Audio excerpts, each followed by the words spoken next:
Good evening, ladies and gentlemen, boys and ghouls, to Spooktober 2025. How you doing? Yes, I'm gonna be starting every stream this month like that. I know it's annoying. Good. Welcome everyone to AneurynPlays. My name is Aneurin, and today we're gonna be playing as creeptastic, not necessarily a spooktastic, but definitely a creepy game called Shady Part of Me. It's not like I said, it's not really scary. If you haven't seen the first stream for this one, I do recommend going and watching that one. I actually recommend right now, before we even get into it, if you think that this is a game that will interest you, if this looks like a game that is fun for you, stop watching the stream. When we get to the gameplay, stop watching the stream. I know, I suck as a YouTuber. YouTubers are supposed to be like, no, you've got to be here every second of every single day. You've got to like, comment, subscribe, and you got to do every single thing. You got to do it all, otherwise you're not a real fan. Okay? That's what YouTubers are supposed to be. But I'm gonna say this because for me, the game is king. The game is number one. And I think it's very important, especially when it comes to puzzle games, that if you're watching someone playing a puzzle game, if it's a game that you think that you would enjoy, if there's elements of the story that you are liking, if there's the puzzles that you are liking, obviously puzzle games like this don't have a lot of replay value, because once you know what the puzzle is, you know how to solve it, you can move along.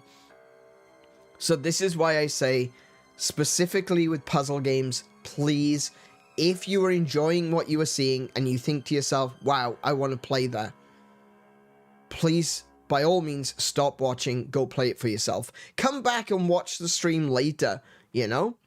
Come back after you've played it to re-watch the stream. I think that's really important. I've said this a lot, and I think it bears repeating, that for me, streaming is about showing people games that maybe they've not thought of playing before. And so, with that much in mind, I want to encourage people to play games, not just watch me playing them. It doesn't make me a great YouTuber, but it does make me a great evangelist for video games, and that's where I want to be. First and foremost, that's where I want to be, an evangelist, a preacher for video games. There's a reason they used to call me the priest of gaming, right?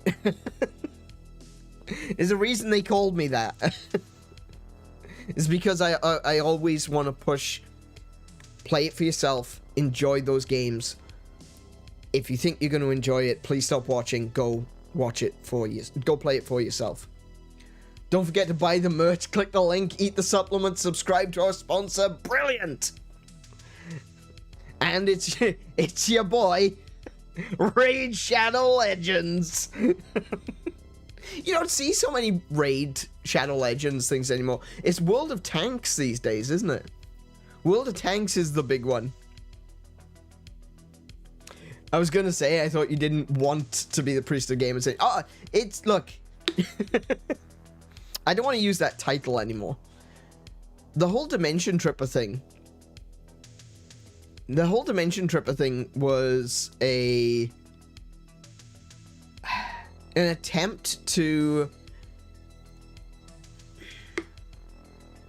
How do I put this? The plan wasn't to change who I am. The plan wasn't to no longer be that preacher, that evangelist for video games, that advocate. That's a good word. That's a better word, actually. An advocate for video games. My plan was never to change in that regard. It was more the implication. You know, priest. Someone with authority. someone who is revered. You know, the word you use for a Catholic priest, or is it? Wait, no, Church of England, I think, is reverend. You know, someone who is revered. I don't like that. I don't want to be considered above people. Now, I know that in, like, the more evangelical branches of Christianity, a pastor would be kind of like a priest, but it's more one with the people sort of thing. A pastor isn't considered to be above someone. They are the person that leads the church, but it doesn't necessarily mean that they are above the people in the church. And I know that Catholic priests, I've spoken to plenty of Catholic priests and Protestant priests and Church of England and, you know, all of these. I've spoken to enough people in these positions where they would consider themselves to be servants, not leaders necessarily. They're service leaders, yes, but they're not necessarily above you. But I think in the general idea, like what people would have, is that a priest is an intercessor between man and God. You know, they are a step above in a way. And I didn't want, because that is kind of the lay opinion. Obviously, someone who is a Catholic, someone who is a Protestant, someone who is Church of England, that uses these terms, they would know, you know? They would know that father or reverend or, you know, stuff like that, that it doesn't necessarily mean someone who is above. It isn't necessarily a leader. Oh, they are a leader, but they're not they're not lording it over, you know? There's an element of leadership in the sense that leaders are in service of the people. But I think from an outsider's perspective looking in, the idea of being a priest comes with it a sense of authority and a sense of being above, being more holy than thou. And that's the thing that I wanted to just get rid of. I didn't want that feeling to drag along with me. And, you know, I used to use a character with the Catholic style collar. So that was something that I immediately was like, I don't want that anymore. I don't want to feel like, I don't want other people to feel like I am putting myself above them. Sorry, if you caught that, there was someone revving up outside. We're having another celebration of tiny penises tonight.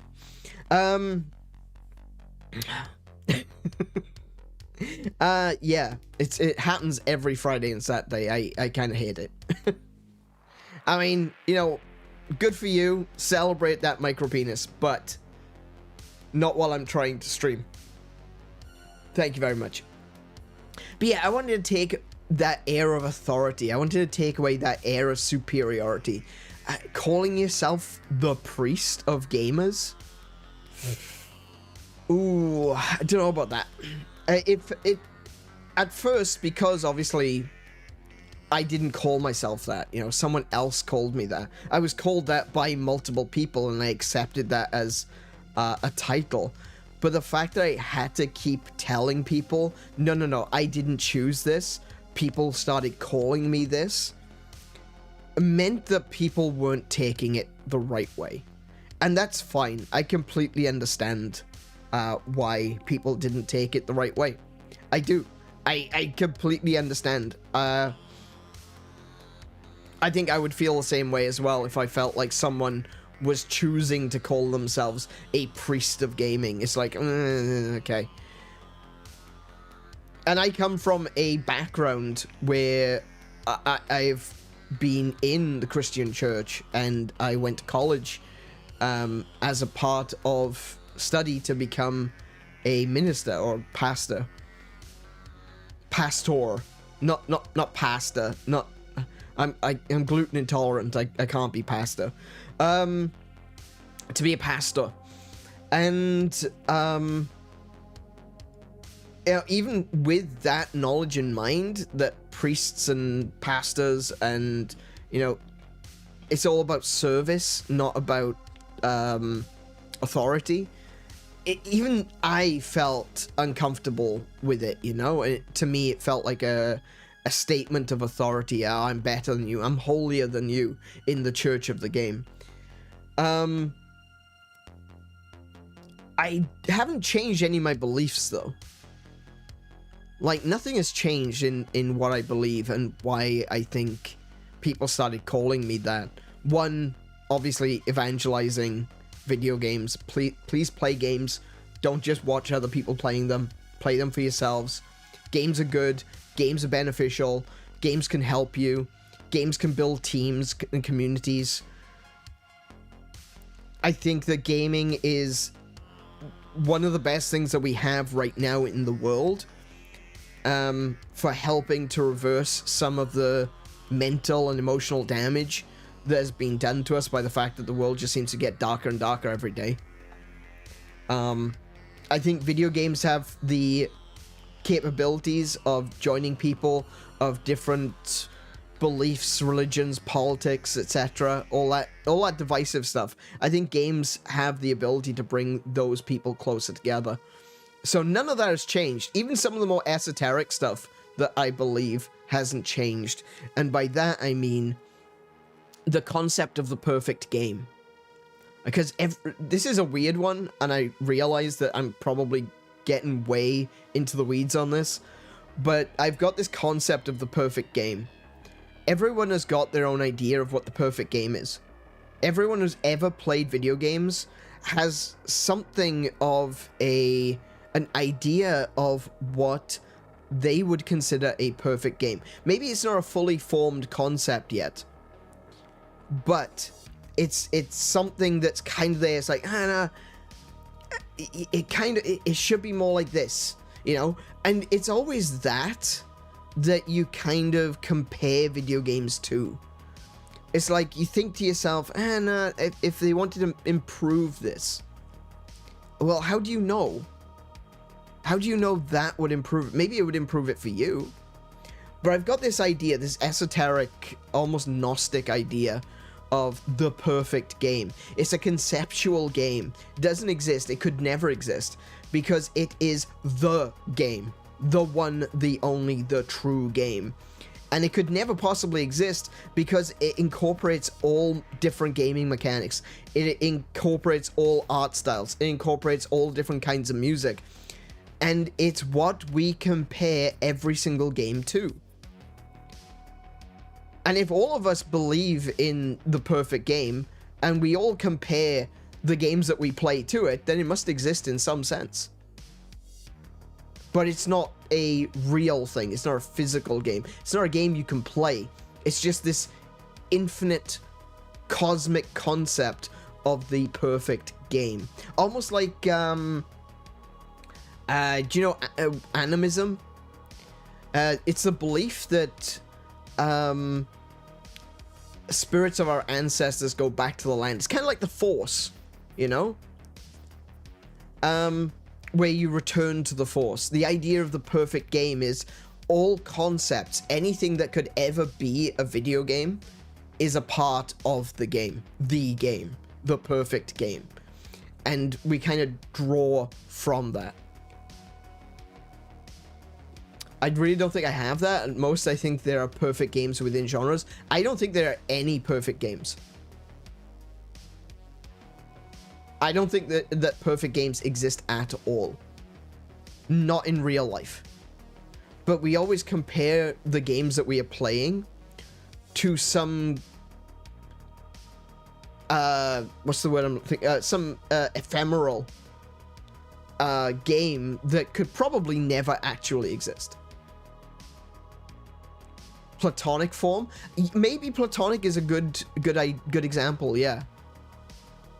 The platonic game, or the essential game, you know? I think that's the opposite direction, though, isn't it? That's a game at its most basic form, whereas I'm talking about the game that will incorporate everything. And It's not that it's the most basic form of a game. It's not like you move block on screen. I would call that maybe the platonic form of a video game. You move pixel on screen. Whereas, like, the perfect game is everything. Everything all together as one. And I use that as just, like, the concept for,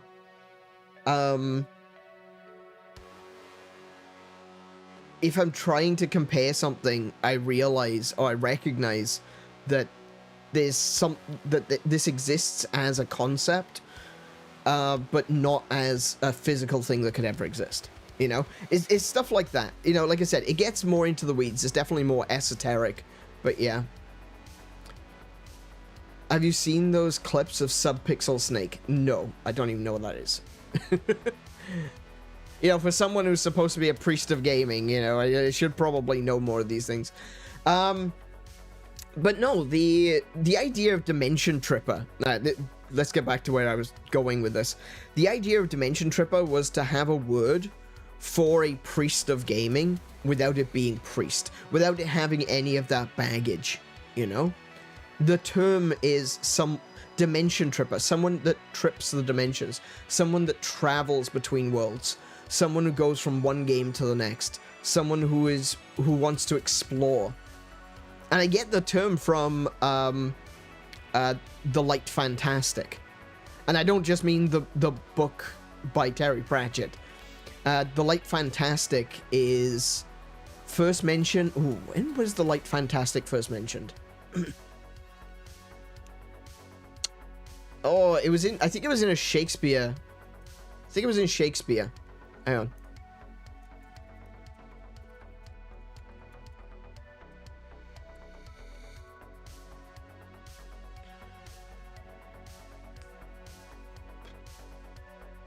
Oh, John Milton, sorry. In L'Allegro.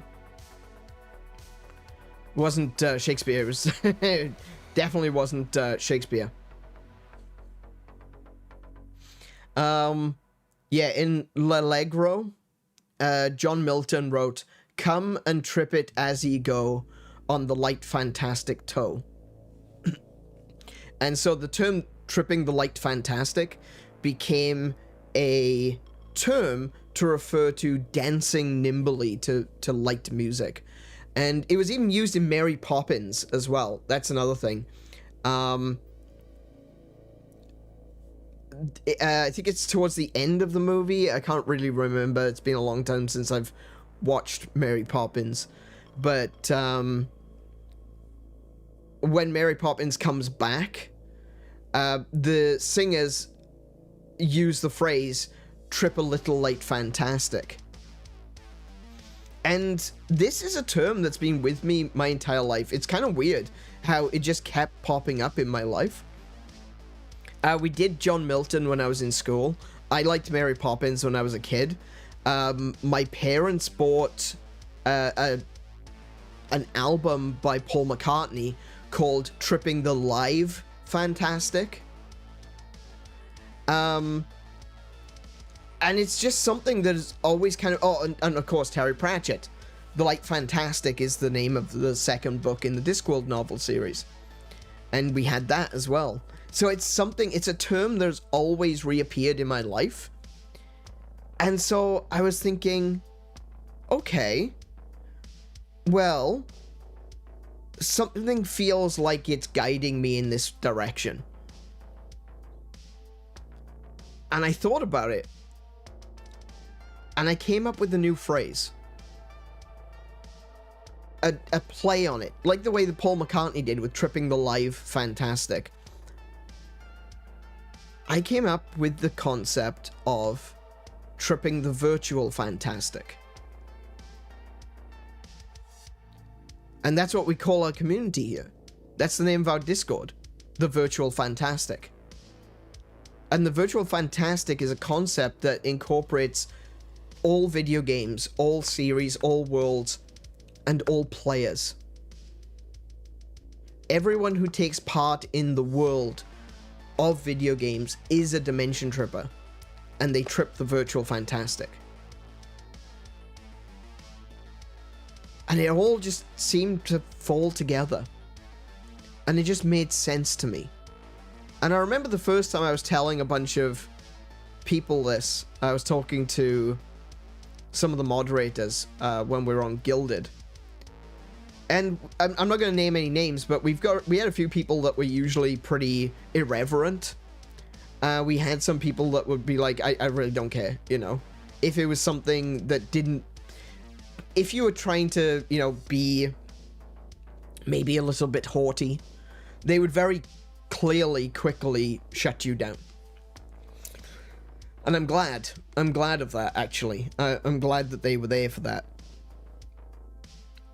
But when I mentioned the concept of the virtual fantastic and what it meant to me to be a dimension tripper, they stopped and listened.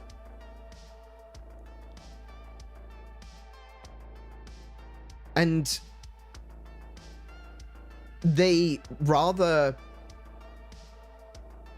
almost incredulously was like, did you make this up? And I'm like, well, I guess, yeah, you could say I made it up. But this is something that I actually believe. This is something that I feel is important to me. And that's usually the point where the irreverence comes in and, you know, making jokes and making light of it. But this individual was like, that's really good. That's amazing. That makes so much sense. And I was shocked. I was expecting to be mocked.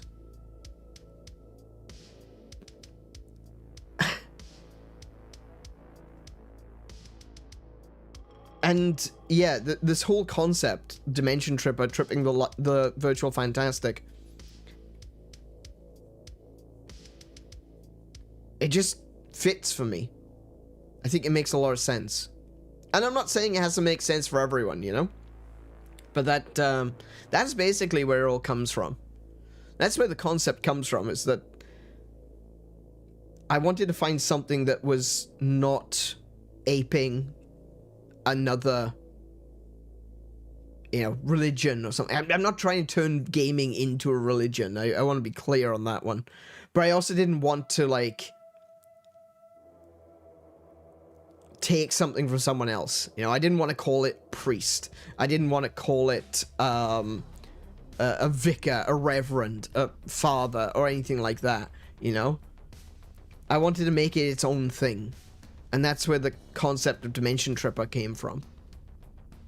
And you can still see Dimension Tripper is written at the bottom right-hand corner of the screen right now.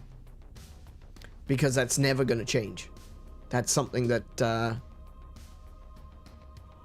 I wouldn't call it a religion. Maybe it's philosophy. Maybe it's, I don't know, what would you call Gnosticism? Like, Gnosticism isn't really, a religion.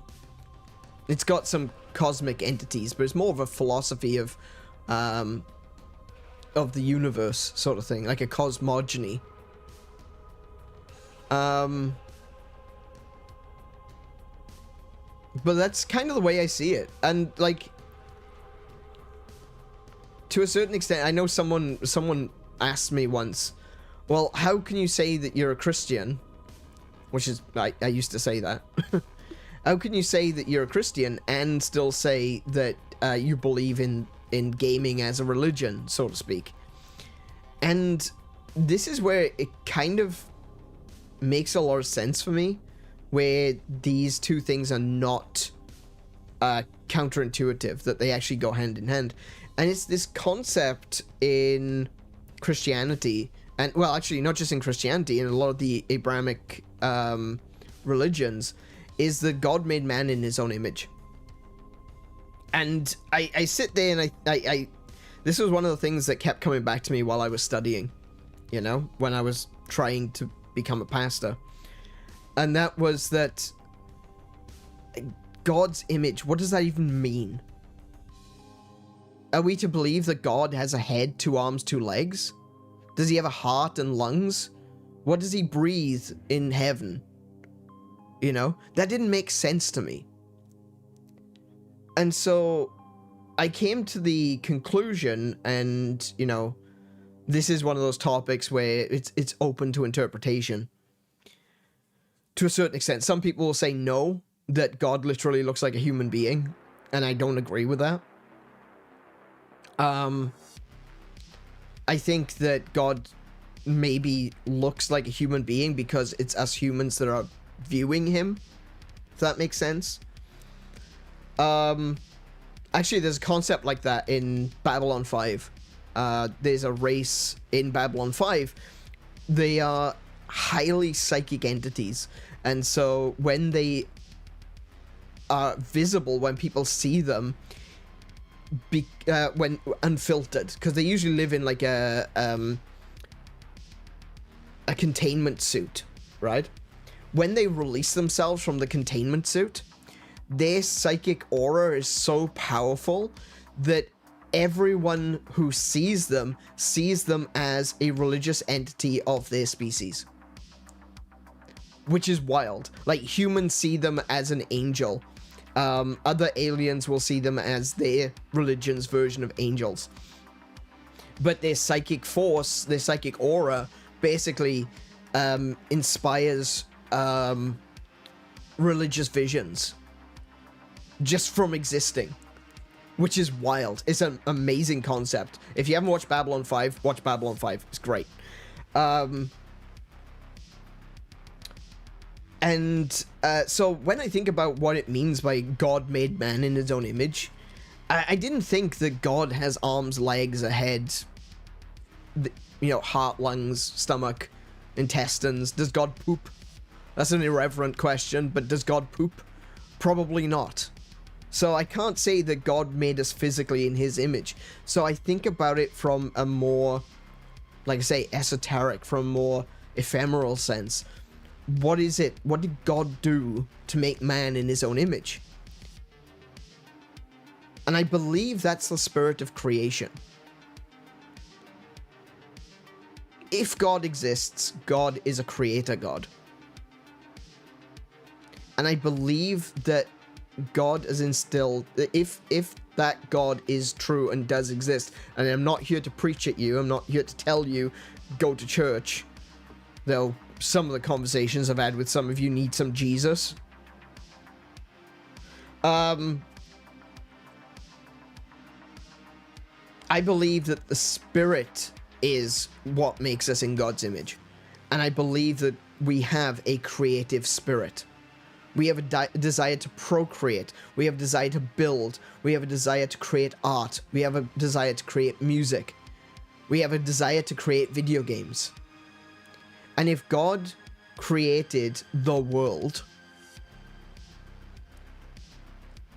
we, through our creative spirit, have created worlds. We have. Human beings have followed in our creator's footsteps. We started by telling stories around campfires. We eventually made text, and we wrote books, and we wrote theologies, and we wrote mythologies. We wrote legends. We told tales of great warriors, and heroes, and villains, and dragons, and demons. When technology came to such a point, we were able to turn those worlds into visual. We were able to turn them into things that we could see and we could watch, and we had movies and television where we invented new worlds and new concepts, and we boldly went where no man has gone before. Video games is the next step. It's not the final step, but it's the next step, where we can create entirely new virtual worlds and not just watch them, but experience them, be a part of them. We get to play those games. We get to enjoy the worlds that we have created. We get to influence the worlds that we have created. We get to be, to a certain extent, gods or heroes. And there's only one more I think there's only a few more steps to go, and we'll get things like full dive. Full dive is a you know, I don't care how many times Sword Art Online or .hack or any of these games tell us that full dive is a bad idea. To me, full dive is... it's something that I want. It's something I want to see. I want to go in. I want to experience those worlds from a perspective of someone actually living in them. I want to smell the world. I want to touch the world.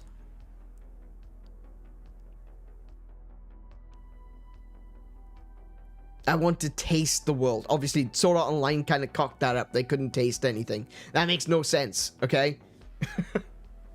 You can make things with taste. You can actually do that now, you know? Like, doctors can do that now. You put electrodes into the right part of the brain, you can stimulate the olfactory and the taste centers of the brain. I can't remember what the taste centers of the brain is called. You can stimulate the olfactory bulb to be able to smell things. You can stimulate the taste centers to be able to taste things. So the idea that they couldn't do that in Sword Art Online is kind of hilarious, considering everything else that they were capable of doing with the with their full dive technology. They weren't able to implement taste and smell. Log Horizon? No, in Log Horizon they could taste things. Yeah, in Log Horizon, if they used the menu, they couldn't taste anything. Oh wait, hang on a minute. Maybe I'm not confusing Log Horizon, because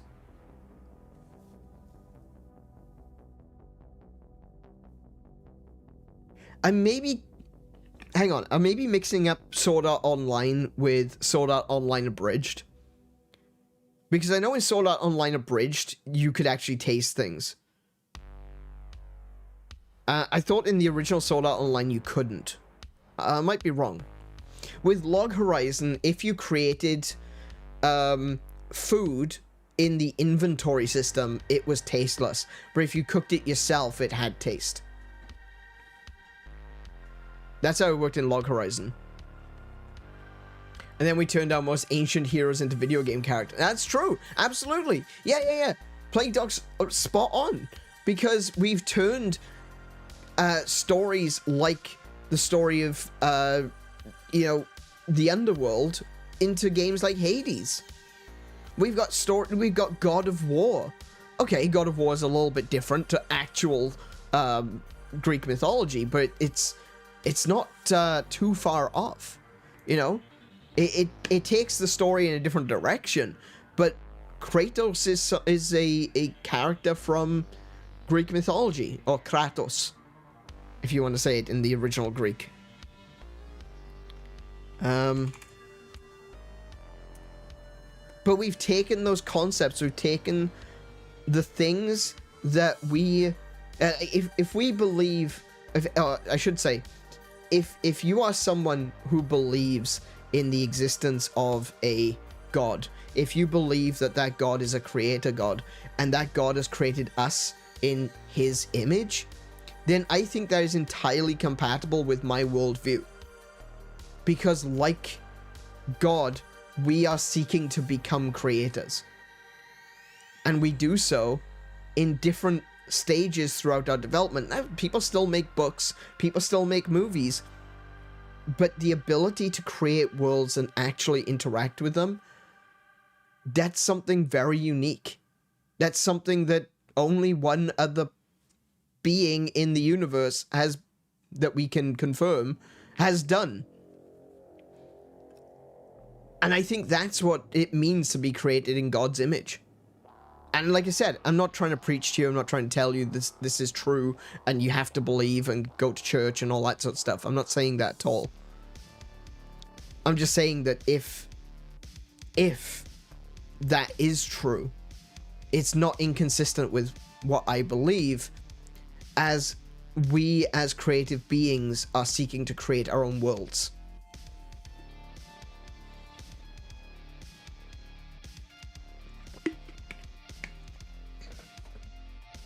I think it all works. I think it fits. And I think it all comes together in, like I said, what I call the virtual fantastic.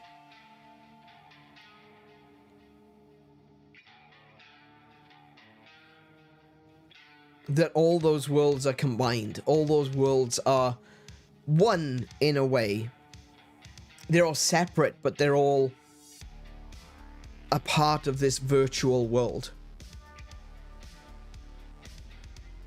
And so that's why I don't really go into this stuff. I always worry talking about this that people are going to be like, oh my goodness, he's insane. He actually thinks that games are a religion. Oh no. You know?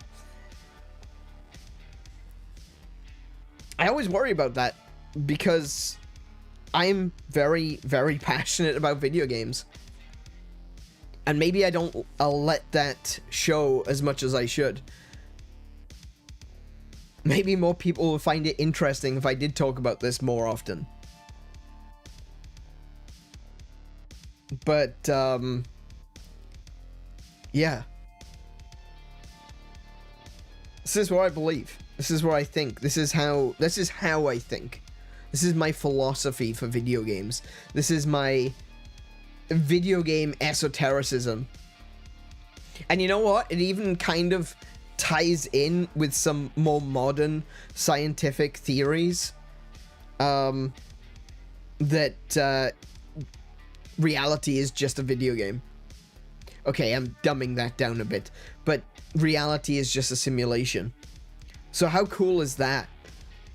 That we may very well be a simulation inside a computer making games of worlds that we are then able to enter into those worlds.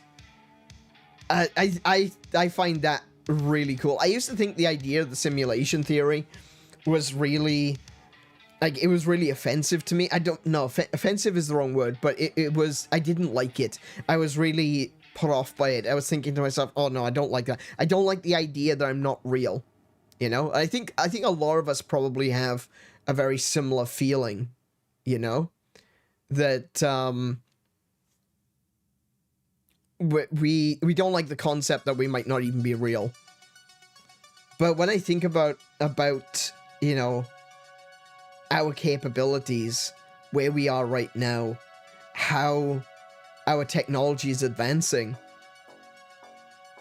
I think about the ability to create worlds like our own inside a computer.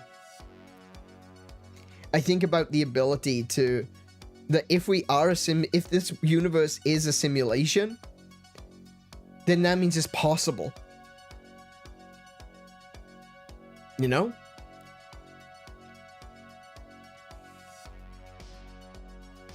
And so I think about that, and I actually kind of feel good about it. I feel like we're moving in the right direction, whether you consider it God or whether it's just some scientist that turned on the simulation.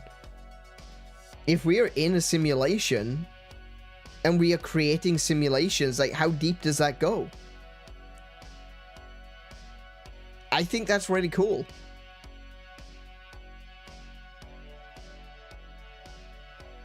We must be lagging the main computer like crazy. And that's the thing. Like, one of the things that people talk about with simulation theory, which I find is really interesting, is the fact that if the simulation theory is true, there's almost a 0 chance that we are the first simulation. Like, we are probably like 6 or 7 simulations deep. We would be a simulation in a simulation in a simulation in a simulation in a simulation in a simulation in the prime universe, you know? Like, when you actually think of the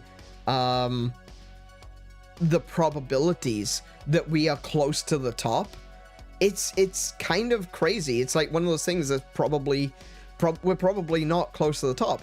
If it exists, then we're probably multiple simulations deep.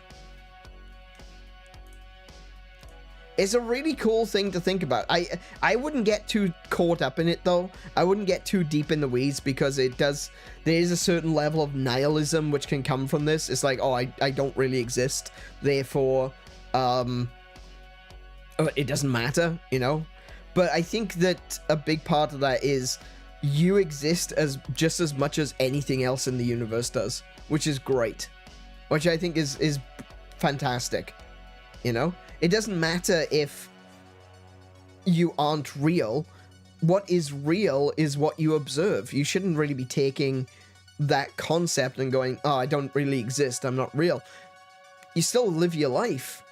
You can still make the most of it. You can still make the best of it. And who knows? Maybe there is some kind of afterlife where all the deleted files go. And that'd be cool. Wouldn't it? I think it would be cool. What if when you die, right, you end up on like a little screen, and the screen says that you can choose any world to go to when you die. You know, a little pop-up comes up, and the actual scientist that is running the experiment is like, okay, where do you want to go to? Oh yeah, I want to go to the hyperdimension Neptunia universe. And he just kind of drags you in and drops you in. That'd be cool. I'm all for isekai. Hey Webster, welcome to the stream. How you doing? This boggles my mind. I know, we kind of got into really a really deep esoteric conversation about it. All started because of the concept of Plague Doc was saying about no, it wasn't Plague Doc. No, it was. It kind of. Yeah, because Plague Doc said, I thought you didn't want to be called Priest of Gamers anymore. And I'm like, yeah, I don't. But that doesn't mean that doesn't change where I believe. I think video games are...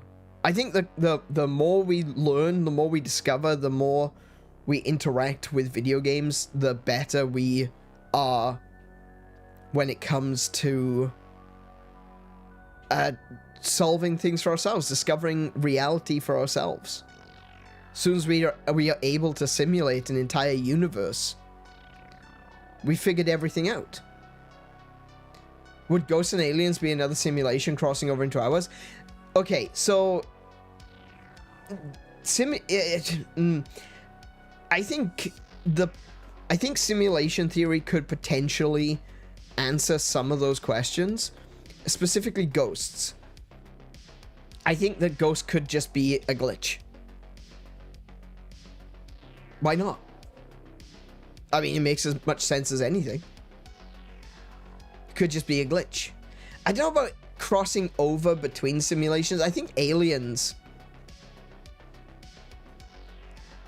I don't know. I don't know where I feel about aliens right now.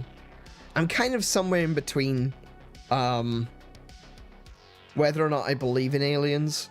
Not that I don't think that aliens exist. They probably do. I just don't know if I necessarily believe that there are aliens here on Earth. Instead, I'm more likely to believe that it's a secondary advanced civilization that has existed on Earth since before we appeared. Maybe they did come from somewhere else.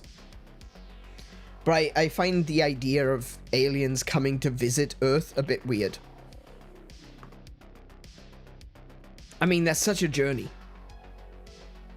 When you consider where the you know, closest habitable planet might be. Sure, it could be in our own solar system, we don't know. But, like, Mars would have been habitable at one point, but probably couldn't sustain life. Not to the extent that they would be able to form advanced civilizations. But I feel like if aliens were coming to Earth, they came to Earth a long, long time ago.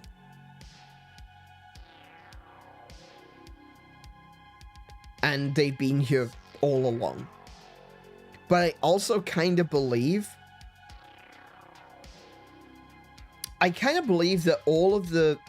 You know, like, stories in the past about magic, about fae, fairies, ghost spirits, things like that, all of that stuff. I think that that's all the same thing as aliens. And that's not to say that fairies are aliens, and that's not to say that aliens are fairies, but I think it's something in between. I think it's something in between. Something that skirts the line of both. I'm pretty sure there are aliens here. Some of them run social media companies. Yeah. I think our concept is too black and white. I think that's the thing. I think that's ultimately where I'm getting at with that, is that our concepts of things like the supernatural tend to be very black and white. It's like, it's either this or it's that. Is it a ghost? No, it's an alien. And I think, because I love Ancient Aliens, right? I love the Ancient Alien series. It is the best comedy on television. And I've watched pretty much all of Ancient Aliens except for some of the more recent seasons, because they just seem to be repeating the same thing.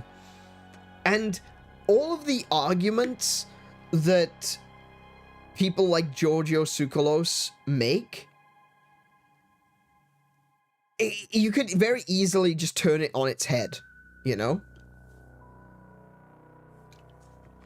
Like, you look at things when they talk about Elijah in the Bible. That's always the go-to, you know, the chariots of the gods, the UFO of Elijah.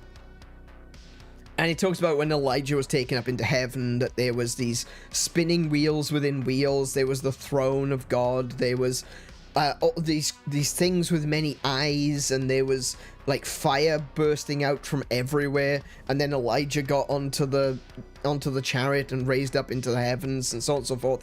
And everyone goes, "Oh my goodness, that's a UFO." Yeah, alternatively, UFOs are just angels. You know, if you're gonna make some blanket statement that something that was written 4, 5, 6, 8,000 years ago, oh, that was definitely a UFO, then fine, I can do the same thing. According to the Bible, angels do not look like people. Angels are pretty damn scary. You know, biblically accurate angels? Yeah, okay. So every UFO is a biblically accurate angel. Yeah, I could do the same thing as you, Giorgio.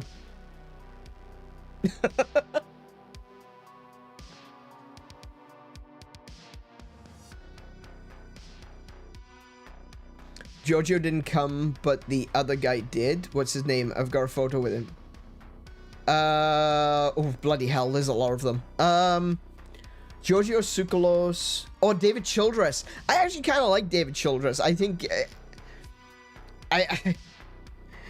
I find that David Childress's perspective is a little bit more flexible. Like, he's more willing to be... Okay, I don't really know, but maybe it's this. Maybe it's this. Whereas Giorgio Tsoukalos is like, oh, but it's definitely aliens. I'm not saying it's aliens, but it's aliens. I'd have a photo with him. He did a tour in Brisbane years ago. Oh, cool. Hey, that's pretty cool. Yeah, I don't mind David Childress. He's like one of the few that I actually... to me, he doesn't... Like, there's two that I feel like aren't grifters, for definite. And David Childress is one of them. And Giorgio Tsoukalos is another one. But I see them as being two ends of the spectrum of not being a grifter.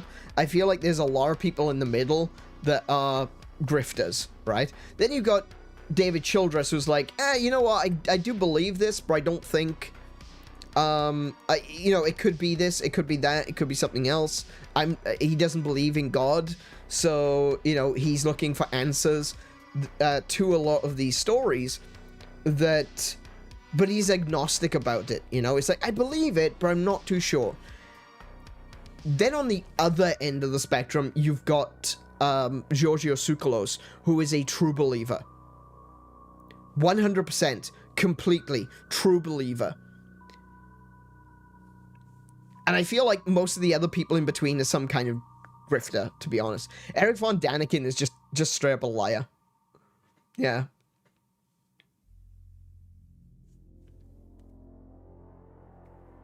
Yeah, Eric Von Daniken is just a straight up liar. I'm sorry. I'm sorry if people are out there that believe in the things that he says, but he's a liar. He is. He just is. He's been proven wrong so many times. And he keeps saying things. And he shouldn't. He should just shut up and go away. I mean, Eric Von Daniken, I don't remember. Oh my goodness, these cards are bloody loud tonight. I mean, Eric Von Daniken is like, he's 90 years old now. So obviously I don't want to, when I say that I want him to go away and stop lying, you know, good on you for living to the age of 90. Congratulations. Like that's awesome. I just wanted to double check that he that he wasn't already dead, and I was about to say something very inappropriate. But no. No, I don't like Eric Von Daniken. I don't like his predecessor, Zachariah Sitchin. I think they are both liars. I think that they know that they are liars. And I feel like people like Giorgio Tsoukalos, who is a true believer, I feel like he has been dragged in by people like Zachariah Sitchin, like Eric Von Daniken, and he's basically been bamboozled by them. I think, like I said, David Childress, I like David Childress. He is more agnostic on it. He tends, like you say, he likes to tell stories. I completely agree. He's a storyteller, and he doesn't believe in some things. He does believe in other things, but he wants to understand. You know, he's just like, well, it could be this. That's interesting. Giorgio's hilarious though. Oh yeah, I completely agree. Like I do like. I shouldn't say it like that because it does sound like I think Giorgio is a nutbar. Maybe he is. I like him because I think he's authentic. He's not like Eric Von Daniken. Giorgio Tsoukalos is a genuine true believer. And, you know, regardless of what it is that he is saying, even if I completely disagree with him, which I do in a lot of situations, I think he's 100% authentic. I think he is telling it the way he genuinely believes. He's just overly enthusiastic and wants everything to be aliens. Exactly. I think that there's space in the world. I think there's room for aliens and angels. Right? And this is why I say my personal belief is that it's something in between. I don't think it's aliens necessarily. I don't think it's angels all the time. I don't think it's fairies. I don't think it's yokai. I think there's something that is unifying all of that without saying it's aliens. You know? I think that there is something more to this world than what we can see, touch, smell, taste. And because of that, I think that a lot of it comes together as its own thing. And we shouldn't be putting labels on it. We shouldn't be going, oh yeah, it's definitely aliens, or it's definitely God, or it's definitely angels, it's definitely fairies. You know? A simulation glitch. I don't know about glitch. I think they're supposed to be there. But it's just something we don't understand yet. To be fair, he was the poster boy for a nutbar for years for a good reason. He was, yeah. Giorgio was definitely the poster boy nutbar. But I find it difficult to dismiss him, shall we say. You know, a lot of people you can dismiss because, okay, you're a nutbar. I have no intentions of listening to you. I think Giorgio Tsoukalos is the kind of nutbar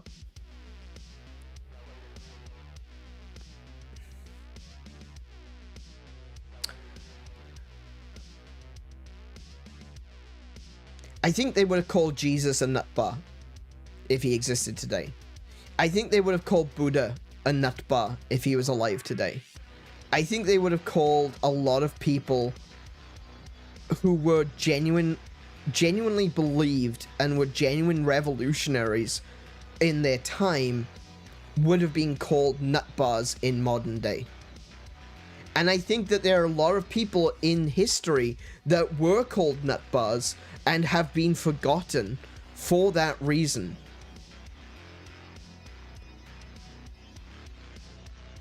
And I'm not comparing, I want to be clear, I'm not saying that Giorgio Tsoukalos is Jesus, right? If Scientology is anything to go by, that's Tom Cruise. A friend of mine always used to say, you know, they say that Tom Cruise is the new Jesus. You know you're really in trouble when they start saying that Jesus was the old Tom Cruise. I think Giorgio Tsoukalos is a genuine true believer. And as much as I disagree with him, I can't find fault in him because he is a genuine believer.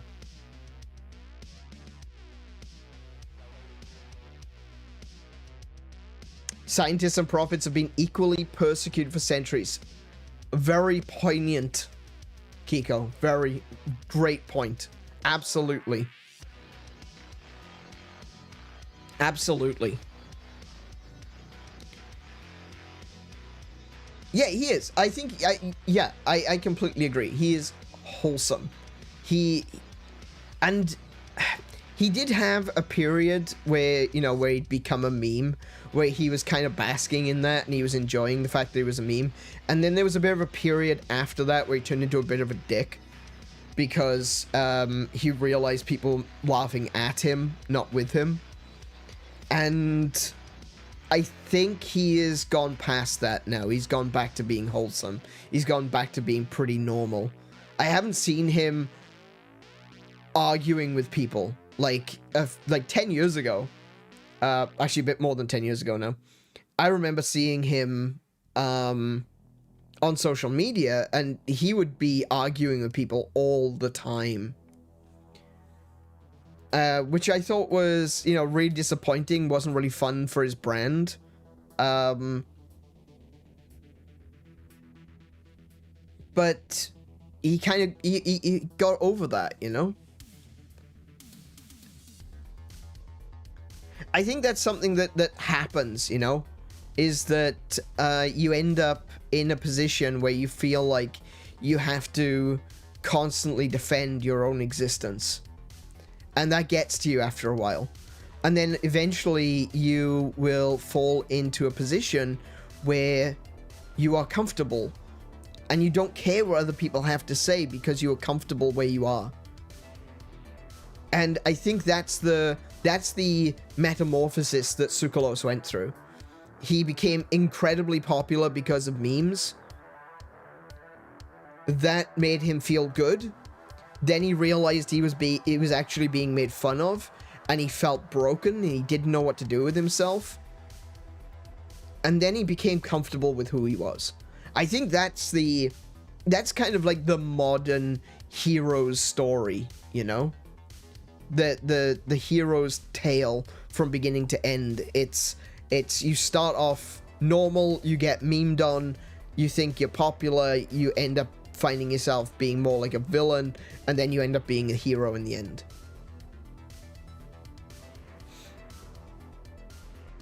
And I think that's where Tsoukalos is. So, just in case anyone thinks that I was dogging on him, I'm not. I don't agree with anything that Giorgio Tsoukalos says. There's very few things I actually think that he's correct about. But that's a matter of faith. Whether or not he wants to believe it, I think that's a matter of faith. And this is where he places his faith. And that's fine. I'm okay with that. I'm just glad that he's authentic. Unlike other people. You know. Someone named Eric Von Daniken, for example, who all you have to do, just Google Eric Von Daniken and see the first things that pop up on him, and it's like you get this little Google statement about him, which is a quote taken from Wikipedia, and it's Erich Anton Paul von Daniken is a Swiss author of several pseudoscientific books which make claims about extraterrestrial influence on early human culture, including the best-selling Chariots of the Gods, published in 1968. And then there's a link to go to his Wikipedia page. Under that, there's a bunch of stats. Born the 14th of April, 1935. Wow. What a year to be born in. Holy crap. His spouse, Elizabeth von Daniken. Born in 1960. 25 years younger than him. He's doing well. Children, Cornelia von Daniken. So we got his date he was born. We got his spouse. We got his children. That's nice.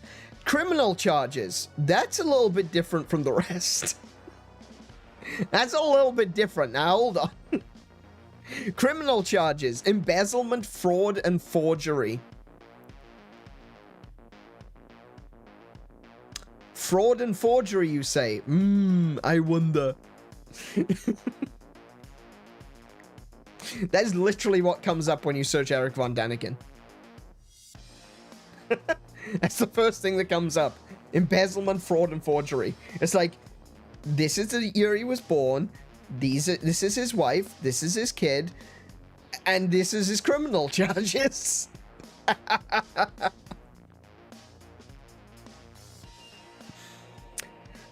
Oh dear. But, you know, Erich von Daniken is basically carrying the torch for Zecharia Sitchin, who is the one that basically started all of this. Zecharia Sitchin, who was also a fraudster, who claimed he could read Sumerian when he couldn't. He claimed to correctly translate some Sumerian scripts, which have now been properly translated and don't say anything close to the things that he claimed they did. But Zecharia Sitchin was the one that really started this whole thing with his book. What was the book that started it for? Because he started talking about the Sumerian culture and the Anunnaki, and you got like his books like The 12th Planet, where he talks about Nibiru. So all this concept of there being another planet that swings around the solar system that goes way, way out and then comes past Earth every 9,000 years. That was Zecharia Sitchin. That was a book that he wrote in like in the mid 70s called The 12th Planet. And you know, he's got some contemporaries as well, you know. Like, they don't like to talk about this, and I probably shouldn't mention it because they do tend to be litigious, but there's a certain religion these days that was founded by a science fiction author named L. Ron Hubbard. And L. Ron Hubbard, just to put it out there, L. Ron Hubbard once said in an interview, being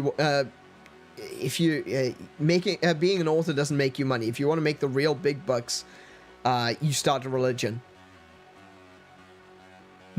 Interesting that he said that.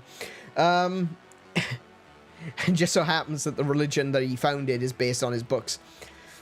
The books are good. Don't get me wrong. The stories written by L. Ron Hubbard are great. The religion, less so.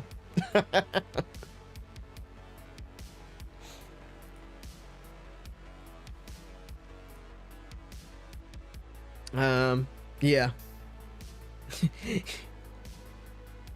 So, sorry, I just realized, I just looked at, because the same sort of little about section popped up when I clicked on Zecharia Sitchin. It doesn't have criminal investigations, thankfully, but Zecharia Sitchin was an author for a number of books proposing an explanation for human origins involving ancient astronauts. Sitchin attributed the creation of the ancient Sumerian culture to the Anunnaki, which he claimed was a race of extraterrestrials from a planet beyond Neptune called Nibiru. And a lot of the ancient alien stuff is based on this original concept. And then it's got born the 11th of July, 1920, died October 9th, 2010. Education. He was educated in the University of London and the London School of Economics and Political Science. Man, I didn't know that if I went to college to learn economics, that I'd learn Sumerian. If I did, I would have done economics. I should. That's my fault. I should have gone to university to do economics and political science, because then I would have learned ancient Sumerian. How cool is that? Sign up today, folks. Go check out your local university and check out an economics class and learn ancient Sumerian today. There are people that went their entire lives. People that started work in their late 20s and didn't stop working until they died in their 80s and their 90s, trying to decipher Sumerian. And Zecharia Sitchin did it as a hobby. He must have been truly the genius of all time.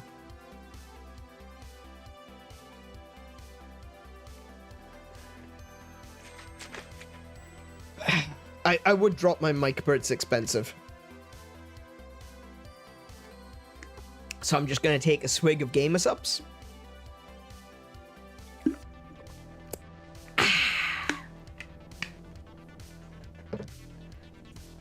And we're going to play a game. Would you like to play a game?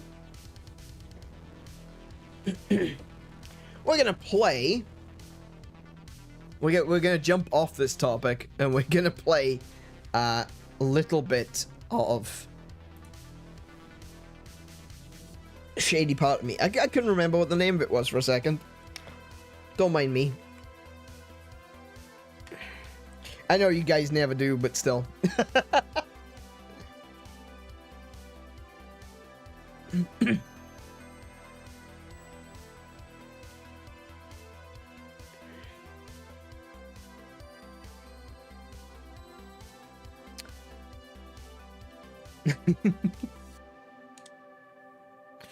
Alrighty. Okay, so, like I said at the beginning of this stream, before we jump on in, I just want to remind everyone. I want to say, first of all, a big thank you to everyone for being here so far. Thank you for listening. I hope you've enjoyed the stream, that, all this chatter that we've been doing. I want to try to get back into chatting, doing a little bit more of a fun way, making it more of a back and forth. I feel like I kind of lost my way a little bit on some things, but I love doing the chatting sections. I'm hoping to get back into doing the loading zone at some point. At very least, I want to do it like once a week. I want to get the loading zone out. But that's probably not going to be now until after New Year, because Kiko is currently working on brain fart on the art. Got it. There we go. See?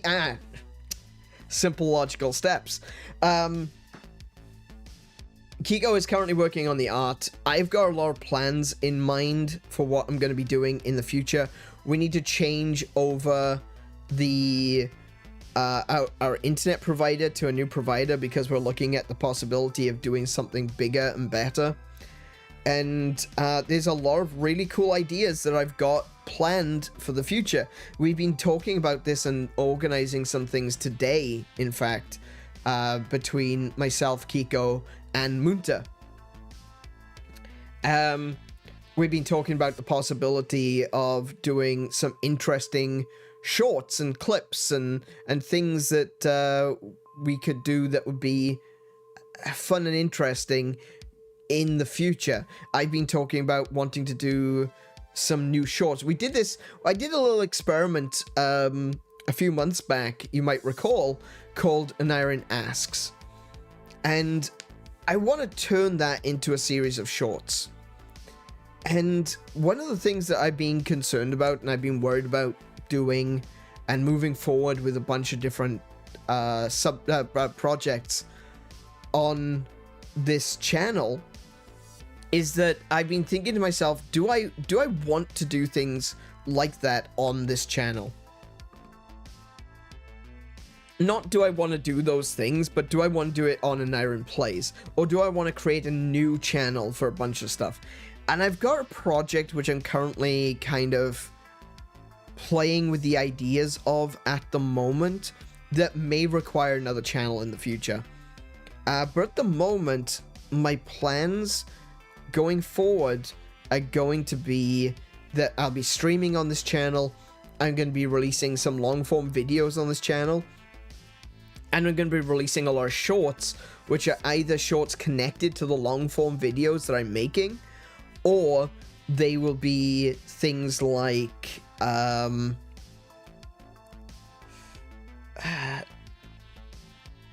Aneurin Asks, like that I was saying about that experiment we had. I want to do them as shorts, so I want to come forward and be like, oh, you know what?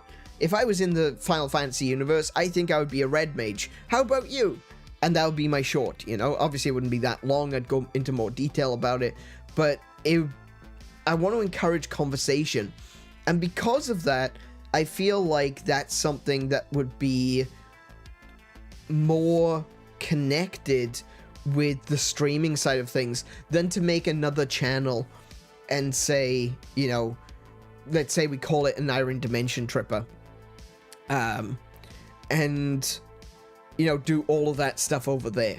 I don't want to do that. I don't want to have to try to build up another channel, but I just want to make sure that what I do on this channel feels right, you know? If people are here for streams, I'm hoping that you guys are here for community, you know? And therefore, any sort of the community conversation things that I might want to do, those might fit here as well. So we're going to test that theory. And I figured that if I was going to be doing that anyway, I may as well test out doing long form videos on this channel as well and see how that does. And so what we're going to be doing in the future, obviously, like I said, I'm not going to be doing it straight away. My plan would be to try and do like one long form video at this point in time. As of next year, it would be like I'd be aiming for one long form video per month, and then there'd be a bunch of shorts that were connected to the long form video, and then there'd be a bunch of clips from games that I've played, and there will be a the Aneurin Asks stuff as well. So I think all that can fit into this channel and still feel like it's right, feel like it's all connected, you know? I'm not trying to do anything, like, I don't want to turn this channel into, let's say, for example, you know, game theory. I don't want to turn this channel into, say, a Minecraft channel or a Monster Hunter channel, but I might do some long-form videos which kind of touches on those topics. And I want to be very varied as well. Like, some things might be a list, it might be an iceberg, it might be a tier list, things like that. That might be a thing that I do, but I also do want to do, like I just said, Minecraft, because that's been on my mind recently, is that maybe I would want to do, like, a Minecraft hardcore game where I've got a particular goal in mind. Like, it's like, okay, I'm in hardcore Minecraft, I'm trying to do this thing. Or I use a modded version of Minecraft, and then I play the mod, and then I take the entirety of the gameplay and cut it down to a couple of hours of gameplay, and then I post that, you know? So it will still be varied, but it's still very much so focused on the sort of things that I'm already doing on this channel in terms of community communication and in terms of the sort of games that we play.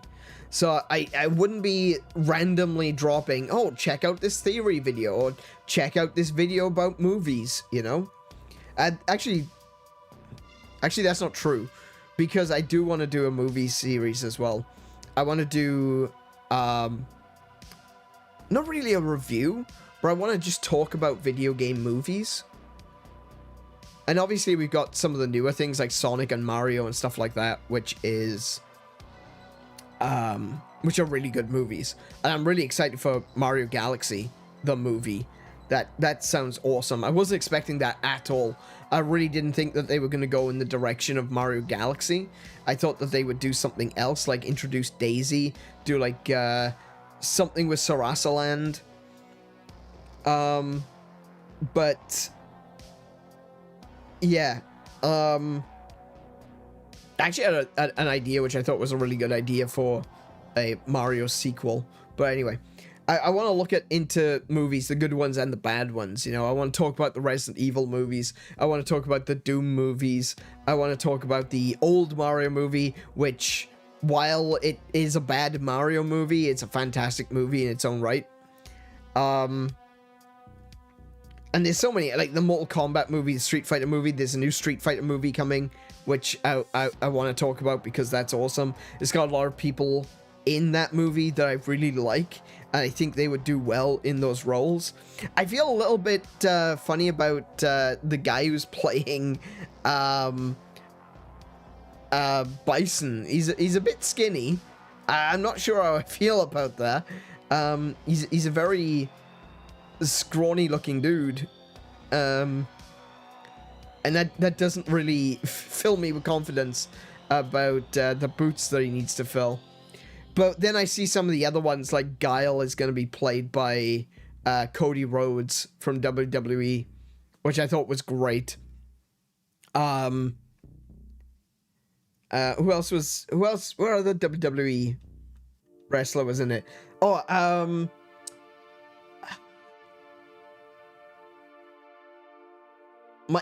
my brain has just left me. Who else was in it? There was like 3 wrestlers. We've had Skinny Bison before. I guess we did. Raul Julia just seemed to fit the role though. I love Raul Julia as Street Fighter. He didn't even know what Street Fighter was. There's a little bit of trivia for you. Raul Julia had no idea what Street Fighter was, but his kids loved it. And he was like, okay, all right, fair enough, I'll do it. And he did it for them, and that was the last movie he ever made before he passed away, which I think is great. I love that. That's a wonderful story. Obviously, the fact that he died, less wonderful, but yeah, I think that's a beautiful story. He did it for his kids. I love that. Roman Reigns. Yes, Roman Reigns is going to be in it. Who is he playing? I remember looking at Roman Reigns and being like, oh, really? Okay, that's an interesting choice. Oh, actually, I've got it on my phone. I just realized I got the full cast list on my phone.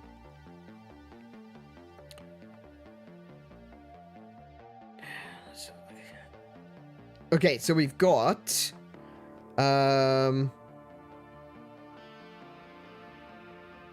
Cody Rhodes as Guile. Yeah. 50 Cent is going to be playing Balrog. I kind of see it. I understand what they're going for, but I think 50 Cent might be a bit too old for that role. But whatever. Moving on. Jason Momoa is going to be playing Blanca. Vidyut Jamwal is playing Dalsim. Now, Vidyut Jamwal. Sorry, I'm not very good with Indian names, unfortunately. It's one of my weaknesses. He's a bit of a pretty boy. Like he's a pretty attractive guy. I don't really see him playing Dalsim, but okay, whatever. Olivia Richters is Zangief or Zangief. I actually think that there was a wrestler that could have played Zangief.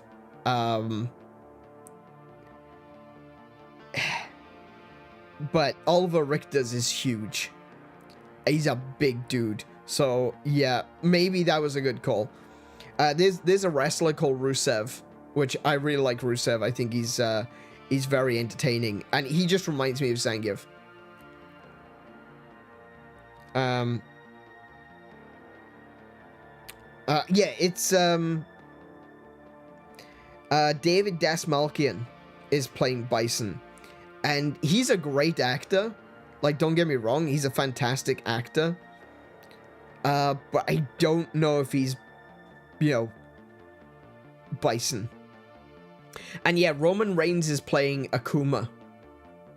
Again, I like Roman Reigns. He's a big dude too. Not sure about Akuma. Like, Akuma is supposed to... Yeah, I don't know. I just don't know. Honestly. Just looking at some of the other ones as well. Some of the other characters that are going to be in it. I think overall, it's pretty good. Eric Andre is going to be in it as Don Sauvage. If you don't know Don Sauvage is, he's basically... you know when when you're playing Street Fighter and it goes, round 1, fight! Yeah, that's Don Sauvage. That's the character. That's who he is. That's Don Sauvage.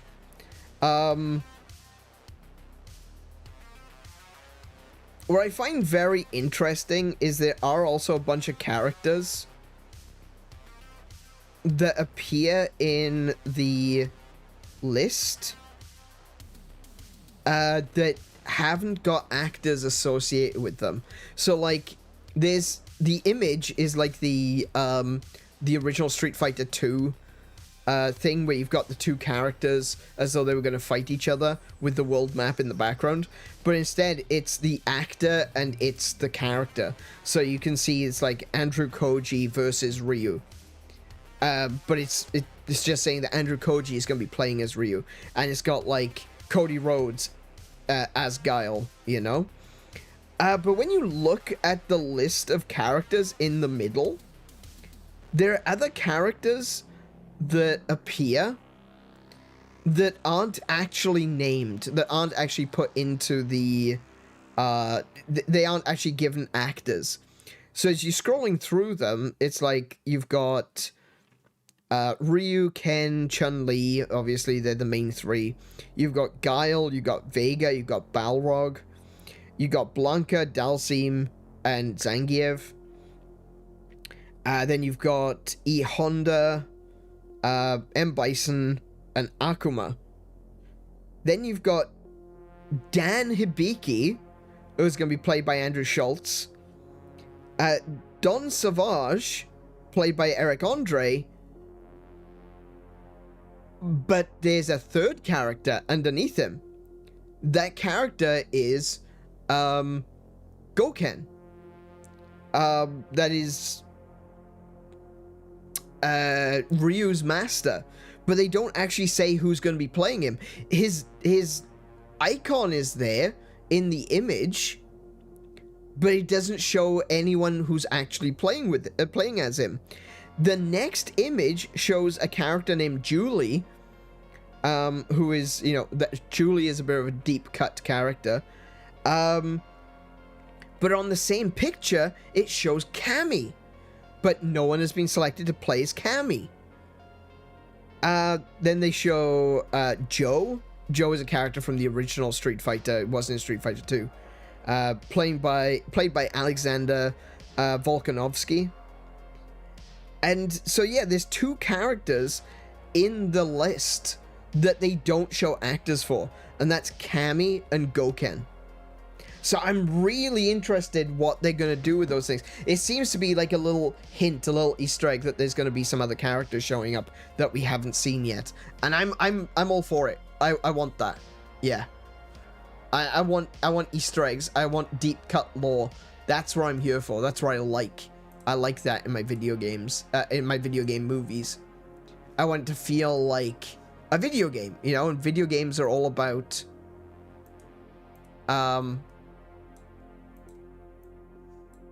there's always secrets and Easter eggs and stuff like that, and so I feel like that's something which I want to see in the movie space as well. So yeah, that got really off topic because what I was going to say was Just a reminder to what I said at the beginning of the stream. If you like Shady Part of Me, if you're enjoying it, if it is a game that you look at and you go, you know what? I want to play that. Please feel free to stop watching. I think that's important. This is how we got onto the topic of Priest of Gaming, right? That's how we got onto the topic of esoteric, perfect game religion, you know? Was because I said I consider myself not to necessarily be a streamer. You know, I feel like the games come first. So even though it's bad form for a YouTuber to say stop watching me, I think it is completely appropriate for me to turn around and say, look guys, if this is a game that you like the look of, if this is a game you think you want to play and you want to give a shot at, please feel free. Don't feel like you have to watch it through to the end, right?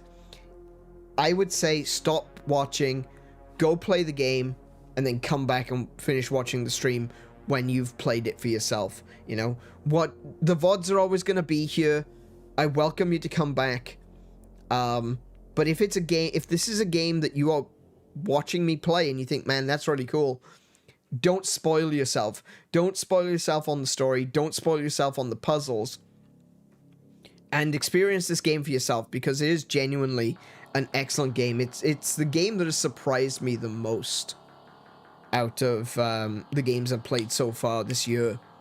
Like, Silk Song is really good, but I was kind of expecting it to be good. Shady Part of Me turned out to be a lot more deep, a lot deeper than I thought it would be. And the story is good. The puzzles are great. I love light puzzles. I've always been a fan of light puzzles. So the fact that they're doing this, the way that they do it is really interesting. If it's something you think, man, that looks really cool, don't feel like you have to keep watching. Please stop, play the game for yourself, and come back and watch later. I've not heard of it, but I always dip out of a stream if I decide I'm going to start myself. And this is a short game too, you know? It's a game that'll take... I'll probably finish it tonight. I'll probably be going till midnight at this rate, because I haven't started the actual game yet. But, yeah. You could probably finish it in about 10 hours. You know, if you're moving along casually. If you move through it quite quickly, you might be able to finish it in a single sit-in. But, I think you probably... Most people will finish the game in about 2 sittings. Maybe 3 if you have less time to spare. Which, I mean, in this world that we live in, where we have to grind... we have to grind day in, day out for our money. I understand that a lot of people don't necessarily have the time to sit down and play particularly long games, but Shady Part of Me is a really interesting, deep, it's very emotional, very psychological. It's not really a horror, and this is what I was saying as well. It's not really a horror game, but it tackles difficult subjects. It tackles somewhat difficult topics of mental health and trauma. And that's why it kind of fits. Like, I love the contrast of the light and the darkness and the topics that it's touching on. Definitely make it feel right, in my opinion, for Spooktober. But I wouldn't consider it a horror game at all.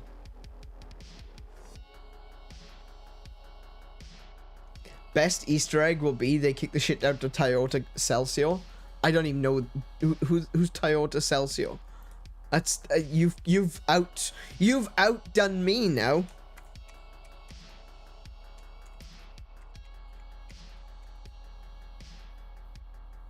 Oh, that's right, the car, of course. Right. I read that as a name. For some reason, I read that as a name. I'm like, who the hell is Toyota Celsior? It's, yeah.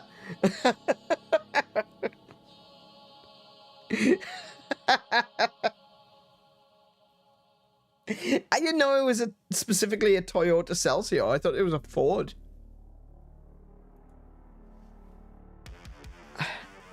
Street Fighter 2 car. Yeah, it is. It's actually a Toyota Celsior. Yeah, it is. It actually is. I thought it was a Ford. It's not. It is a Toyota Celsior. Yeah, it is. Man, Kiko beat me at my own game. Amazing. All right. Yes, so Shady Part of Me, this is the second half.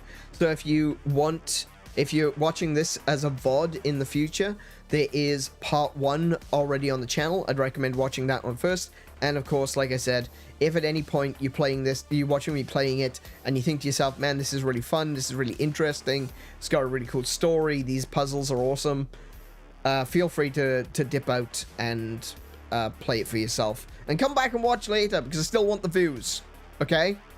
I still need the watch hours, alright? So, so come back. When you've finished, you come back. But tell them what you can do before you go. You can hit a thumbs up to let YouTube know that you like this stream so far. Feel free to say hi in the chat as well. Even if you want to lurk, just say hi. Just do a little wave, do a little emote, and be like, hey, I'm here, but I'm lurking.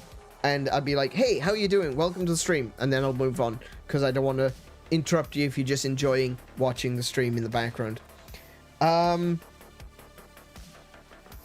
And with that, we're going to jump on into Shady Part of Me. Please do hit the like button. Please do. Actually, sorry. Here we go. Tangent again. We had a little bit of an issue. I don't know what the deal is with this. But we did have a little bit of an issue with yesterday's stream. Now, when we got to the end of the stream, there was like 6 likes on it. And I know, 6 likes? Okay, yeah, that's a lot for me, alright? There was like 6 likes on the stream, but when I came back to it today, there was only 1. So I don't know what happened, I don't know what's changed, but yesterday's stream had the views and the likes docked. I don't know why. So, technically, I guess I'm not supposed to do this. You're not supposed to tell someone to go and, you know, like a different video or stream or what have you. And that's not what I'm doing. I'm not saying, hey guys, go back through all of my catalog and click like on everything. No. I'm not doing that. That's, you know, that's probably going a bit too far.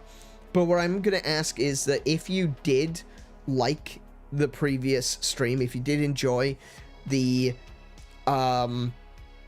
Resident Evil stream from yesterday and you did already hit the like button on it, go check to make sure your like actually counted. It's possible that it was just a glitch and that it wasn't recognizing the likes, but they all basically disappeared. So if you watched yesterday's stream, or if you're gonna go back and watch yesterday's stream, which I do recommend that you do, especially if you like Resident Evil, don't forget to hit like on that one as well, because your likes didn't go through the first time, which kind of sucks. you know, YouTube has got this new system in place where they are judging views based on engagement. Like, did you comment? Did you chat? Did you hit the like button? And then the engagement stuff doesn't work. That's a bit of a problem. So yeah, my views were docked on it as well. Kiko, I saw that your like was still there, because obviously when we were doing stuff earlier, testing out the shorts stuff, yeah, I noticed that it was still liked at that point. Yeah. So I think Kiko's is the only one that was still there. But if, just in case, maybe you know, unlike it and like it again or something like that. I don't know. I don't know what caused it to do that, but still. Anyway, yes. So with all of that said, sorry for wasting your time. We're going to jump on into Shady Part of Me, and we're going to finish playing this game today, I think.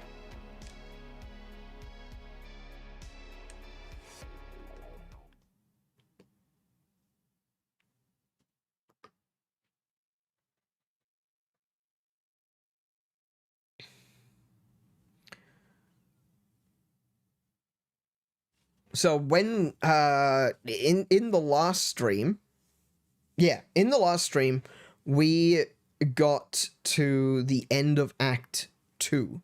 We're now at the beginning of Act 3, and we're a little uncertain about who these characters are. There's a lot of interesting theories that we came up with as we were playing throughout the previous stream. There's a male voice who comes up with yellow subtitles, and we believe that he's the doctor.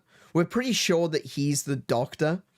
And then we've got two characters. We've got the little girl who you play as in 3D space, and you've got the shadow. And the shadow has got a more mature sounding voice, whereas the girl seems to be a little girl. And we've got... because this game is playing with the concepts of trauma and psychological, psychological injury and emotional trauma, we're wondering if, like, who these characters are. Are they related? Are they the same person? And one theory is that that the shadow might be the actual person, and the little girl is how they see themselves. But there's also implications that the shadow and the little girl are two completely separate characters. And I thought, I came up with the idea that it might be like a complete flip, that the shadow might represent an adult daughter, while the little girl represents the mother of the adult daughter that has reverted to a child psychologically because of trauma. One thing that we know for certain is that their intentions are in conflict. The little girl wants to stay inside. She likes being inside. She likes the warmth. She doesn't want to go outside. As far as she's concerned, outside is dangerous. But the shadow wants to go outside. The shadow wants to leave the asylum. That we're pretty sure it's an asylum or a mental health respite. So the shadow wants to leave. The shadow wants to get out, which might imply that the shadow is also the rational, logical side of the character. And this is the thing. This is where it comes back to that it might be just one character, where the little girl represents the inner child afraid to go back outside, whereas the shadow represents the more mature, logical side in conflict. And Katz was saying that maybe it's kind of like split personality, and the idea is that towards the end that split personality is going to be folded in together to become a whole person. And I like that. I like that's a great idea. I would love for that to be the ending, where we end up with a whole healed human by the end of it. But we don't know at the moment, because they're still arguing with each other.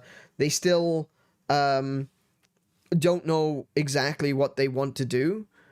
Like, the little girl is still trying to help the shadow leave, but the shadow is entirely dependent on the little girl because she's her shadow, obviously. There's definitely elements of Peter Pan, there's elements of Peter Pan that I clicked on, which is why I thought about the idea that the shadow might be an adult daughter, while the little girl is actually the adult daughter's mother, because she doesn't want to grow up. She wants to remain as a child. Due to whatever trauma has happened, she's reverted to a child and she doesn't want to grow up, and she's chasing her shadow. And there's strong elements of Peter Pan throughout a lot of this, and so it made me think that maybe she just doesn't want to grow up. She doesn't want to come back to maturity. She wants to stay as a child and not have to face her trauma, which would make a lot of sense. And then the shadow, the shadow is then dependent on her because she is still her daughter, But we're not sure. We don't know. These are all theories. These are all ideas that we've had while playing this game. And, you know, you can tell when we are delving the depths of psychological trauma and what that could mean and who these characters are and what they are to each other and what they represent, when we've got so many ideas from one single stream, this goes deep. This goes real deep. And I'm loving it.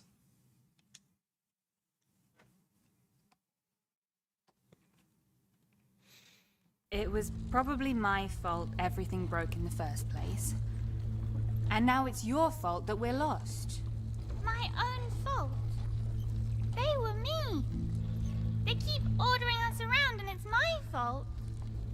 Not really. Interesting. So see how the little girl doesn't want to accept responsibility? She's blaming the doctors, essentially. When she says they are ordering us around, she's referring to the yellow voice. And we're pretty certain that the yellow voice is the doctors. So the doctors are telling her what she needs to do to get better. But she sees it as being ordered around. Because she may not want to get better. She may want to stay as a child. See how the Peter Pan stuff fits in? It's really interesting. So what you do with this game, for anyone who wasn't here for the first stream, if you weren't here for the first stream, you're watching this as a VOD, go back, watch the first one first.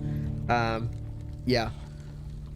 I'm still open to the idea there's a twin thing. Oh yeah, twins, that was the other thing as well. The possibility of twins. One way or another, the shadow and the girl are connected. If that wasn't obvious by the fact that they are a little girl and a shadow. So, yeah. So what you do is, you play as the little girl in this three-dimensional space. So she can't jump, she can't platform. She basically just has to solve puzzles by pushing blocks, pulling levers and stuff like that. But then you can switch over to the shadow, and now you've got a 2D platformer. Things were just off balance. What do you mean by that? Interesting. I wasn't expecting it to say something, and things were just off balance? Were they out of sync? So as you can see as well, a lot of the important text appears on the walls. And I haven't quite been able to determine exactly what it means, because sometimes, like, the little girls, what I feel like is the little girl's speech appears in the shadows, and the shadows' speech appears in the light. It's difficult to tell if this is just pieces of conversation that we need to pay attention to, or whether the location means something. The shadow said that it was the girl's fault, but then she said, it's not my fault, they were the ones ordering me around. And so in the shadow it shows it's their fault.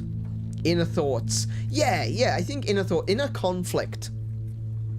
But sometimes it feels like it's reversed, you know? Some of the things that the little girl says appears on the back wall and not in the shadow. So I'm not entirely sure. Maybe I'm misremembering. Maybe I made a mistake when trying to assign who's saying what things. But it feels like it's not necessarily consistent. So it could be that the thought process behind it keeps flip-flopping. But yeah, so this is how the game plays. As I said, it's a 3D advent. Oh, she can't go that way because she'll have to go into the light. So it's a 3D adventure game for the little girl, and it's a 2D platformer for the shadow. And the goal is to get to the goal. Pretty straightforward. But it's what you learn along the way that matters. Oh,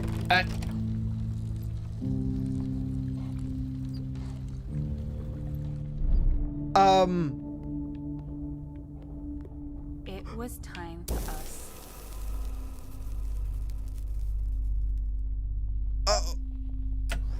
Okay. It was time for us to seek help. They were here for us. They hurt me. Are you on their side?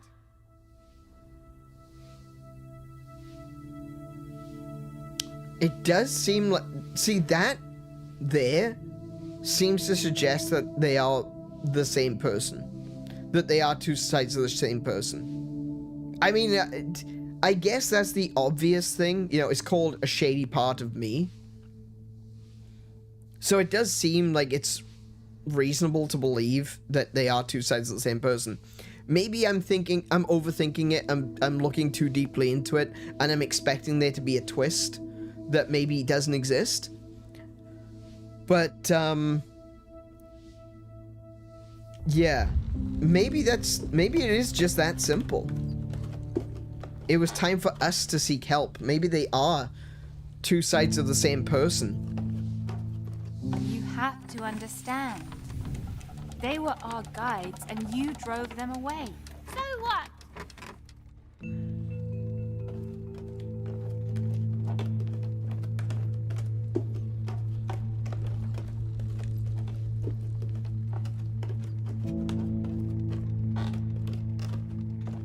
Oh, there's another bird over there.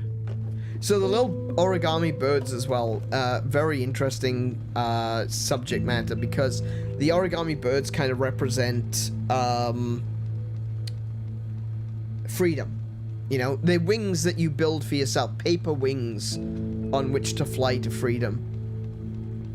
Evokes images of like, you know, Icarus and Daedalus creating wings to escape their prison. I think both the shadow and the little girl are both seeking their own kind of freedom, but it's their own kind of freedom. The little girl wants the freedom to stay inside, while the shadow wants the freedom to leave.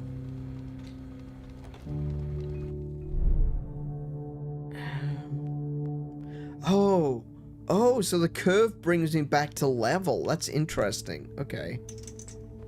Okay.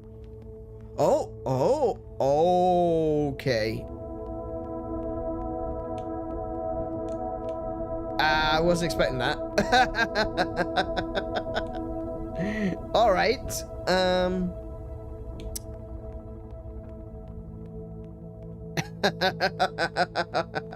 I like this. This is one of the reasons why I love light puzzles. Because you can do all kinds of things with shadows. Okay, so what happens if I... Oh, wrong button. Oh, no. Okay. Oh, okay.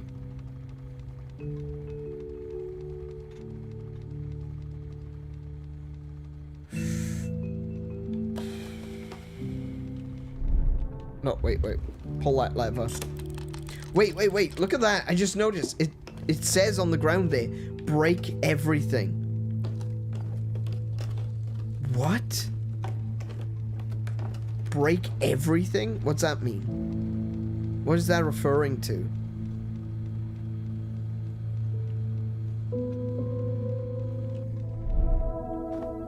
So if I stand on this one here, and then pull this.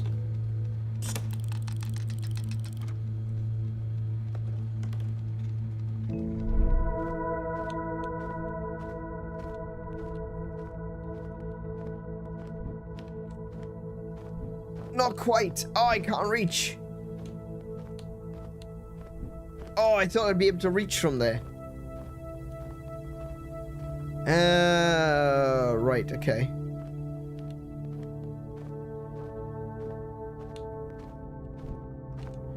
Maybe there's something else I can put in the way to give her a little bit of a boost.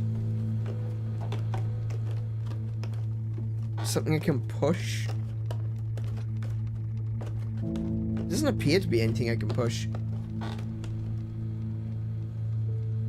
She did drive people away, apparently, so maybe violent tantrums.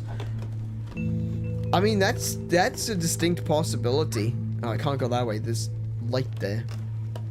There's definitely a distinct possibility that there was some kind of violence involved.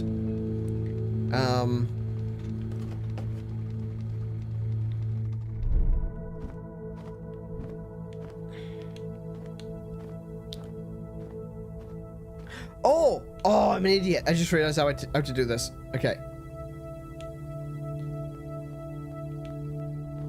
Hang on. Okay, so what I need to do is, oh, no, wrong button. So I want to stand on this, then pull that. So now I'm going the other direction. Okay. Oh no, I missed. That was not right. Hang on. Okay. Nope.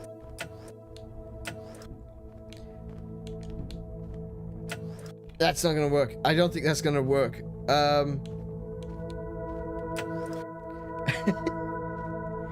So she doesn't really move very quickly in the air. She's quite floaty. Yeah, that's not gonna work. Oh, I was almost certain that was gonna be the way to do it, but,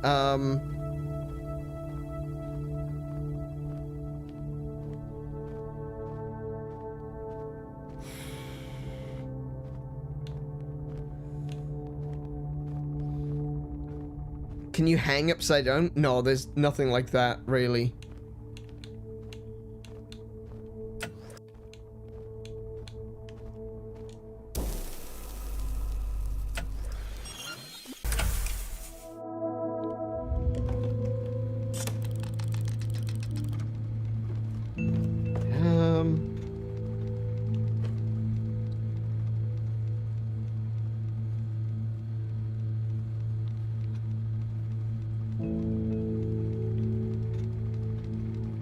I'm sure it's not as hard as it looks.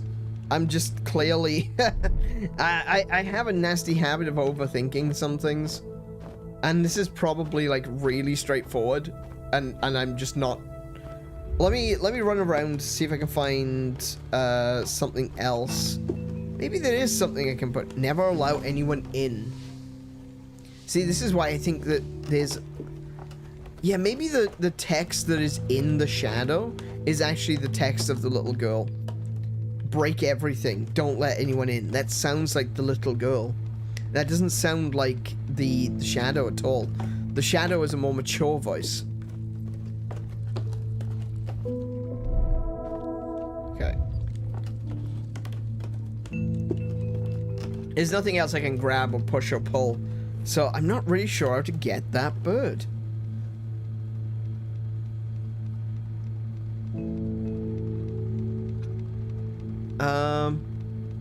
You were trying to jump from the side to get to the bird, then close the lever and she'll walk upside down. Interesting. So, like, we open that up.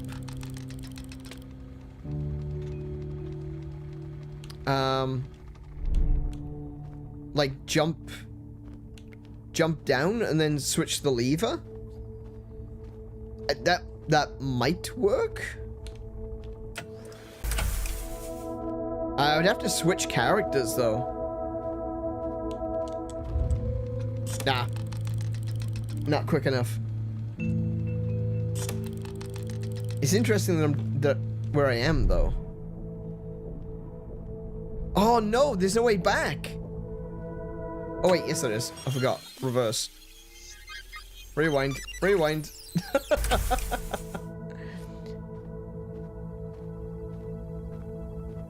Oh, when I was on the other side? Oh, right.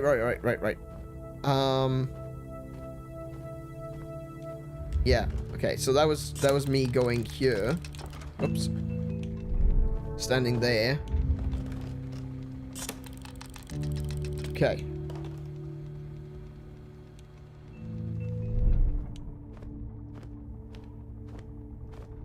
Oh, I gotta be cautious though, because there's brambles underneath.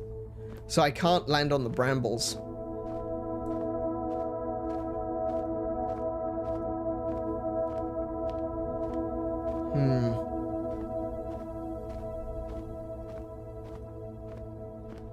I think I know what you mean. Oh, wait, no, I know exactly what you mean. Sorry, I just figured out what you were talking about. You're right.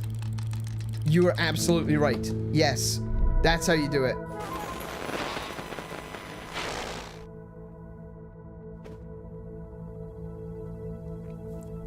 Yep. No, you got that. You got that one. Well done, Webster. I didn't even think about that.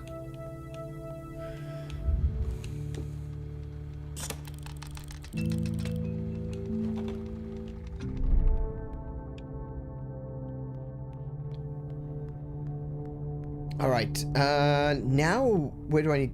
I still need to drop down. Okay, so I need to go this way.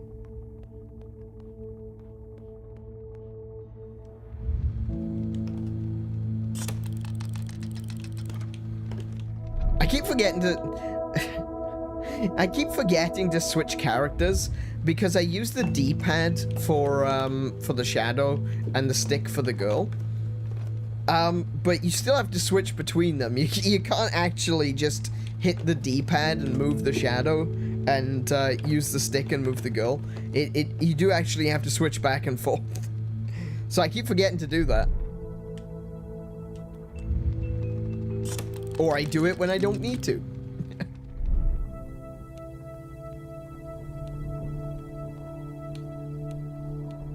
There we go.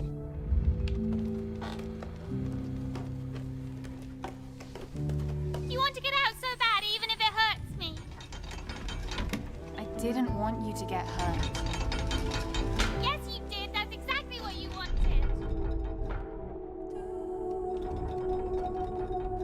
Never let anyone allow anyone in again. Never, never.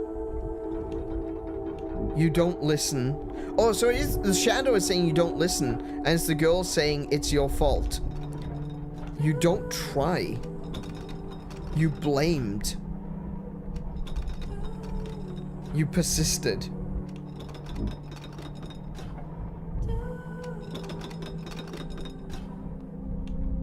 You accused.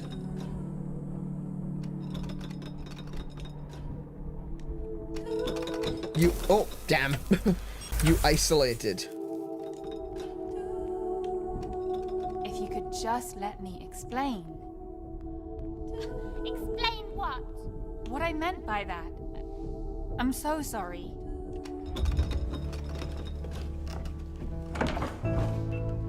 I will never believe.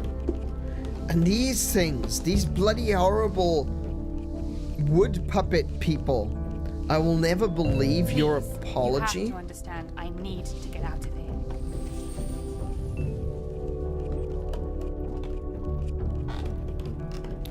I need to change. I needed to come.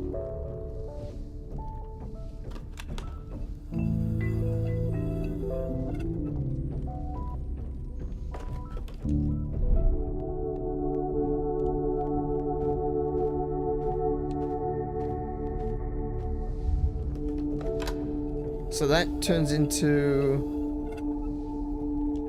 Oh, I see this. Oh, there's a lever up there. What does that do then? Oh, no, no, no, no. Okay, all right.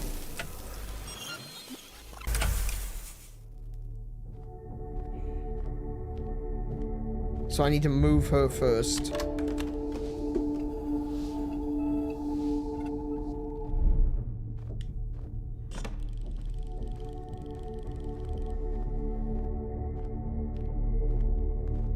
Well, that gets me out, but it doesn't get me closer to the bird.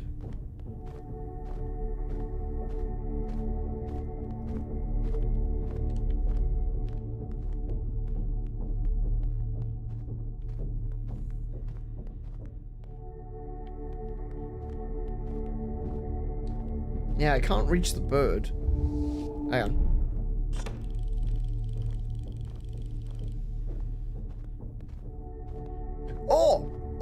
Oh. Interesting. Okay, I think I got this. I think I got this. So... if I do this...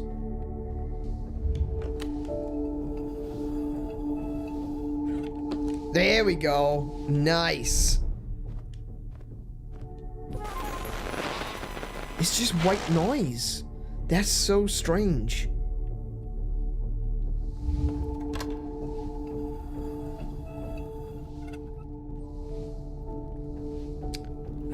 Right. I need her to go up there now. Need her to get off that and stand on the exit. Oh no, pull the lever. Man, see, this stuff, this is the reason I love light puzzles. You always say you need more. I don't. I just need my friends and my castle and my books. You don't even think for yourself. You don't even try for yourself. You don't even.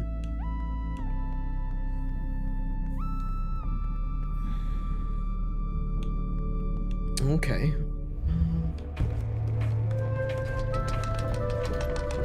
Oh, okay. Stop following me. I want to be alone. No, I won't leave you alone anymore. See what I mean? How sometimes it sounds You like... made everything bad again. I'm apologizing here, and you don't even try to listen. Try a bit harder. You're telling me to try harder? Really? You're the one telling me to try harder?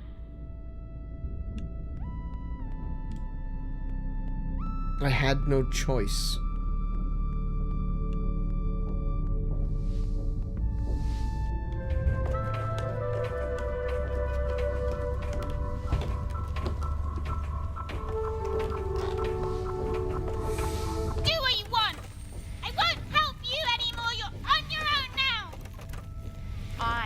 Never do what I want. You're the one who's stubborn and keeps acting on her own.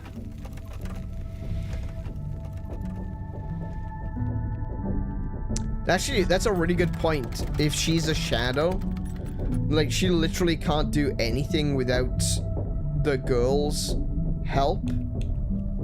Because she's a shadow. Obviously, we're playing it from perspective of she can control herself.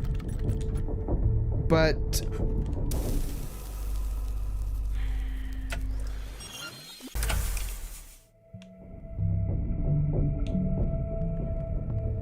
oh, this is where we can play with. See, look at it. This is amazing. Look at the way they're playing with the concept of dimensionality. If you jump off this side, you fall straight down here. But if you jump on this side, you fall, and this is the floor. I love that. That is so good. This is such smart design. Oh my goodness. This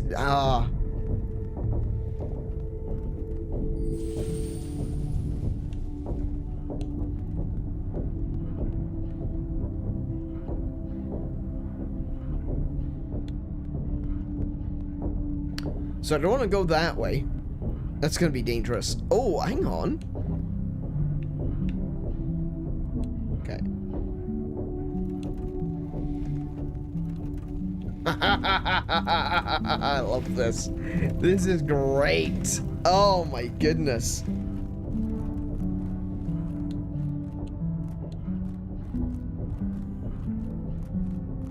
Oh, look, I can jump across to this shadow, right? Are you really going to be like this?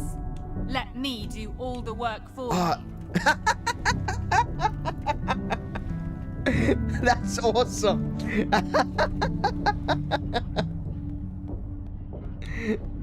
Oh my goodness, these puzzles are amazing. I understand that I may have made a mistake.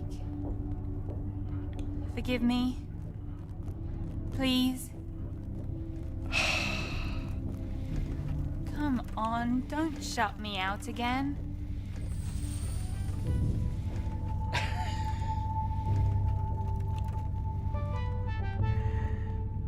She can hear me, but she doesn't reply. Some advice, maybe? If I jump off here, am I gonna fall towards this platform? I'm not sure. Yes, I am. Oh my goodness. I love this game. These puzzles are so good. What did you say? I show my hesitation so dimly, so vaguely. It allows lures to take hold and shape all decisions. My wavering.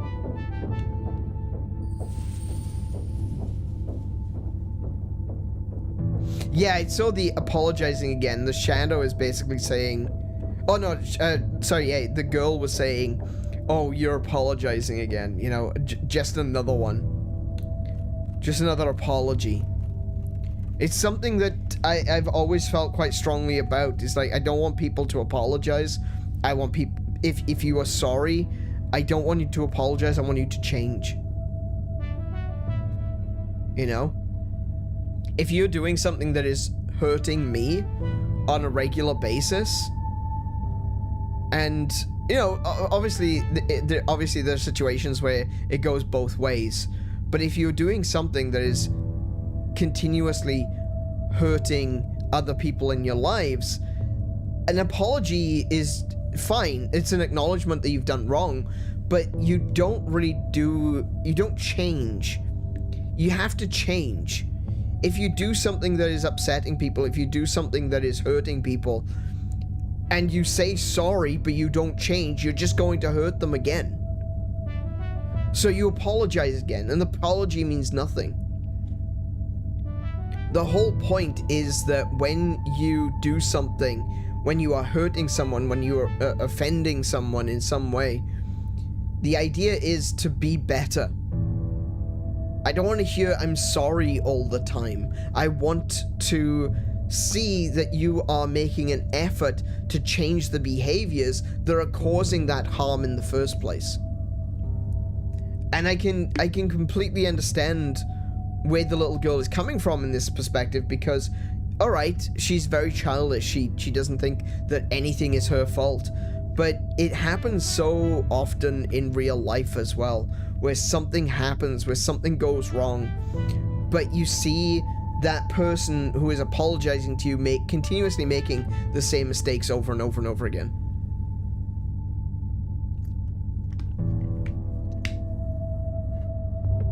And you can't believe the apology. The apology is just words at that point.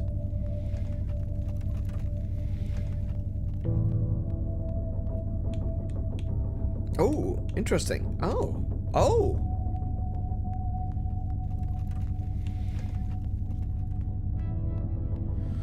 I get... Oh. Which way am I going?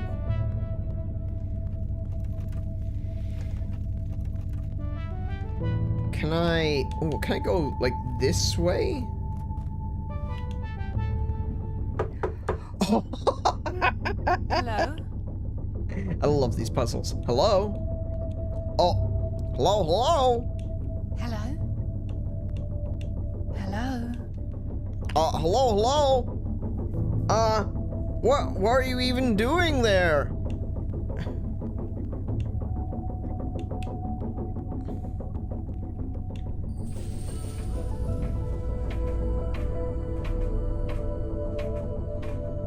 Oh, now it's all in a circle? It's all in a cylinder. You don't even look back. No, I'm not suggesting that we know what has happened yet. I'm just saying that it's something that I can understand because it's something that I experience, something that I've talked about previously. It's something that I understand in terms of, like, an apology needs to mean something, you know? Oh no.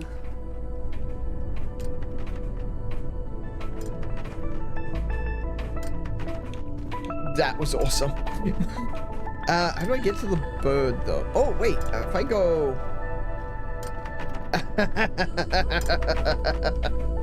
if I go this way, and I step off... Am I going in circles? Quite literally going in circles.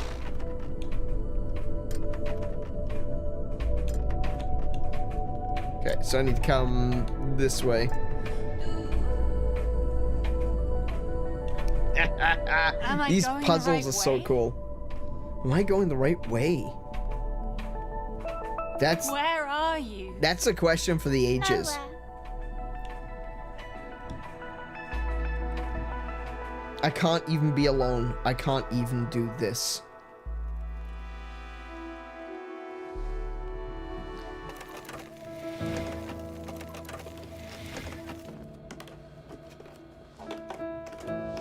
Where were you? What were you doing? Nothing.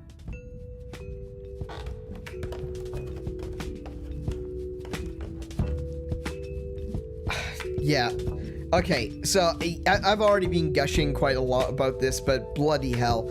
This is why I like light puzzles. The sorts of things you can play with dimensionality, because shadows are completely two-dimensional.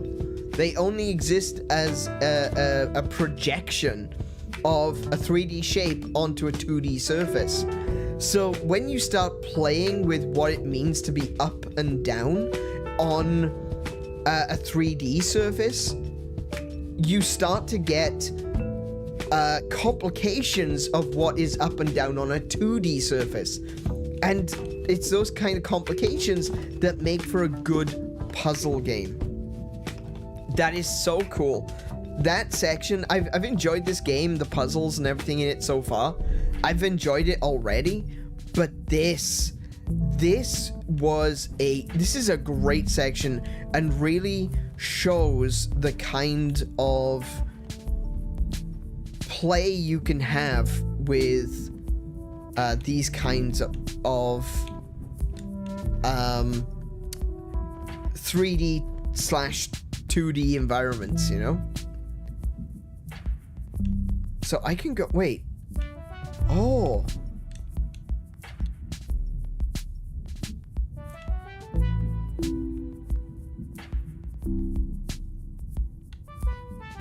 Hang on. So, hold on. If I could somehow... There we go. Yeah. Oh.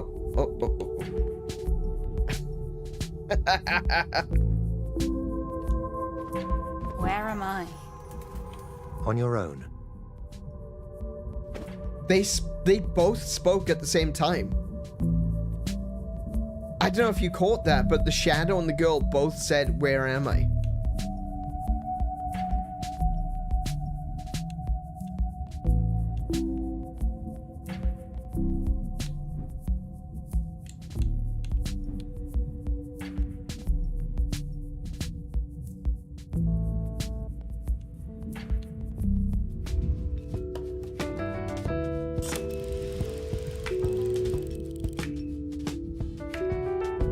Yeah, the girl was quiet. The girl was really quiet.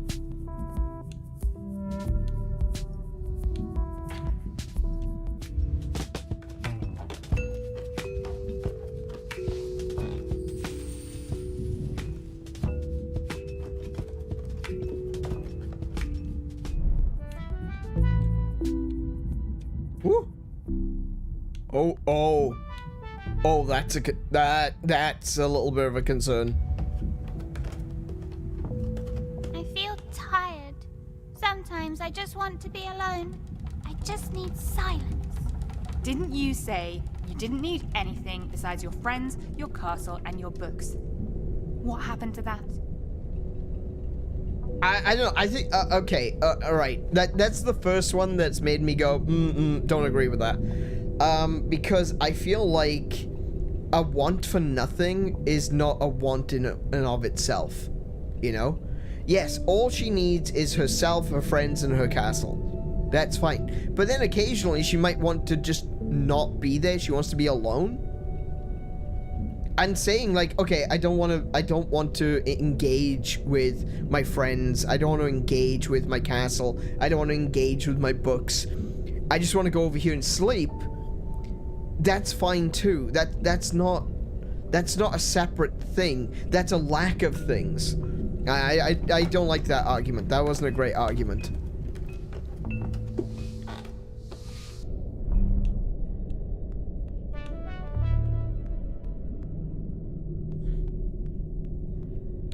My friends leave me alone when I tell them to. Exactly. And the problem is that I don't. Right? Sorry.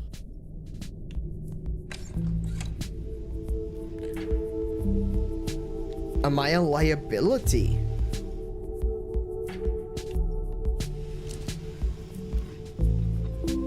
Interesting.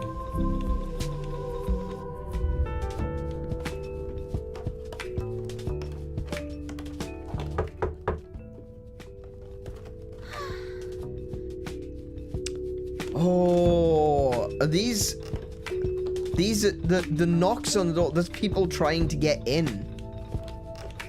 That's people trying to reach her.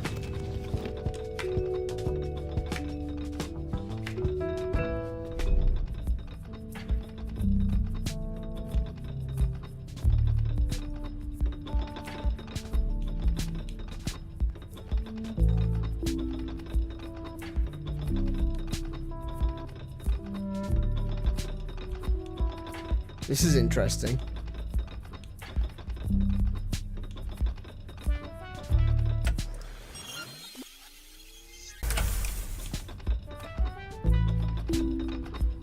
There we go.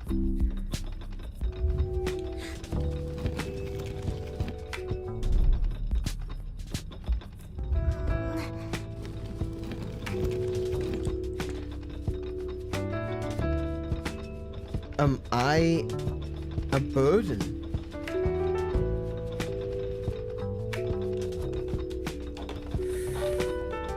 I have nowhere else to go but to you. Am I a liability? Nothing can move, nothing can change. I can move, you can change. Yeah, that's exactly. Oh, hello. That's exactly what I was talking about, though, with the, you know, you do something wrong, you need to change, you know? You can't just continue making the same destructive, behaviors. You have to change. Am I a burden? Otherwise, you do become a liability and a You're burden. just a bit heavy. No, you're not a burden, you're just a bit heavy. That's not nice. Calling her fat, too. You're getting heavier.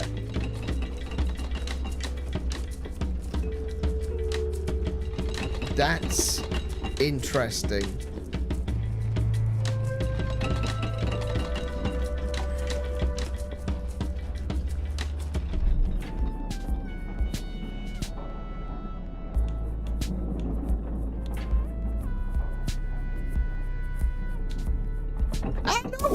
Oh, no, I didn't make it to the end in time. Oh, okay. Yeah, I can't reach. I'm gonna have to wait for it to go all the way around. Oh! Do you know what? I'm just gonna stand in the middle.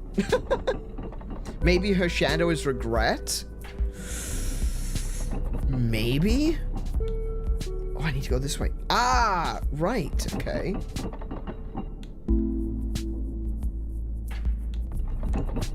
Oh, no! I jumped straight into the thorns.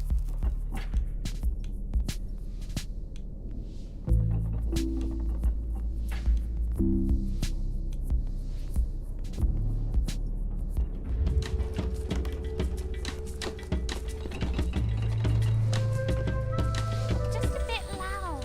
It could be a regret. It's the part of her that is. It's the part of her she doesn't want to face. It's something that's getting heavier. It's something that's getting harder to deal with every day. And I don't know what that is. We don't know what that is yet. We haven't quite experienced that. We haven't seen what it is that's driving her.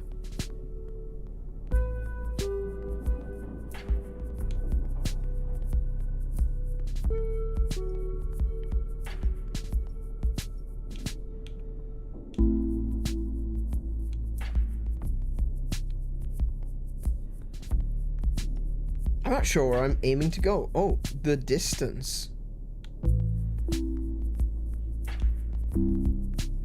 I guess I need to go that way? How do I get that way?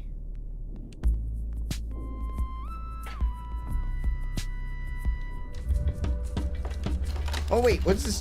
What's this do?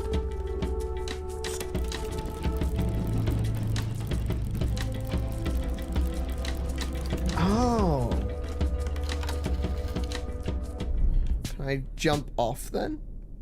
No. Hang on. Oh no, I do need to move her back.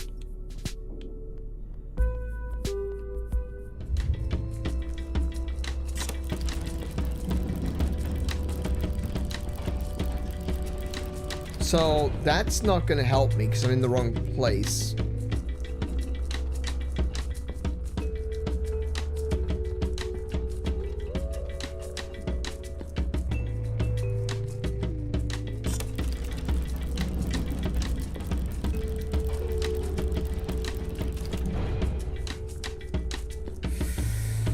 Hang on, I need to see where I'm going.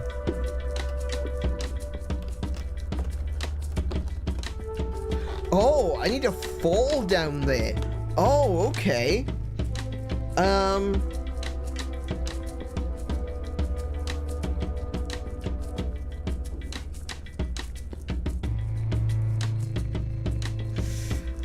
So I need the shadow to fall this way, walk up that route, and then fall down the other way.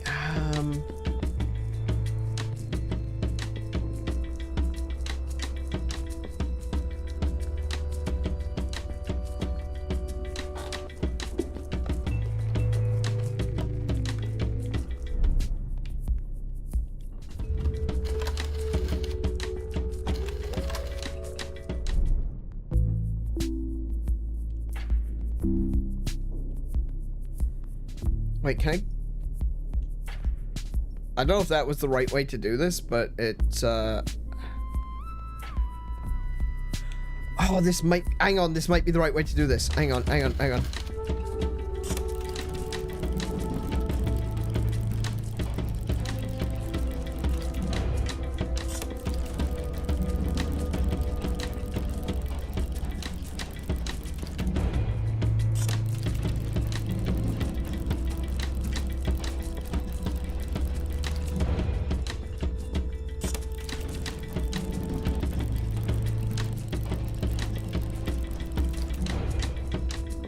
Oh, it goes too far.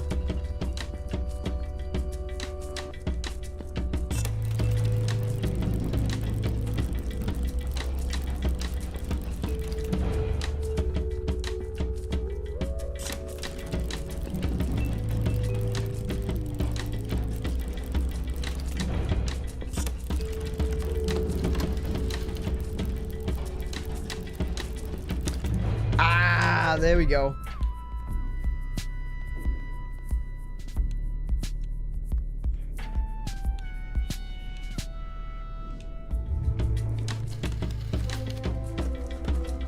I got it.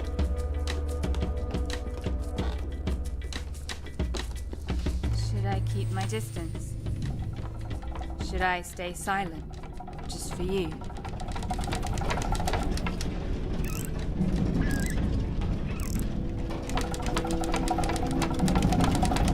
That watcher just face palmed and shook his head. That's,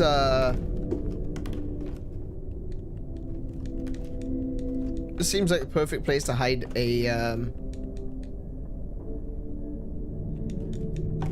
bird. Maybe they just wanted me to see that puppet there.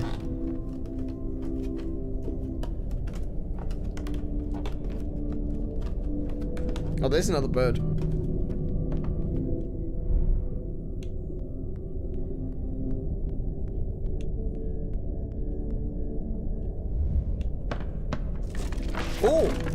Oh, heck. Broke this bridge just like you broke my castle. I know. It was necessary. We can build other bridges and other castles.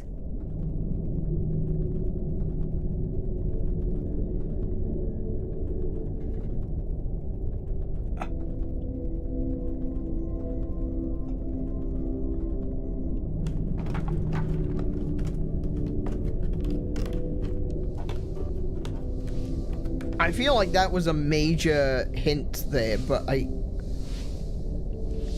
Wait, why can't I change? I can't change.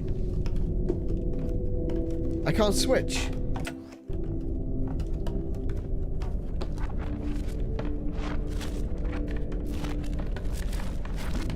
Oh!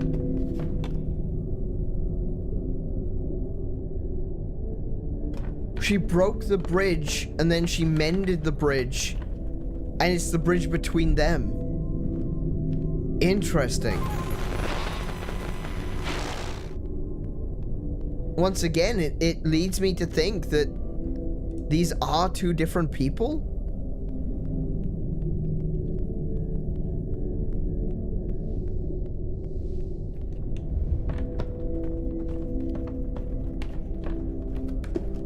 Breaking the wall she created around herself. Yeah, I think that's exactly what it is.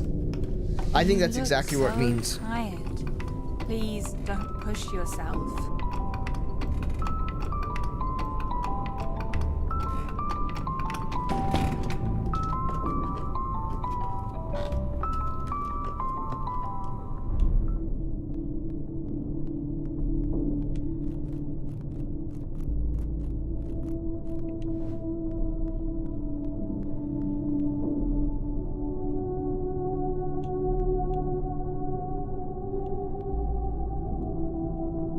Push yourself. Oh, now, okay, hold on. Because that implies something else entirely. One, don't push yourself, but now it's like, push yourself. But now I'm pushing the shadow. So is the shadow myself? They keep playing with these concepts.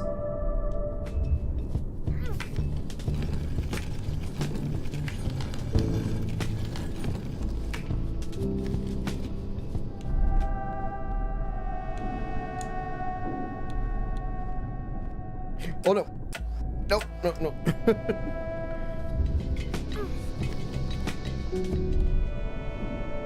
Oh no, no, no. Yeah, I keep hitting my head on that. Hang on. There we go.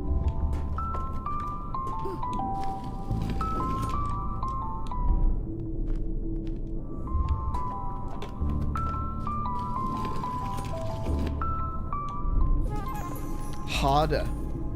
Again. I gotta be honest, I feel like I have to be in agreement here that sometimes it just feels like they're constantly pushing. It's like nothing is ever good enough.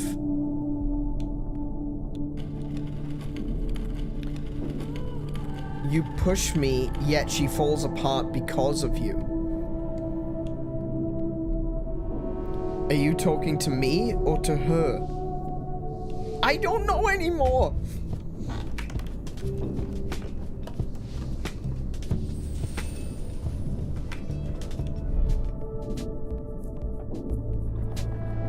Oh, this one. Oh, this is gonna be fun.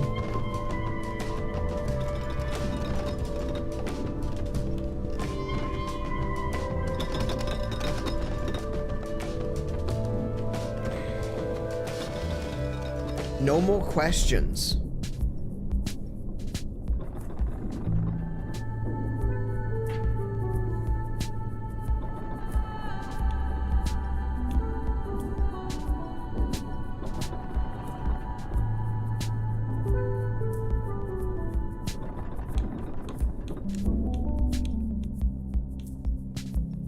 No more answers.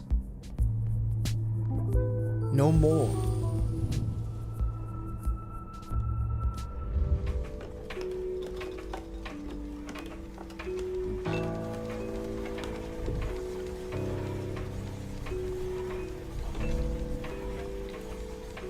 I think the capital text is something else, like the doctor.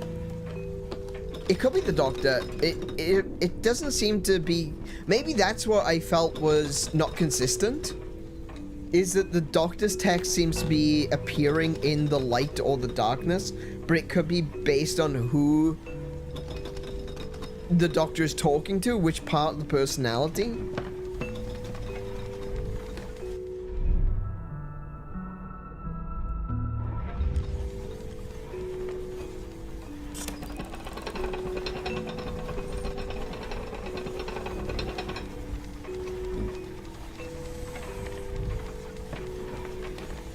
That's gonna be a heck of a jump.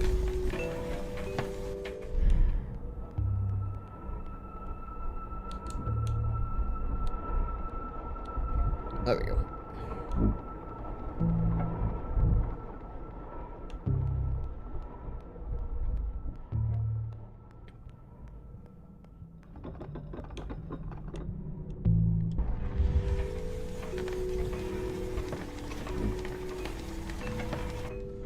Oh, wrong button. I still am not used to the buttons. I don't know why.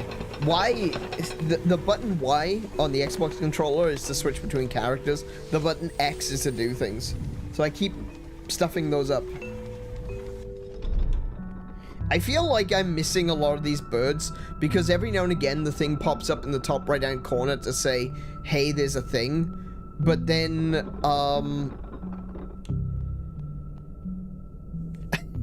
but I don't, it doesn't go up. It said 75 like every time so far. Oh heck.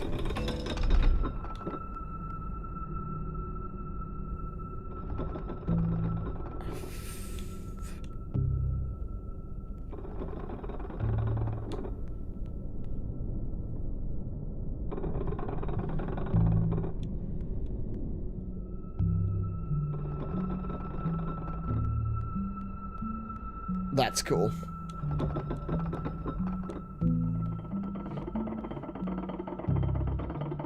That's really cool.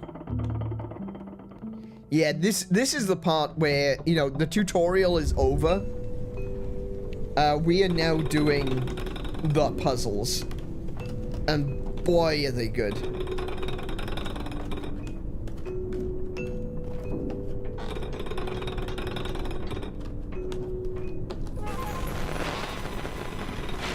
You create the gaps. Interesting. Interesting phrase.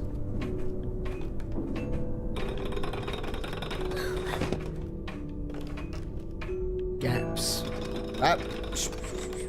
Oh, I can't go that way. Okay.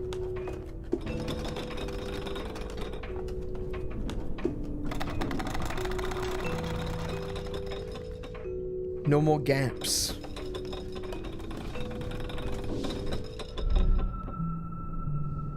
No more bridges. Going to take time to bridge the gaps. Oh, look, it went up to 76, so I did find a bird. Okay.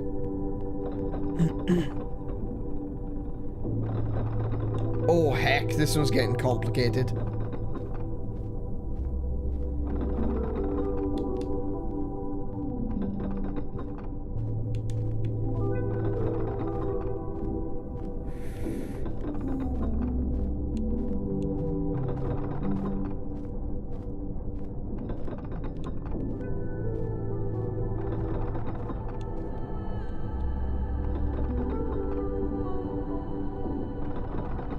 Ah, it was wrong one. There we go. Focus on... Focus. Focus on what? What do I need to focus on?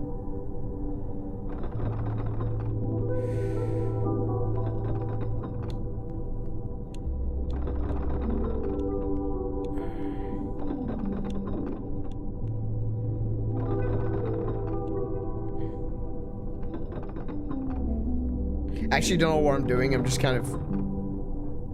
Yeah, that was wrong. Okay. There we go. There we go. Time to heal. From them, from me.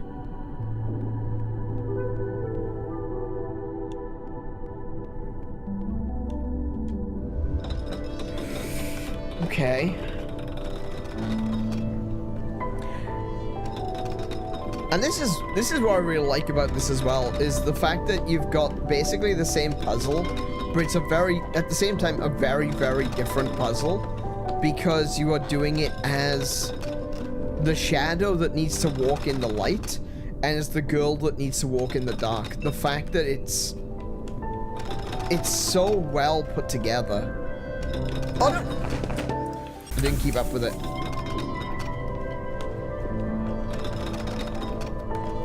Oh, I can't go that way.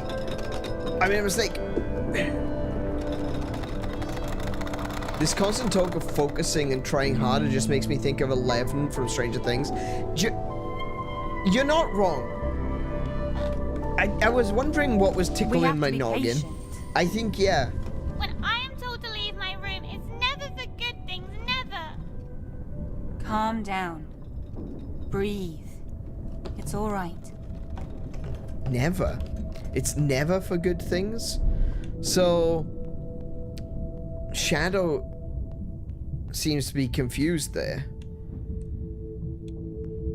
It's never good things. Oh, it's an elevator.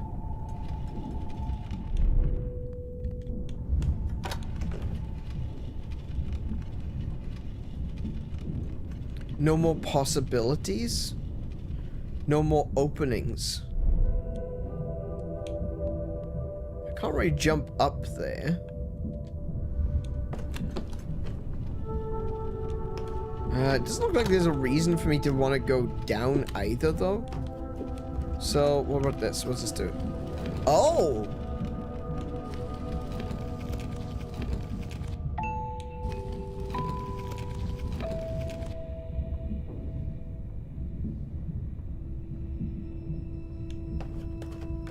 Okay.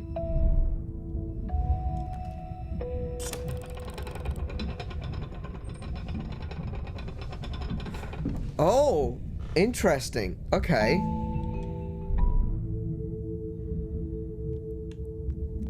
I need to...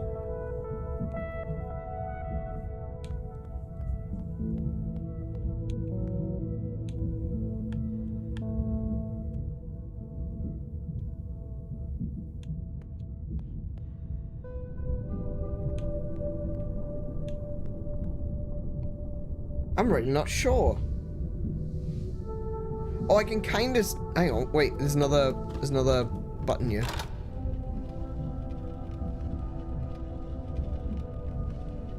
Oh, that brings that back up.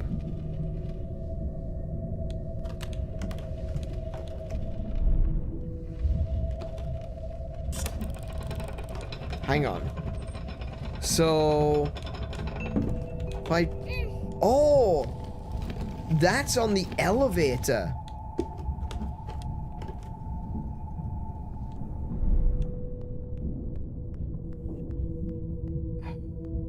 That's interesting. If I do this, I can push that.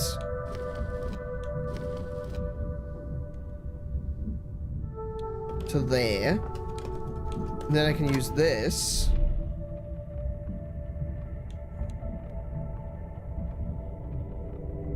And drop down here.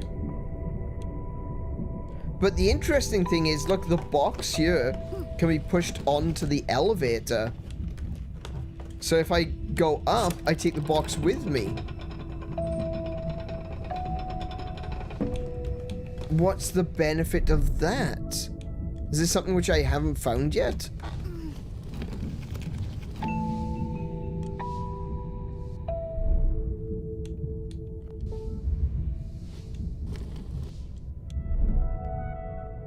Oh, that's the limit of her...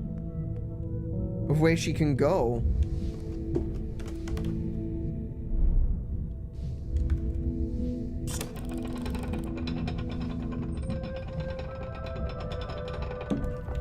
I'm wondering if there was a bird that I missed.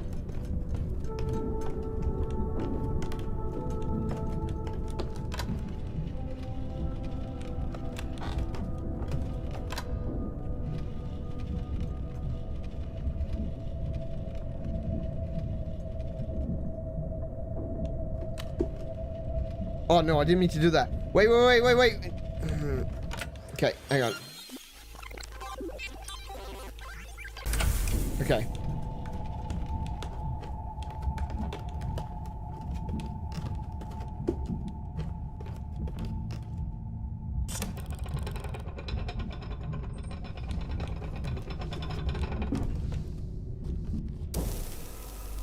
Wait, what just happened?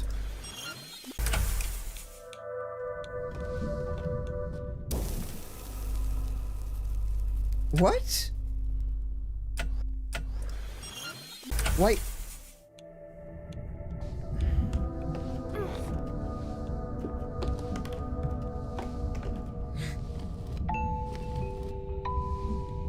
I don't know what happened there.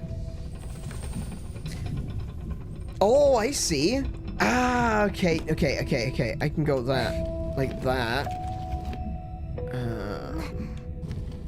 Like that. And go there.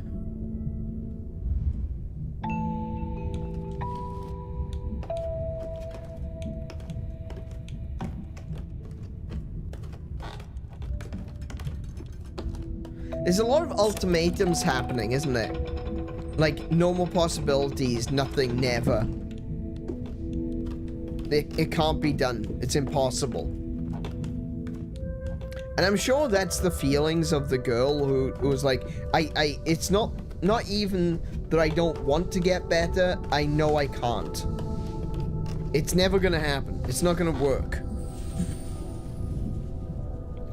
Oh, right. Okay. That's a bit different. They haven't done that before. Where they've... had you complete something and then...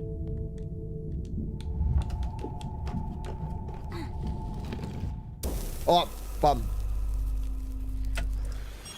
They've never had you complete something. Oh, I can't do that?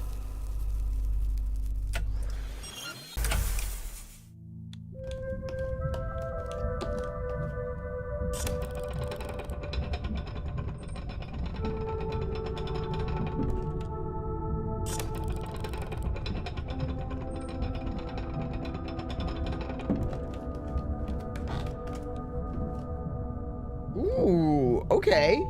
This is an interesting one. So if I move the box further to the left, she gets crushed.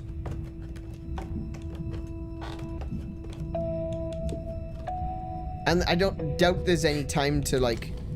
No, there isn't any time to move her.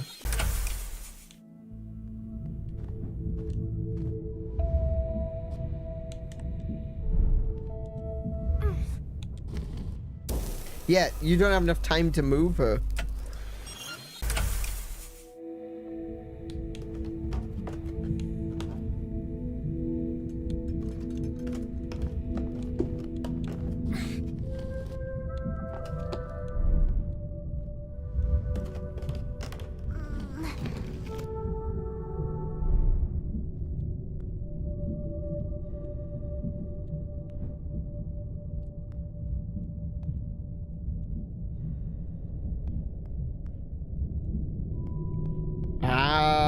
I think I got it.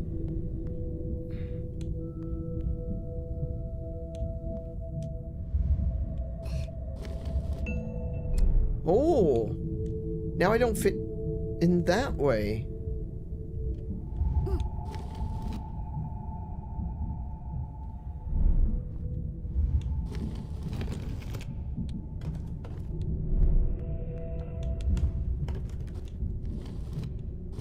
Ah, no, didn't mean to do that.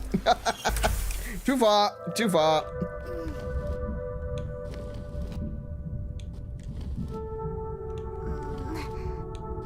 Oh, wait, what if I do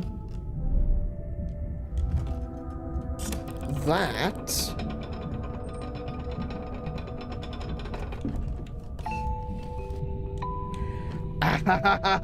Yeah, I've got to think in so many different dimensions right now to figure out how to do these puzzles.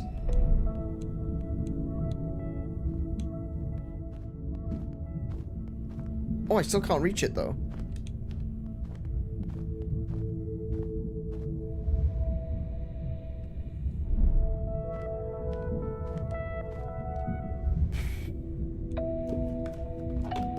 Okay.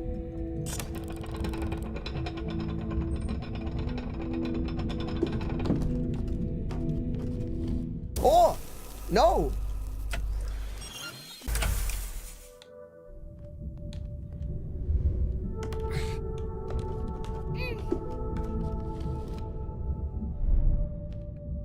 Oh, I don't think that's gonna work though.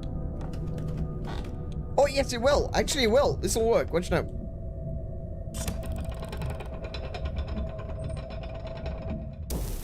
Nope. Okay, I was standing in the wrong place.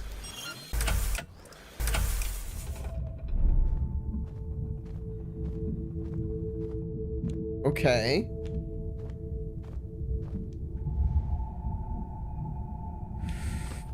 Oh my goodness, how do I do this? Oh look, that changed the shape of it, look. Still can't reach, but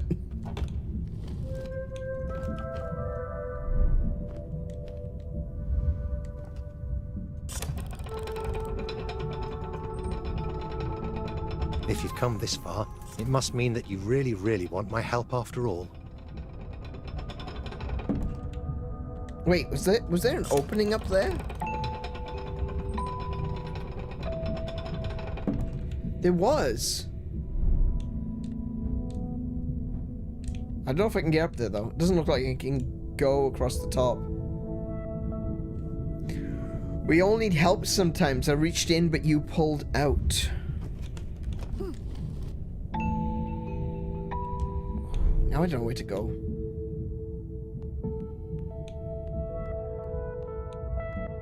I think I need to go back down. I basically need to start this over again.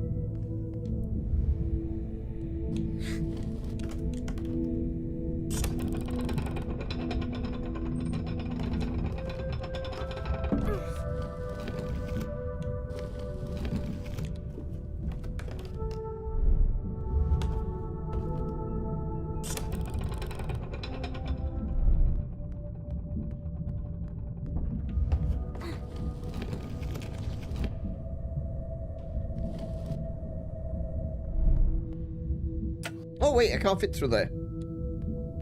Wait, how did I do this before? Let's do. Oh, that's right. That's right. Okay, okay.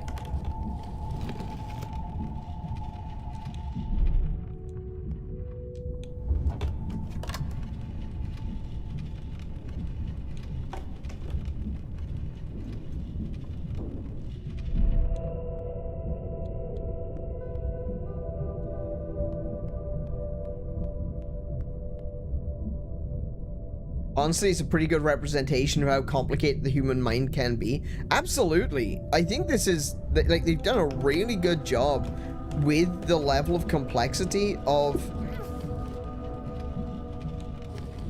these puzzles. What can I do here? Do I need to jump down? I think I do. I think that's the right way. I think I may have screwed that up.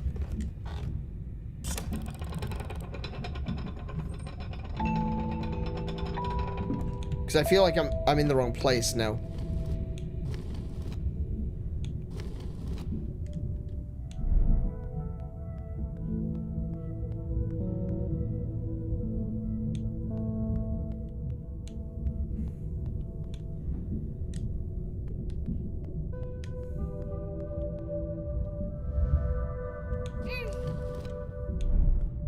Yeah, look, if I drop down here, I'm gonna end up dropping back all the way down.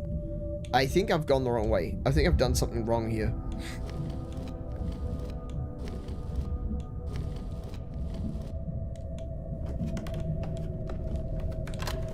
This brings the light back up, doesn't it?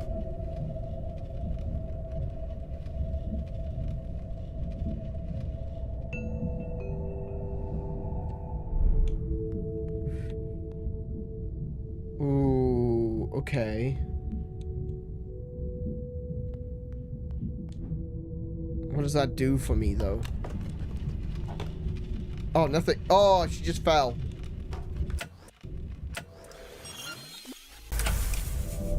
Okay. I've completely beansed this up. I have no idea what I'm doing.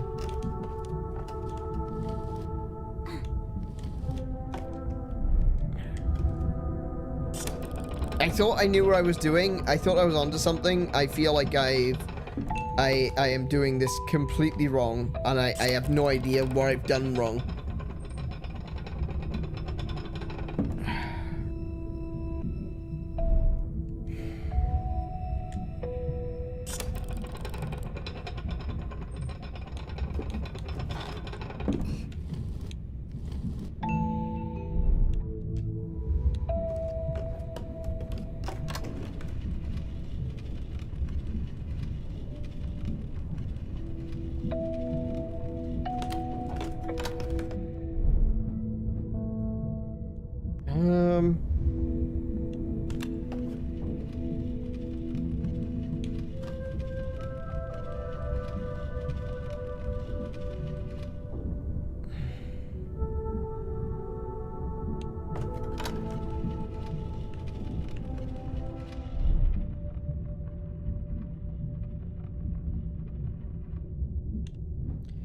So this is kind of one complication that you can experience with a game like this.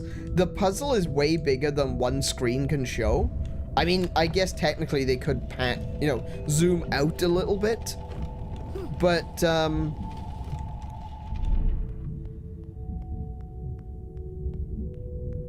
at this particular moment, I feel like I'm not seeing enough of the puzzle to really understand what I'm doing.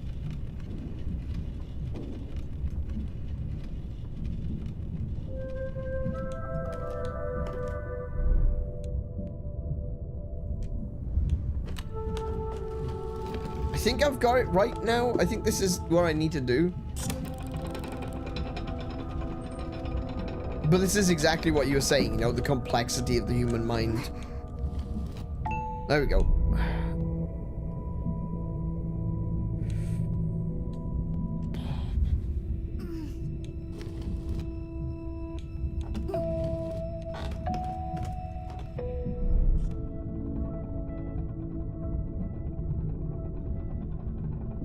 So can I push that to there?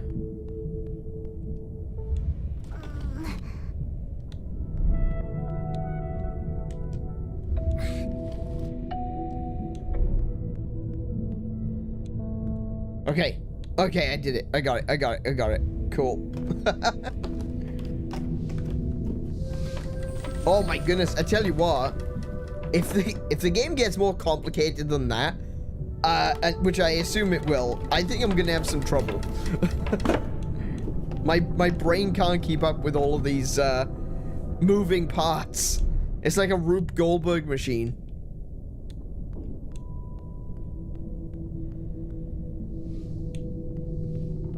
And now I've got to do it upside down. Brilliant.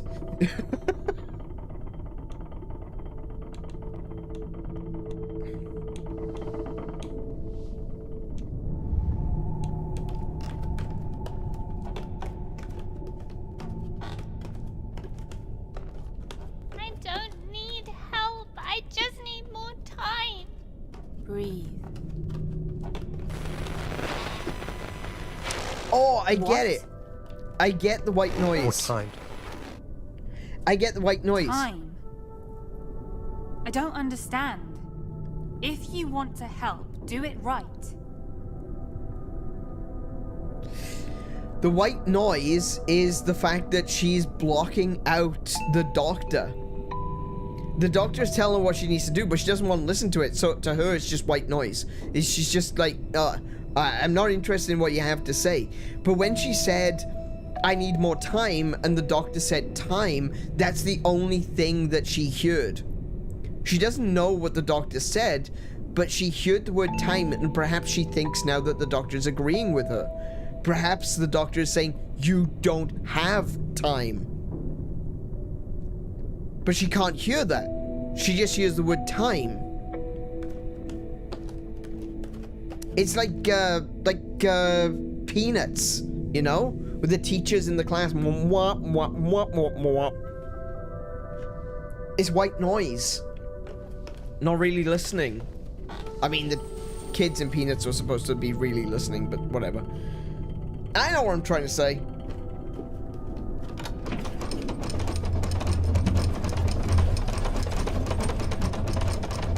if you're not talking anymore, whom do you think I will listen to?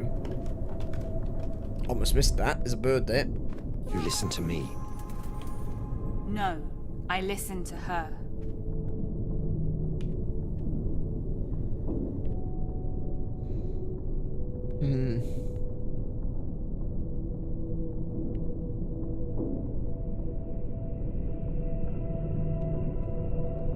I just noticed there's another bird down here.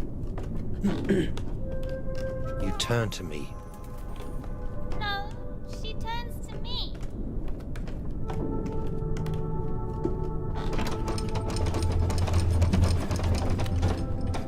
If you aren't helping anymore, who do you think I will turn to? Okay, she turns to me. Wait, I'm assuming... Wait, what did that... Wait, whoa, I saw another piece of text go past. Clonk. Oh, right, okay, never mind.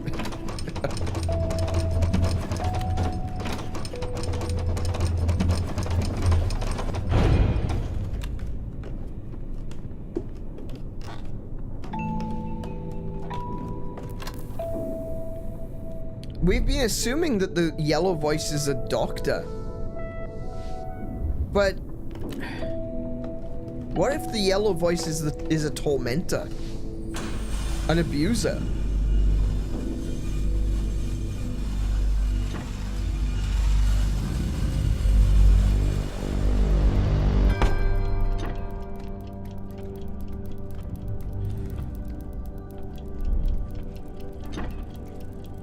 Oh dear. Oh dear. I don't know how to get you off here. Wait, I don't... What? Oh, oh, is this spikes around the center? Oh no.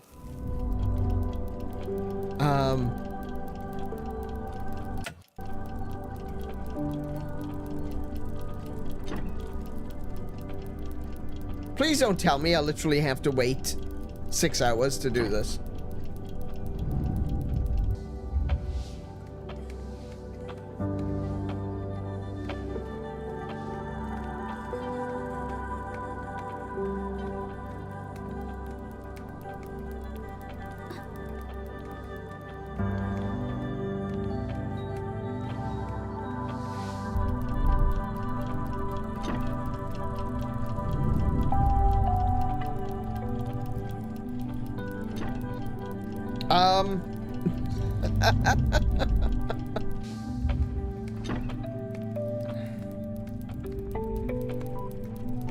What? Wait. What? As she walks forwards...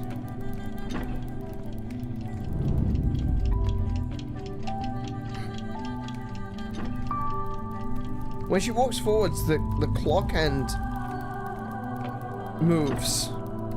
Oh! Wait. The clock is following her. Oh! Oh!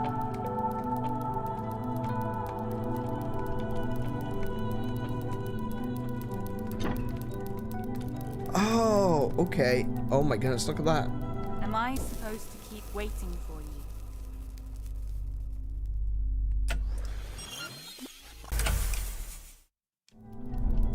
The whole background look is changing. Am I supposed to keep waiting? Like she's turning back time.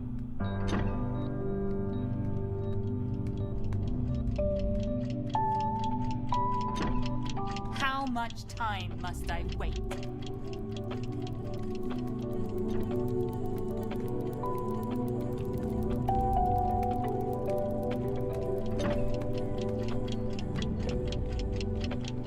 Wait, what even happened then?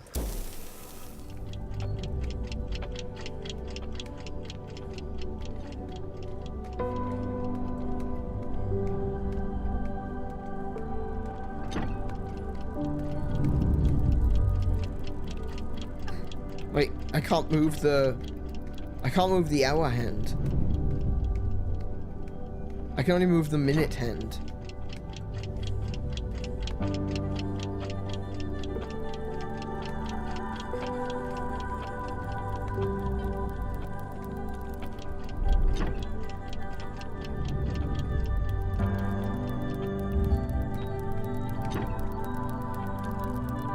I now went the wrong way, though.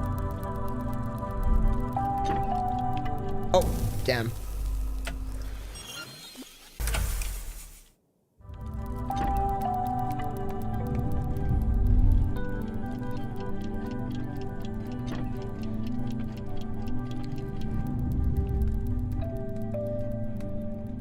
Oh.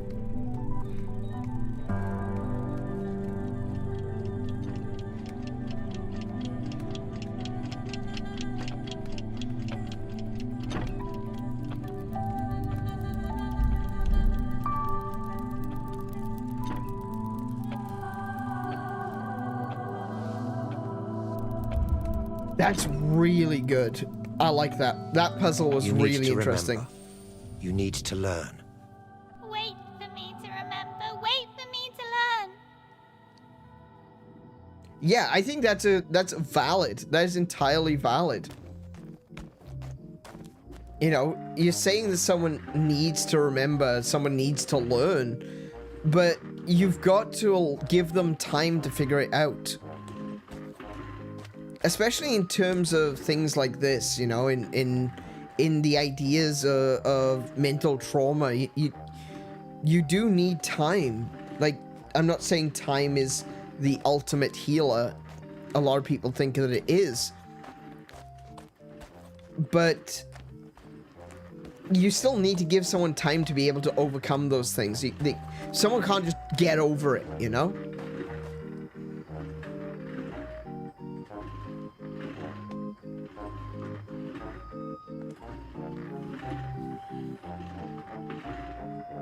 I think that's entirely valid. You know, I feel like she's being rushed.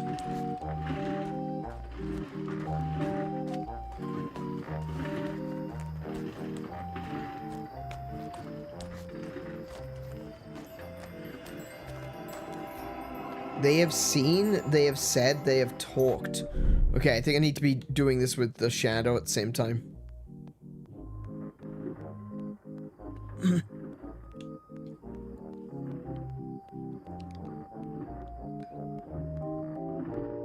The long dream, the bad dream, the big show. Is this what you wanted to remember?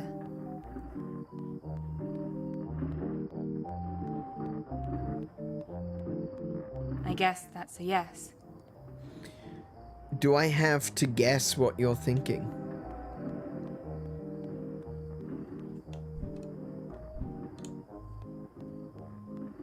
What is this place?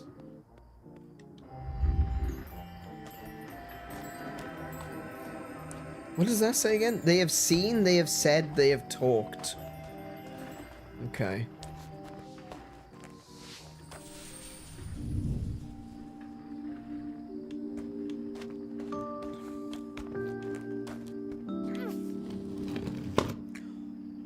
Oh!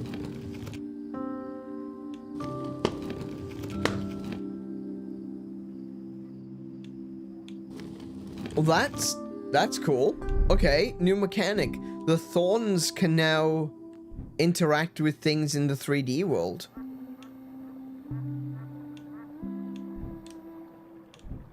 Haven't we seen you before, Fishing Man? We did see the fishing man before. He was in an earlier stage.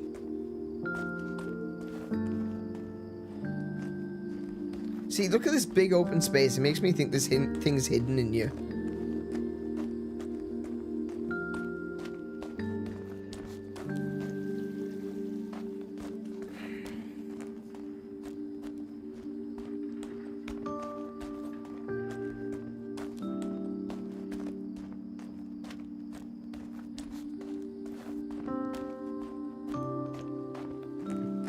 Yeah, haven't we seen you before, Fishing Man? The game is calling out the fact that it's reusing assets. I love it.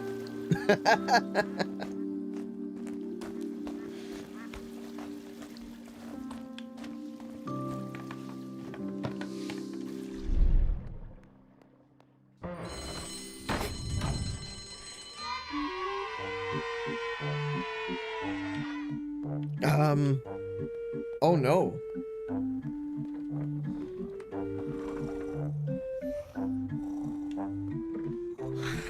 Oh, no, no, no, no, no. Okay, I've actually got enemies to avoid now. Why would you go in there? Because the game told me to. Oh, I wonder if there's an aspect of that as well, you know? Would you kindly? I went into the cage because the game told me to go into the cage, but I didn't think, you know? I just did it. That's where the goal is. I didn't expect it to still be there. I'm still there too.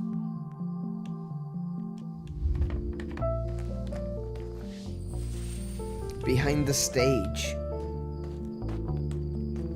I'm really curious as to what all this means. Maybe this is like a happy memory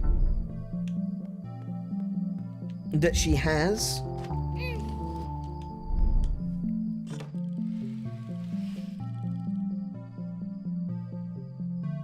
Maybe the last happy memory she has. I don't know.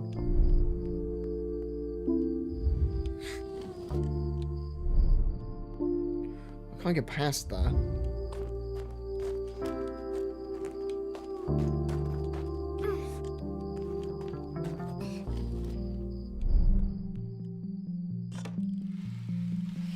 Oh, right. Hang on. Okay, so that moves that one. Wait, is there something on the other side? Oh!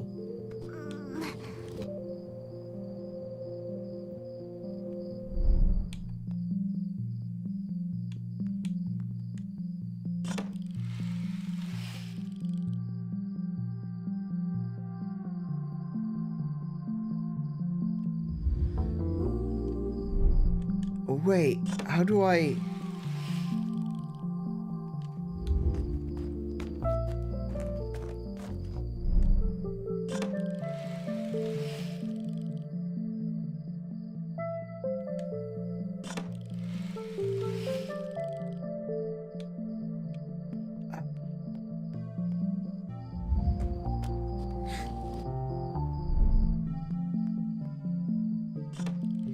There we go. Okay, cool.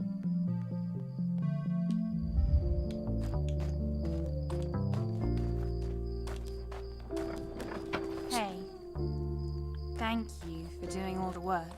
I wish I could carry you like this. Oh, now, hold on. Of course. I didn't even think of it like this.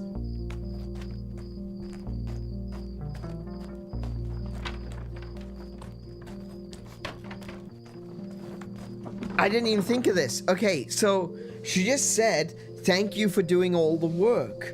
I wish I could carry you like this. The little girl is still the body. You know, if we look at it in terms of which one has agency. The shadow is always following the girl because she's a shadow.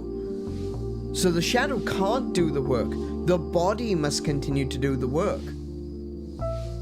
That leads me back into thinking that this is actually one person with their mind torn between maturity and staying a child. I'm completely off the idea that this is two people. That this is like I was saying, like a mother that has regressed and her adult daughter. I don't think that's the case. I think these are two sides of the same personality. But the personality has certainly regressed. The person there's a part of them that is still their old self that wants to move on. And then there's the inner child that doesn't want to grow up. Again, that applies very strongly to the Peter Pan imagery that we're getting throughout this as well.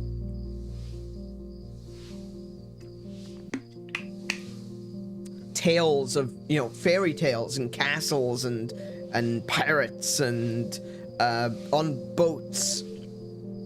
All the stuff that we've seen, the Peter Pan imagery the boy that never wants to grow up and the shadow that has to do what the boy says because he's the shadow. Even though the shadow wants to move on. Okay. Balloons pop the shadow. That's new.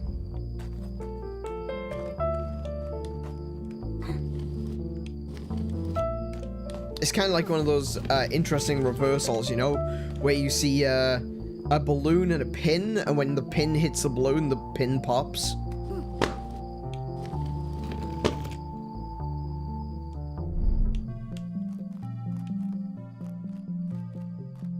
The two personalities arguing directly with the male voice is still wild, though. I don't think that he necessarily... Do you remember this as well? I don't think that he's necessarily hearing two different voices. But these are the voices how she hears herself inside her head.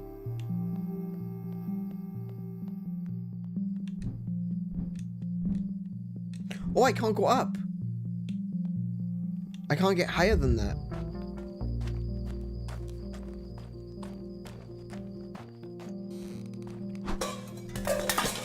Oh, perfect.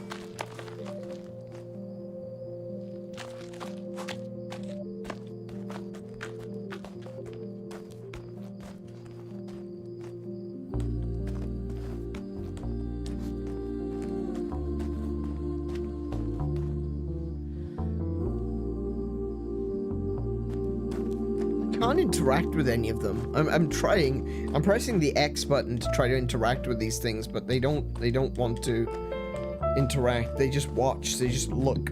Oh, excuse me.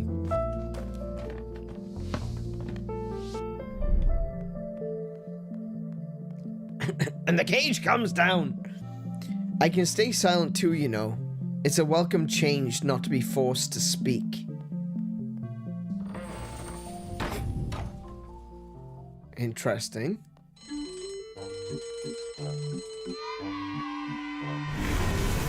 Oh, there's the castle.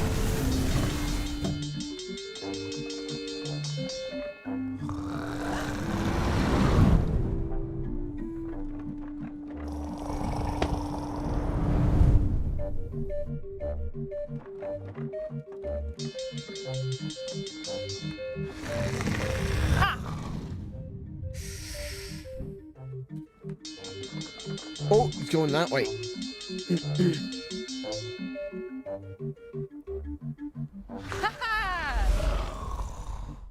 Thank you. I don't mind playing, you know. I remember playing a lot back then.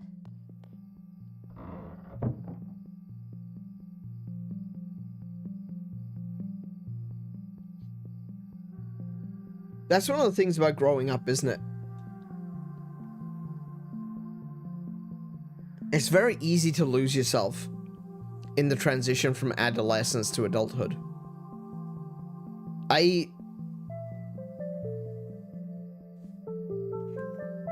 know that I'm not... I know I'm not the adult that I should be. I'm not incognizant of that.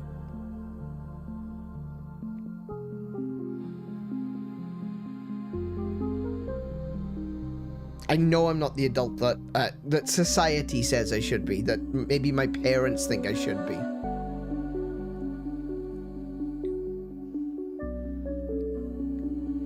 Everything is about give and take, you know, what you're willing to give up and what you need to hold on to.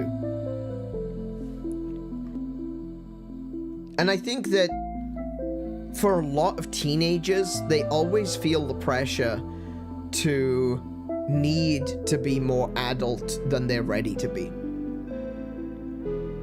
That's why you get a lot of, you know, kids that try to act adult, you know? That they feel like they're being pressured to be more adult, and in doing so they lose themselves. They lose who they are because they put away childish things, to borrow a phrase. and they act like what they think an adult should act like. It's a caricature. It's not even adult, you know? I remember when I was in school, it was kids would be like, oh, I can't wait till I'm 18 so I could smoke. You don't get that anymore. It's because that's what they think adults do. Adults go to the pub. Adults get drunk. Adults smoke. Adults drive cars. That's what adults do. But it's so boiled down to be absolutely meaningless, you know? Adults swear. Adults, well, I'm a grown-up now, and grown-ups make our own decisions, so I'm not doing what you tell me to do. Doesn't that sound childish? At its core, it's true, but it's done wrong. It's a misunderstanding. It's a caricature of the actual process of growing up. And I think a lot of people lose that. They lose themselves in that battle. I know a lot of people that used to love video games when I was a kid. And after a certain point, they just didn't like video games anymore.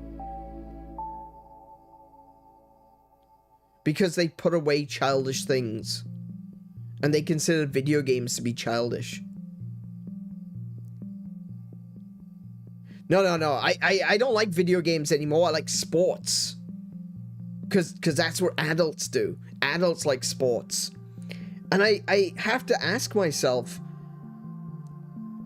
did some of those people give up the things that they genuinely seem to love for something else just to convince themselves that they'd be happier doing something else? And do people have so many problems today because they are not true to the things that they genuinely believe? I recently saw someone talking on X about this, actually. Someone made... No, sorry, it wasn't on X, it was on Threads.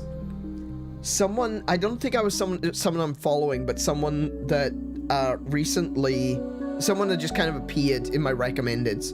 And they turned around and they said, for years I've been watching, I think it was hockey. For years I've been watching ice hockey. And last week I realized I couldn't stand it. I hated it. And I went into the attic and I pulled out my PlayStation. Someone actually said that. I think it was either the beginning of this week or the end of last week that someone said that on Threads. I've been watching hockey for years. I've been invested in it for years, and this week I realized I can't stand it. And I went into the attic and I got out my PlayStation.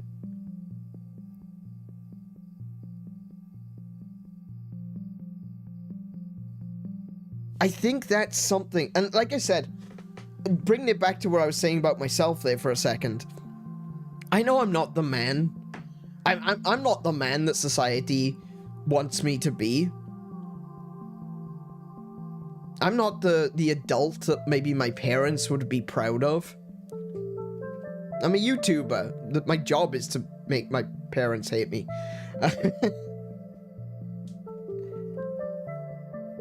And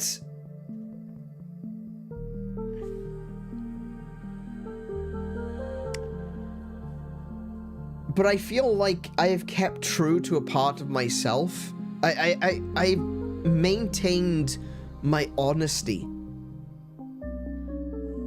but at the expense of feeling like an adult. I'm 40 this year. New people to the channel probably don't know that.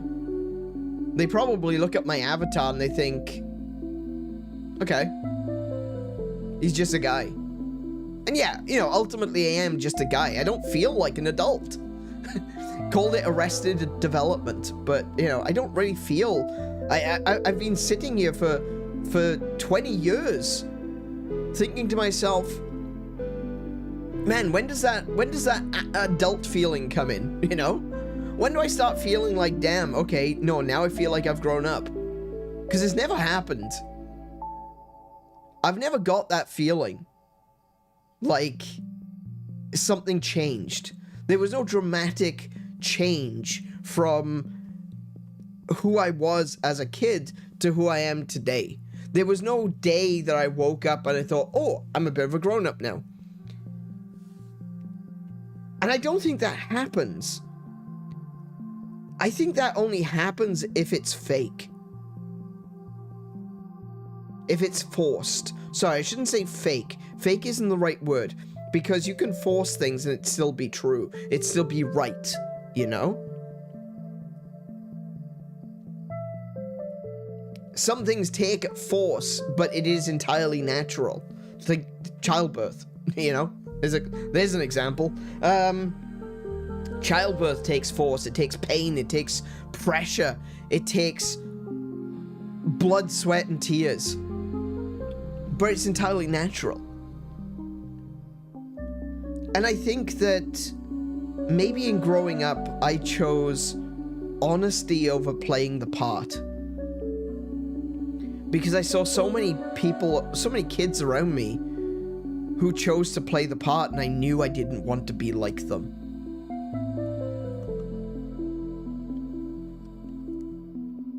In fact, I think it scared me.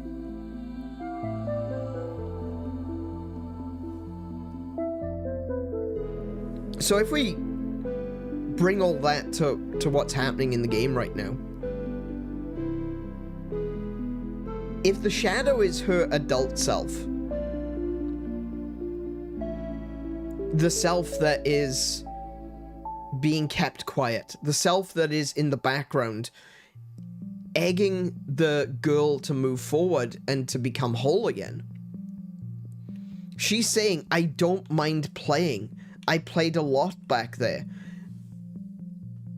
She played a lot back there because she's remembering being a child.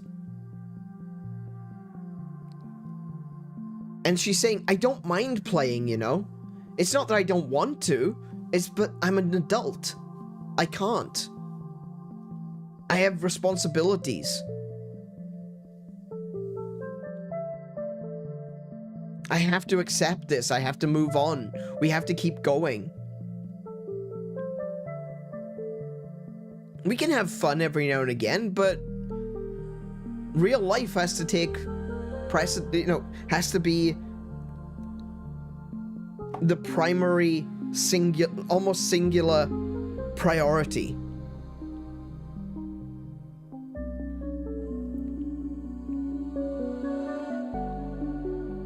And she's bargaining with her younger self, the young self that is currently in the cage, by the way. She's trying to bargain with her young self, saying, just because we're a grown-up doesn't mean we can't enjoy those things. And this is what I mean by, it's like sometimes in the growing up process, a person loses who they are. Because they lean so heavily into the caricature of what they think an adult is, they put away quote-unquote childish things. And they're like, oh no, I can't do that. That's what kids do. And look how we get mocked for it. Look at games journalism. Just a great example.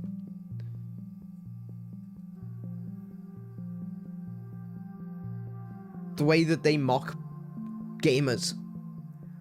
They call us man babies, man children, piss babies.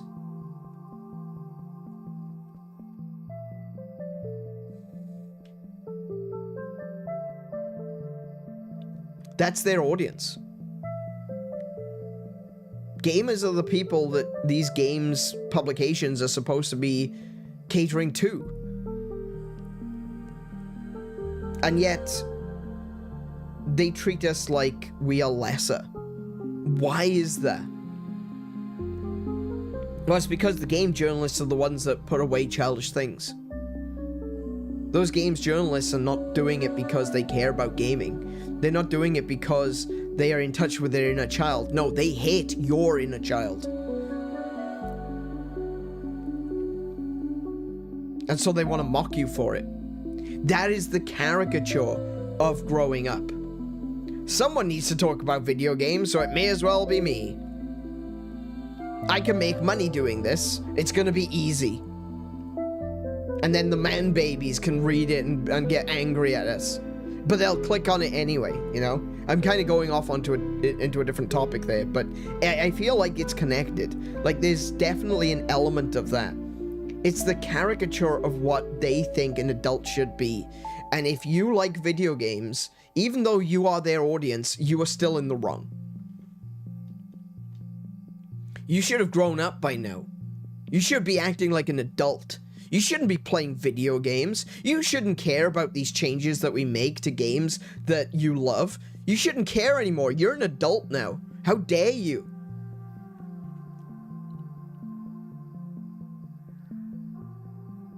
You're just man children. You're not allowed to like the things that you liked once upon a time.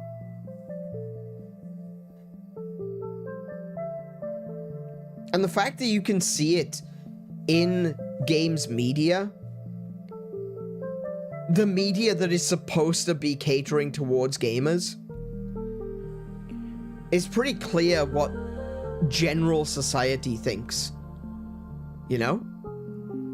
It's pretty clear that the people that are supposed to be speaking on our behalf, the people that are supposed to be advocating for us, talking about things that interest us, are the ones that also hate us. I always hear the people saying, you know, if you think you hate games journalism, you don't hate them enough. And I'm not here to encourage hate, you know? I'm not here to say you should hate them, but you should definitely be wary of people that claim to be on your side and then take the piss out of you at every chance they get. And I feel like that really ties into that idea of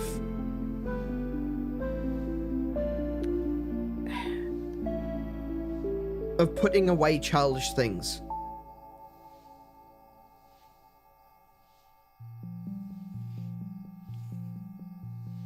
I put away childish things once, but I took them out again once I got settled. I think that's a fair balance. I think that's a fair balance. There's nothing wrong with getting comfortable after some time. And I think... What? They don't talk either. Have you seen them? I think about my life, and I don't want to turn this into a pity party, but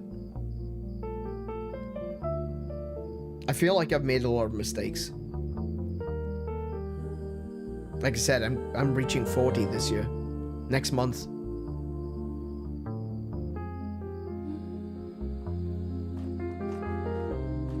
And there's a lot of things I wish I'd done differently.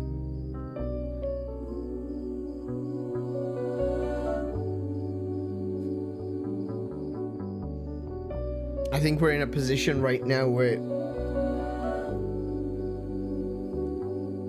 that I think I wouldn't have been in if I had done things better, done things differently when I was younger.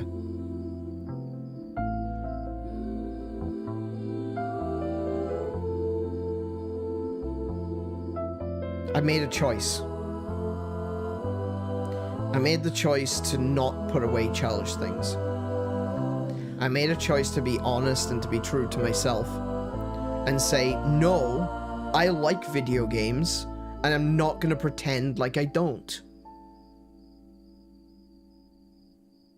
I like cartoons. I like anime. And I'm not going to pretend like I don't.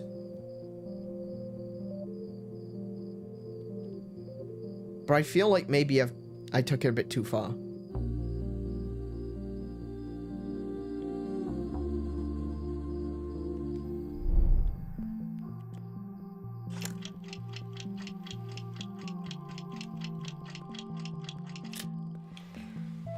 Oh, this is actually a pretty good one. I like this.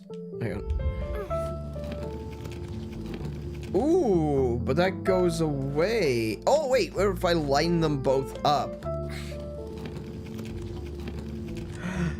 Oh, the shadow becomes dark again. And it opens up both doors at the same time. That's really cool. I like that. I see them, but they don't see me anymore.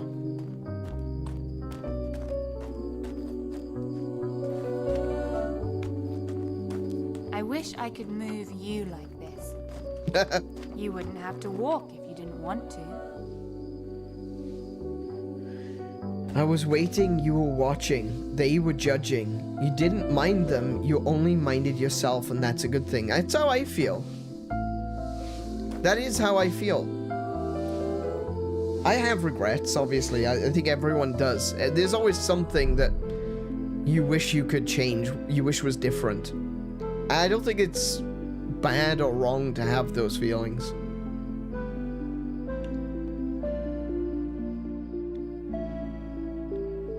And I felt that. I felt that throughout my entire life. They were judging. You didn't mind them, you only minded yourself, and that's a good thing. That's how I feel. I actually feel like maybe I went too far, though, in the other direction. I feel like I did things to spite them. I don't know, they are the wizards.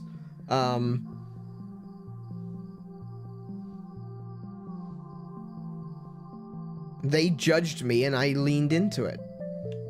Do you think the other is gone forever? What's the other? That's gotta be the doctor, right? Cartmel Master Plan was the good version of Doctor Who.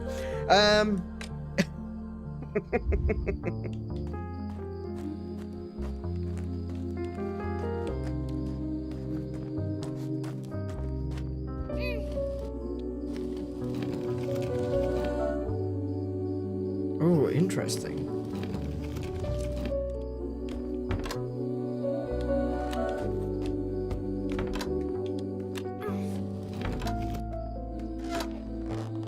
Oh, no. Oh, balloons?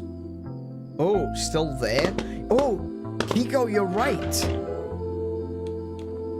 Oh, you're absolutely right. The capital letters is the doctor. The doctor said, I, and then it was all white noise. But then in the shadow it says, still there. The doctor is saying, I'm still there. Kind of funny that they call him the other and he's the doctor. Lol, I love that. That's great. That's great.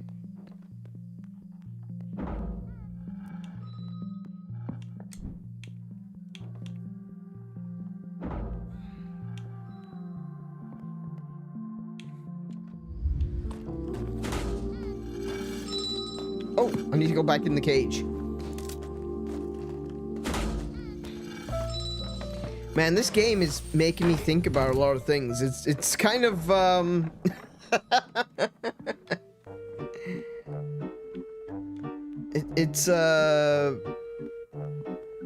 Okay, let's do this. You and me, friend. Let's do this, okay? I don't know what I'm doing.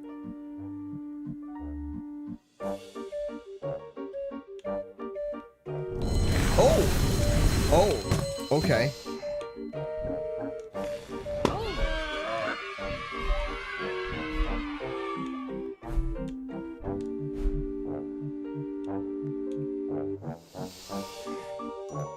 Oops.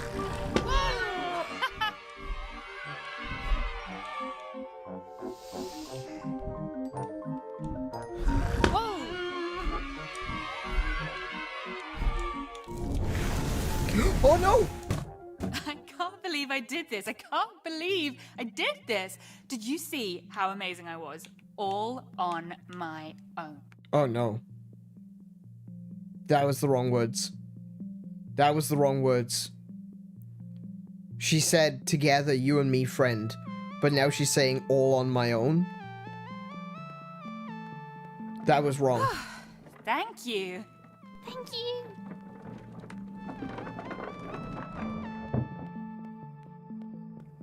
Thank you for playing with my friend.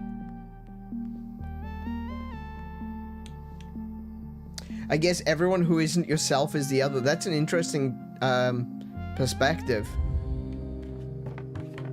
Tell you what, this game really is bringing out some, I don't want to say unwelcome thoughts, but they're definitely very Was personal. this also a memory?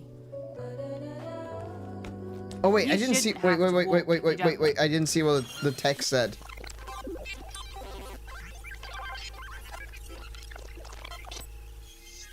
Oh no!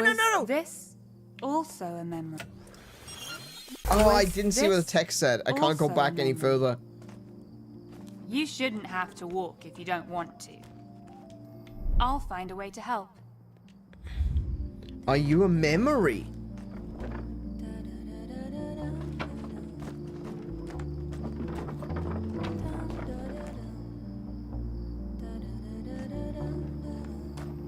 I think the child. What are they doing here again? I think the child is a memory. I think that makes sense.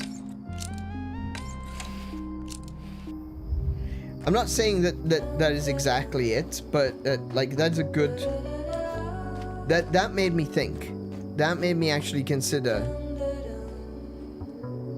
Yeah, they probably are.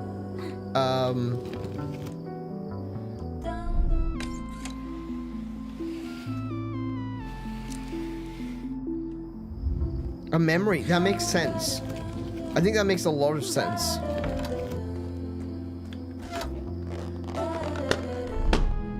Oh, it can't go up because of the... Hang on. No. I can stay there. Hey, pal, welcome to the stream. How are you doing today?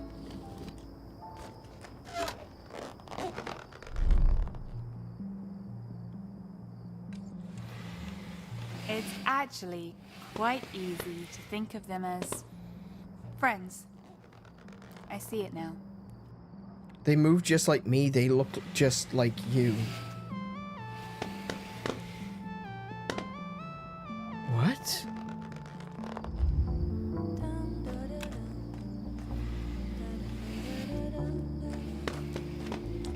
I don't think they look or move anything like either of us.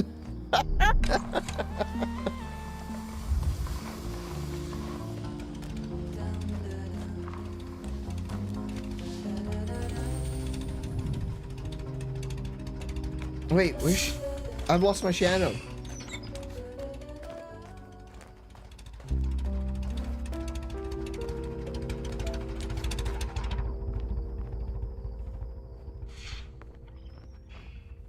Oh, there she is. Are you a memory? It is that crying man again. Remember the crying statue? At the right at the very beginning.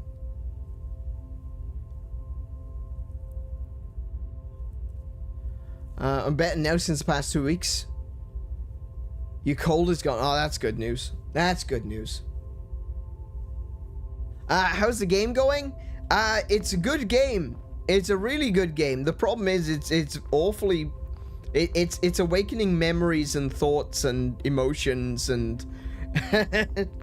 It's becoming very personal. That's not a bad thing. It's just... it's affecting me emotionally. Like, it's got...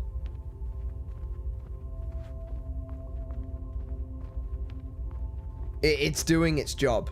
I think that's the best way to put it. It is genuinely doing its job. Can I go back there? No. Oh, there she is.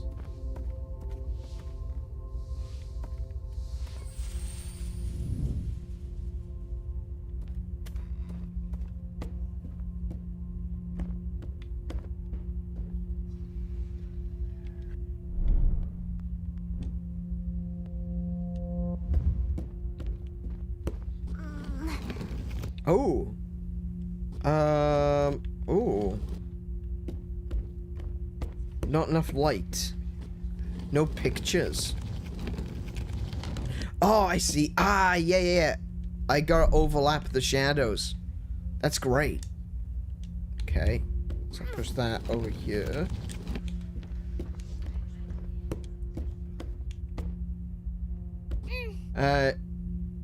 Is this one that you streamed last Spooktober? No, we didn't play this one last year. I was going to play it. I've been wanting to play it for ages. I just never got around to playing it. What did we play last year? Hang on. Oh, by the way, if anyone's watching this and you're curious about what I played last year, for Spooktober, like I am right now because I forgot. If you go to my YouTube channel, and you scroll down to the bottom, you'll find the games from Spooktober for this year, where you'll see Resident Evil HD Remaster, the Jill playthrough. You'll see Crow Country, you'll see Shady Part of Me, and then you'll see a playlist for Spooktober 2024, and there you'll find Resident Evil 2 Remake. We did Leon and Claire. We did Carrion. We did Stories Untold. We did No One Lives Under the Lighthouse, Pumpkin Jack, Darkside Detective, and Getsu Fumaden. Getsu Fumaden, actually, that was a game where I did it for Halloween because it's got some really creepy visuals, but it wasn't really a spooky game.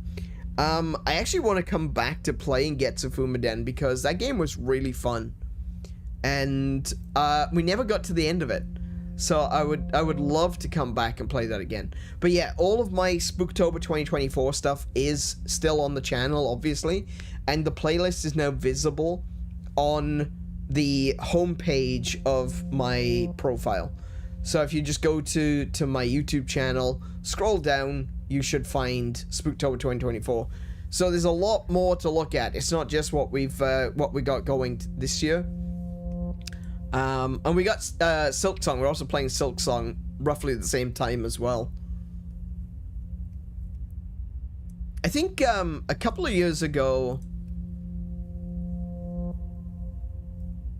did we do Spooktober 2023?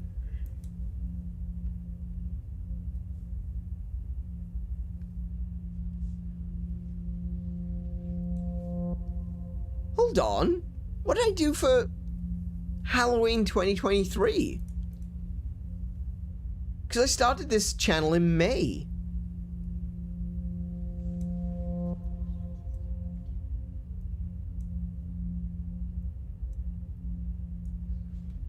Hold this first. That'll make it easier. There we go.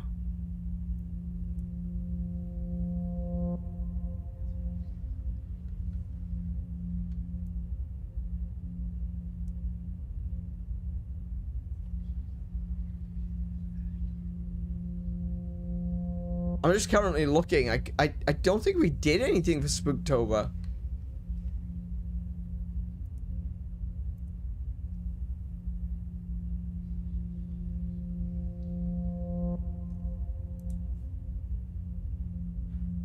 Oh, did we play Death's Door? I think we played Death's Door. We only played like one game for Spooktober that year. Yeah, I'll let Kiko check. I'll continue through the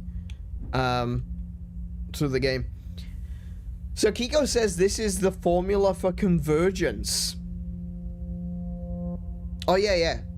I can see it there. Converge. Question mark.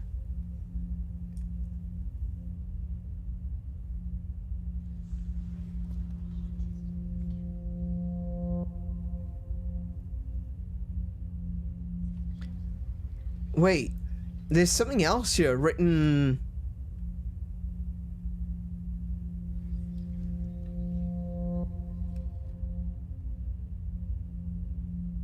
Un est born?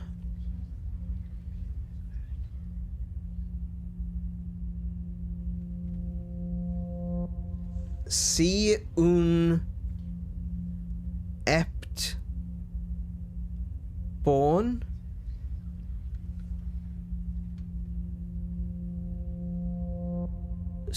Something sui converge. I don't know what that is. Is that French? Yeah, look, I can, yeah. This is French. This is written in French. I'm not really sure what that means. Does it mean, like, one is born?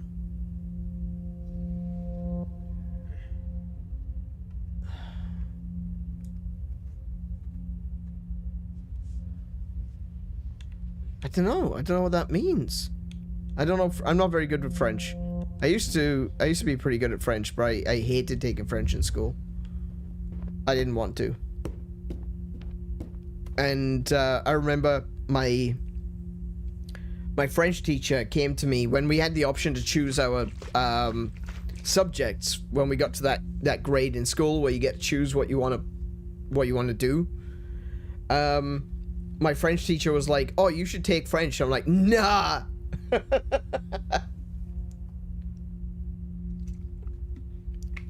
She was like, "Oh, go on, you're really good at French." I'm like, "Yeah, I know I am." You believed I would help. Okay, Death's Door was the only game you played for Spooktober 23. Really? Wow. That's kind of a shame. I wish I'd played more. I did Spooktober in 2021. That was on Twitch. Yeah. Yeah, I did Spooktober in 2021, but that was on Twitch. We did Resident Evil HD, the one that we're currently playing. And, I don't remember what I learned. I remember learning, for sure, but I don't know what. Yeah, I feel the same way. That's exactly how I feel. I remember that I learned stuff in French. I knew I was good at it, but I didn't care. Fine. Not remembering is fine. Oh! Okay. Hold on. So we didn't hear what the doctor said, what the other said. But now it's been translated for us. By which one of us, though? Oh, wait, it's in the black, so that's gotta be the girl. The girl is translating for us. Oh, Yep, don't do that. Don't do that.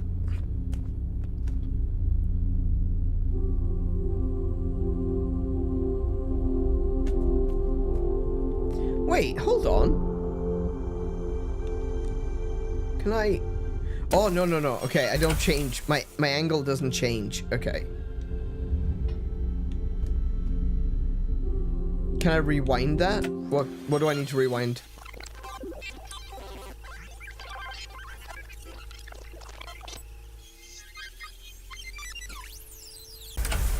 Remembering is fine. That part? All we hear from him is remembering is fine, but there's white noise.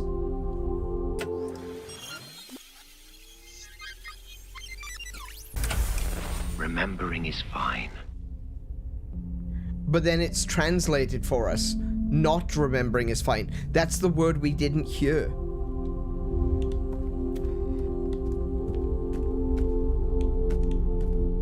No, because I don't think it's... Like, I understand where you're coming from, but I think that... Oh.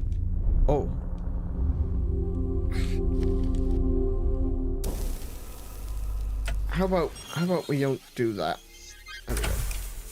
I know what you mean. I understand what you're talking about. How it sounds like,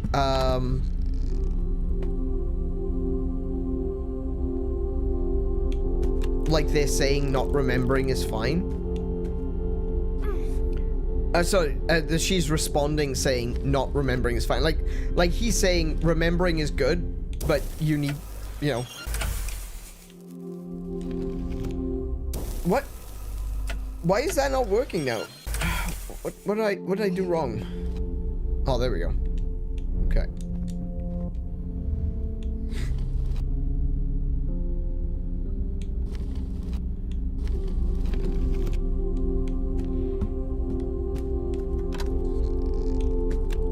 can I... There we go. That... Oh, that's not gonna work.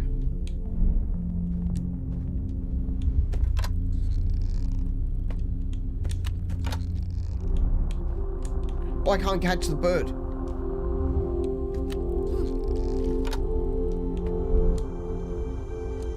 Oh.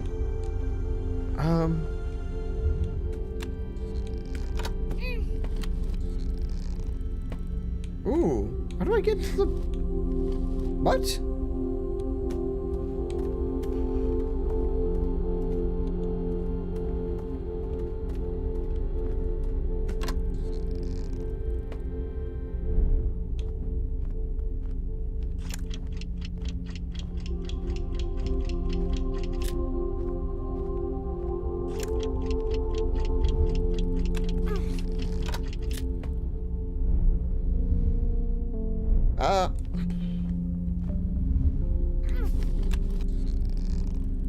How do I make the bird real?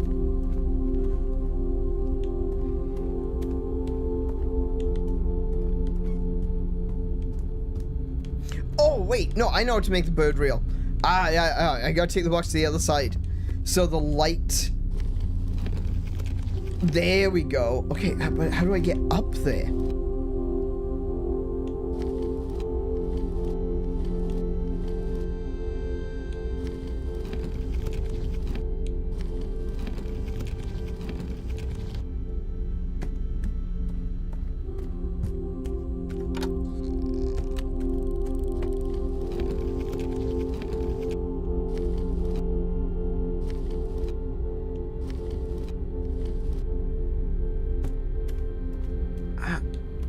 Huh?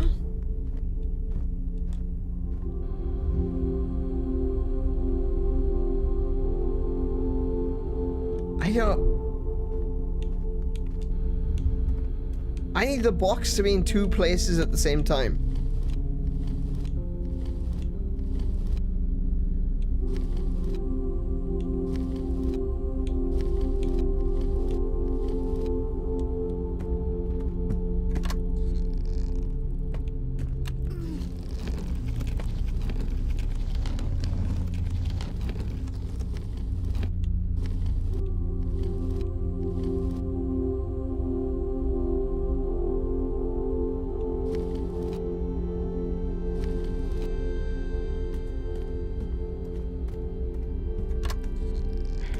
Yeah, that doesn't do anything. Okay. Yeah,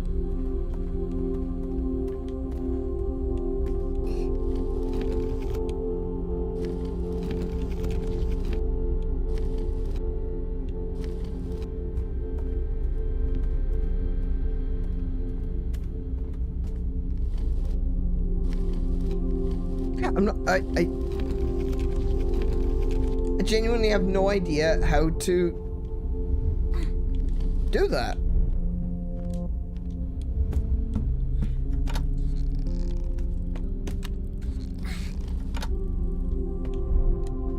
I can't.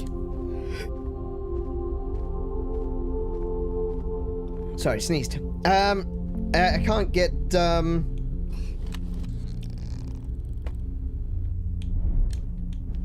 I can kind of reach it, but it's not. As soon as I move, she falls off.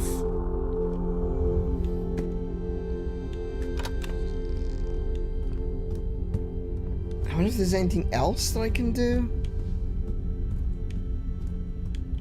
Yeah, I'm really stumped on this one. This one doesn't make any sort of sense to me. I kind of feel like there should be another box here, or something else that I can do, but I literally just have one item to play with. I have a single box, and the bird becomes real if I got the box here, but I can't climb unless the box is here.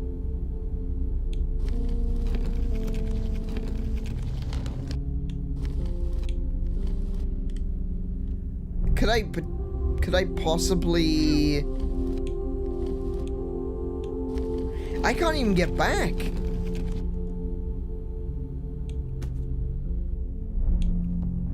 Yeah, I can't even get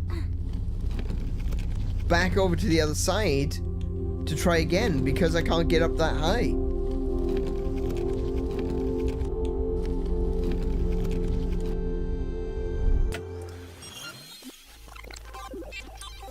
I can always go back to last checkpoint.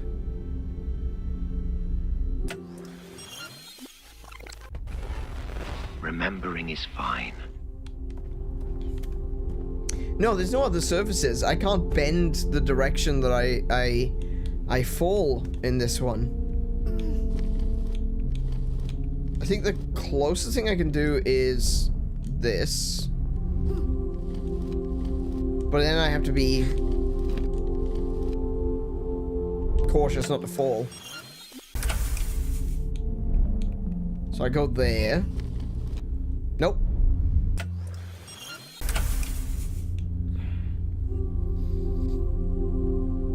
But the level changes direction. Yeah, but it doesn't though.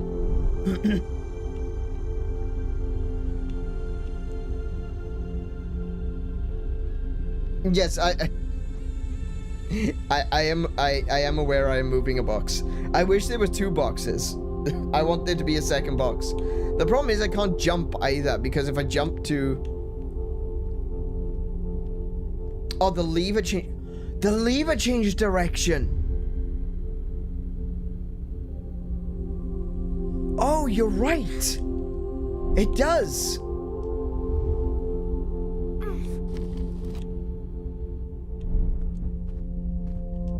Oh my goodness, I completely forgotten about that. Okay.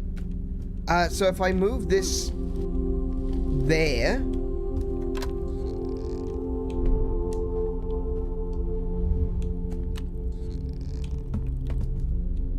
Oh, now. Well, that didn't go to plan, did it? Okay, hold on.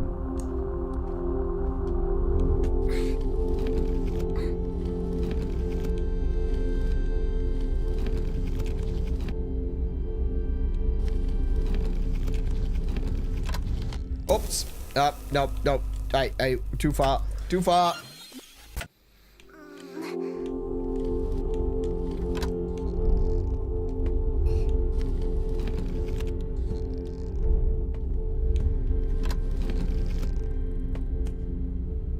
Oh, okay. That's a problem, though.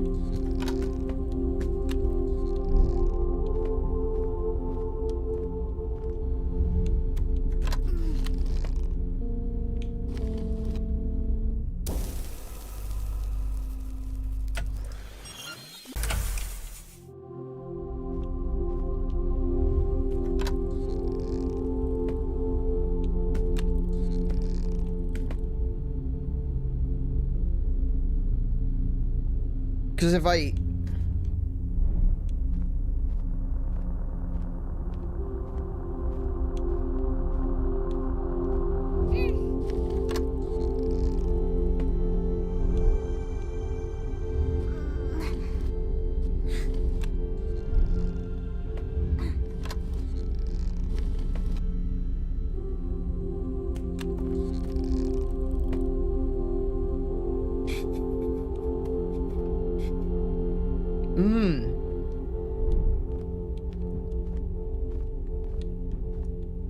Can I do that?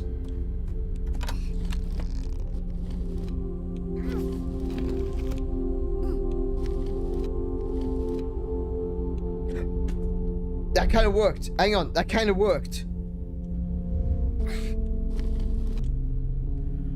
Ah, right. I got it. I know what I need to do.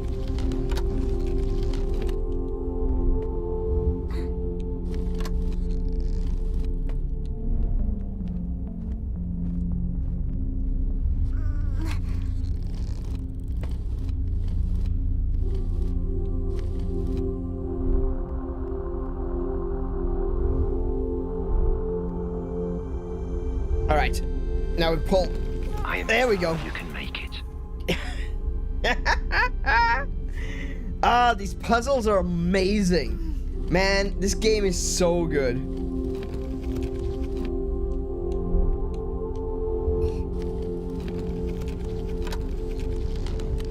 Okay, now I need to get back up. Oops, no, not like that. Wait.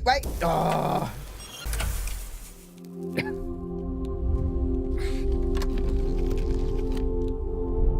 Don't overshoot it.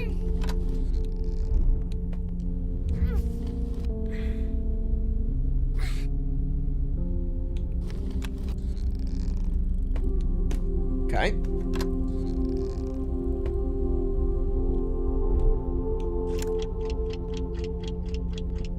Oh no, I can't reach that. Oh, okay.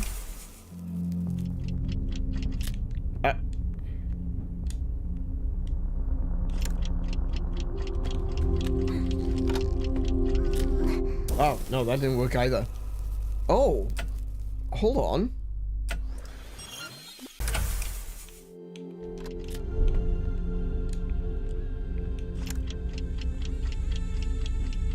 Oh, okay. Wait.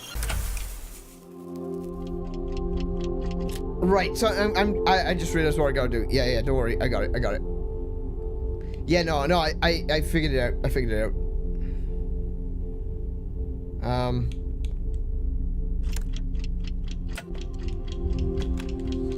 Ah, no. She didn't tilt.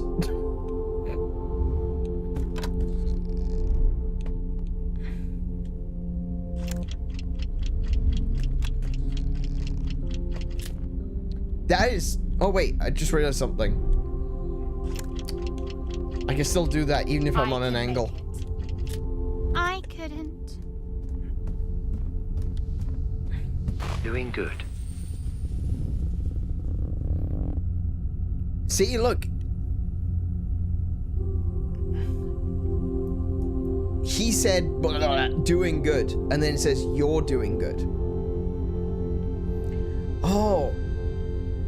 Found objects before here. Good memories. These are storage boxes. These are storage.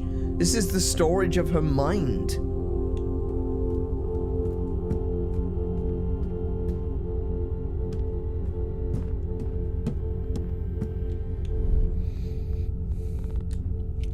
Oh, why did he run away?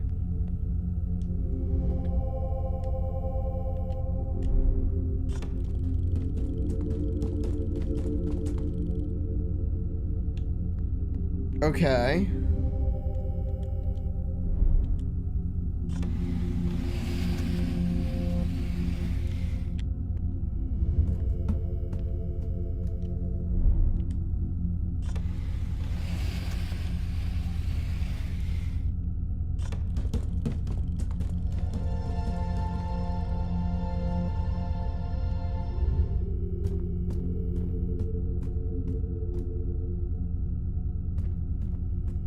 Oh.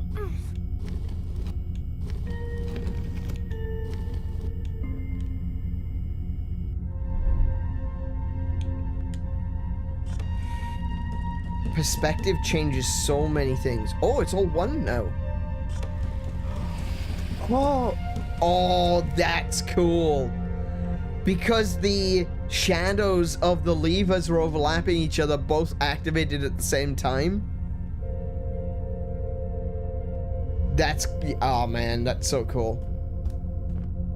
Me, work, fear of them, lost items, pictures. Yeah, these are all memories. These are all her memories. Fear of you. They avoid me now. Don't mind it. It's funny, isn't it? Suddenly I'm the one talking and moving and going forward. It's showing. Your hard work is showing.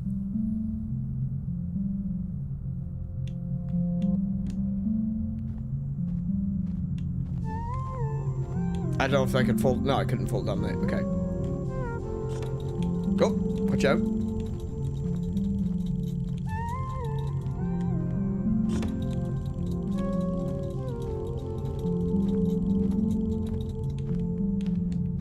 You're doing a good job. Step by step. Wait, how do I... Wait. How do I turn that back? Wait, how do I turn that back? I think I just, yeah.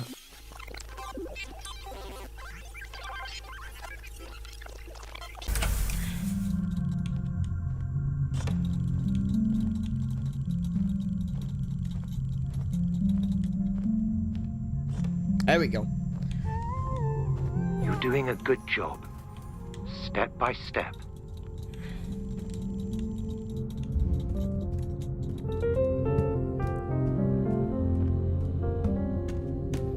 Duties, obligations, pictures. Look, they're running away.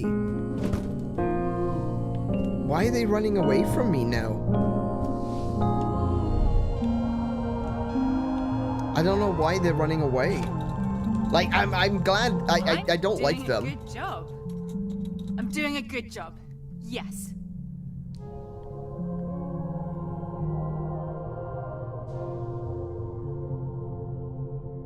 That was the Shadow's voice.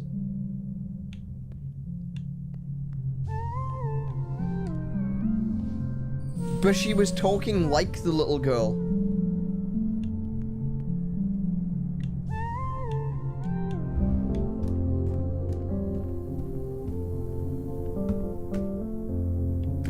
Can I move you? No, I can't move you.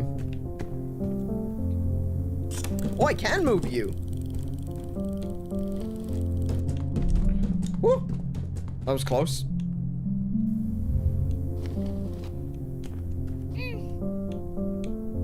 Oh, I see.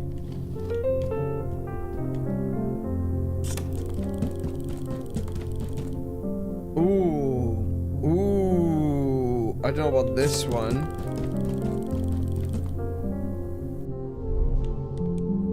Oh, watch out.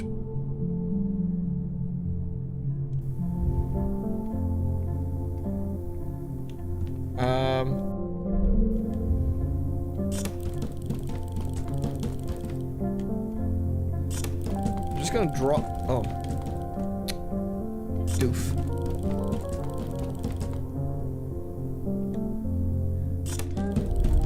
Ah, no! Ah, my goodness. This is requiring some precision timing.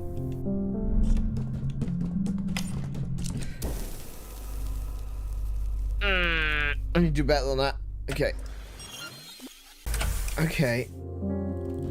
No, hold on. No. Stop. There you go. Oh, wait. I'm an idiot. I get it. I need to do this. Then I need to do that. Then I need to do this again. And that brings that down. Then I jump, and I climb. Moving on. I think I understand. I think I do too. I don't! Fill me in! Let me understand is written on the back of this light. What's in there?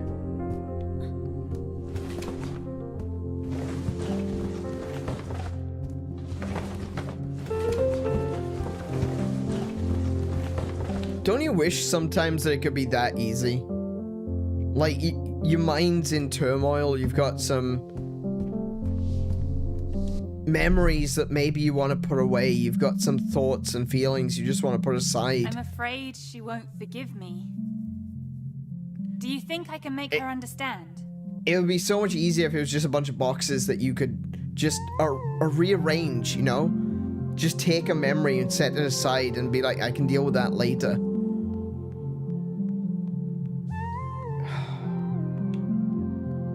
I think I can make her understand. You must move on. Do I really have to leave her behind? I don't think it's about making her understand. She has to understand. She has to come to an understanding. That's a completely different thing entirely. Forcing someone to understand doesn't mean that they understand. It means that they have... It means that they have reached a point where they aren't willing to argue anymore. That doesn't mean they understand. It just...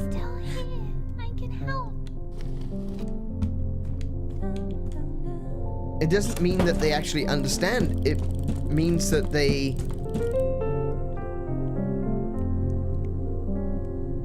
that you have forced them to accept something, you know?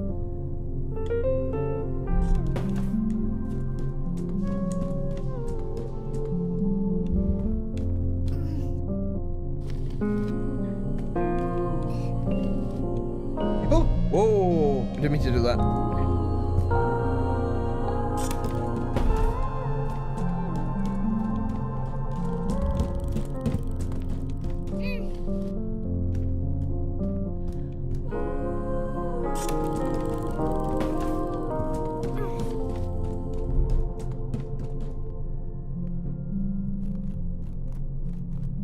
You cannot do all this on your own.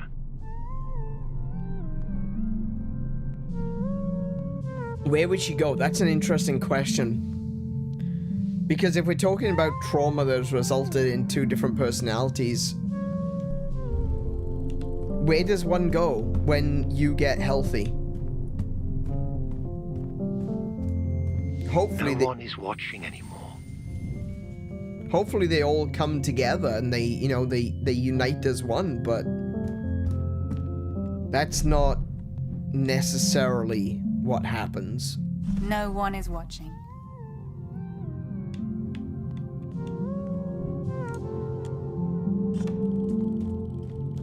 Ooh, okay. Okay.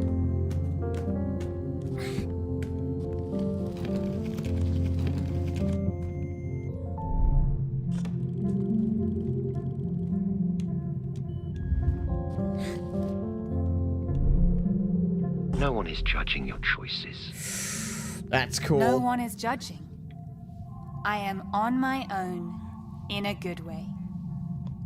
First we had the text of leave her behind, and the voice said, you can't do it alone. It does seem to be conflicting. This is something that I was talking about. When the little girl was getting confused and she was getting angry at the voice telling her what to do, that's very much how it felt. Was like, it felt like there was conflicting information. The voice was telling her, oh, you have to do this by yourself. By myself? Well, you need help. You know, What about me? it doesn't work like that. You can't have both extremes. You can either have we work together or you do it by yourself. You can't have both. What about me? Are you just going to forget me? Oh.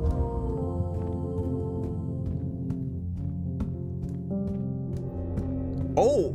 Ooh, nice transition. Ooh, I like that. Go in the floor. Go in the floor, you horrible things. Oh! You should try to focus on your memory. I'm pretty sure they were hiding before when the girl got near. Now they're hiding when the shadow gets near.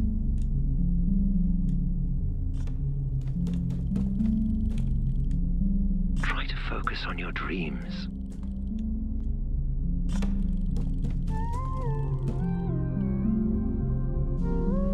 My memory, my dreams.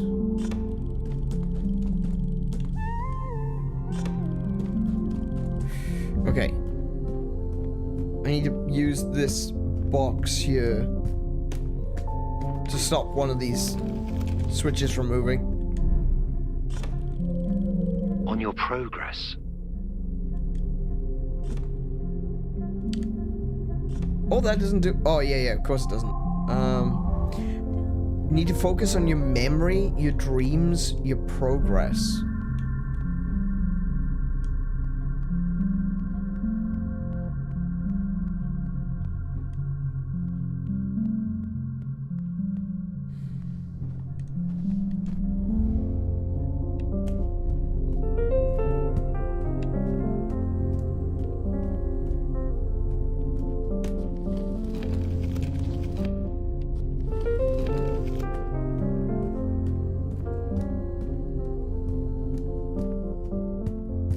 should try harder.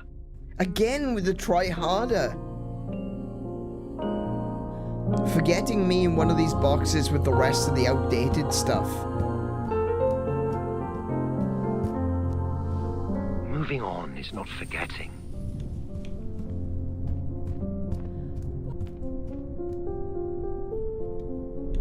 I mean, it can be.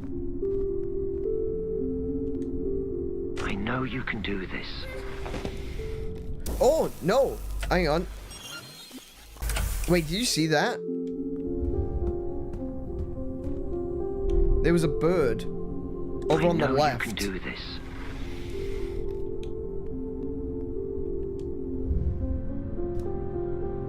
Ooh, how do I get over there then?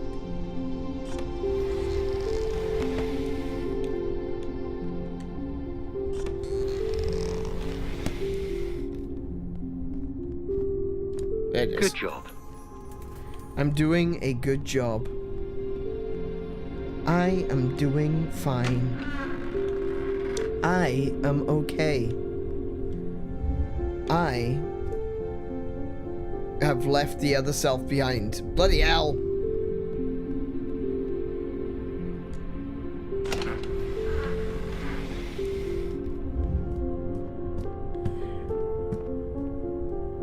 Oh, I can't go in there.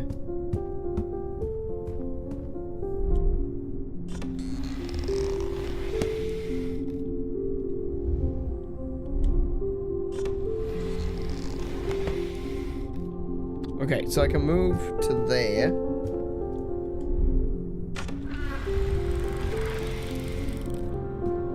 Cool.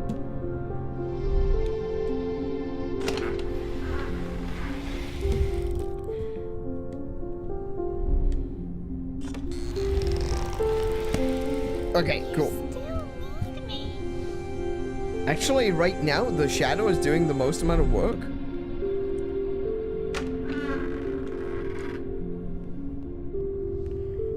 The balance of puzzles have changed. While I felt like the shadow was doing a lot of the... You must accept your wavering.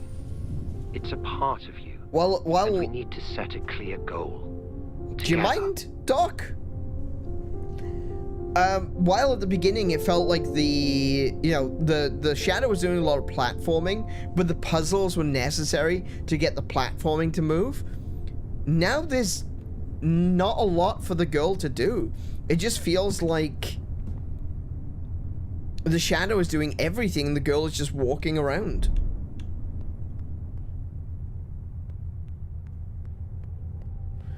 My wavering together. Move on your own. Please don't leave me here. Oh.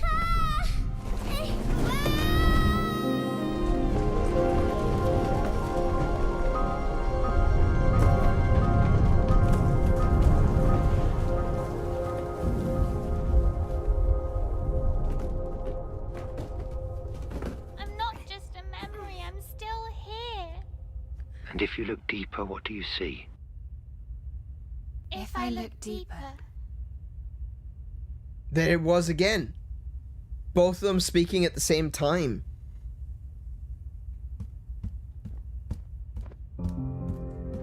If I look deeper, I see everything.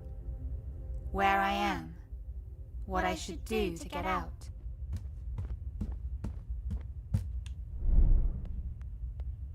Whoa. That's kind of trippy. Like, on one Follow hand, my voice.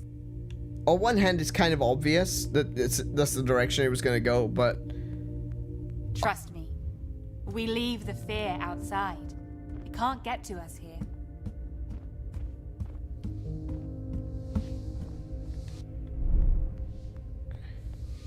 I'll find the exit. I believe in this. Trust me.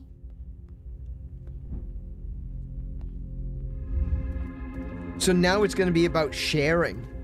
Now it's about having the equal work to do.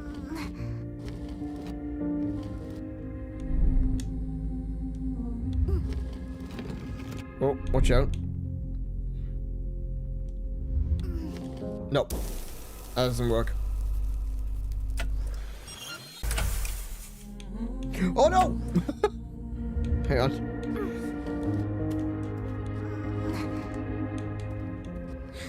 Oh, no, that didn't work either.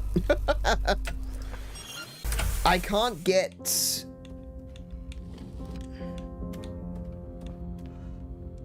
Can I just jump over there? Oh, I can. Oh, no! I crushed her. I didn't mean to do that.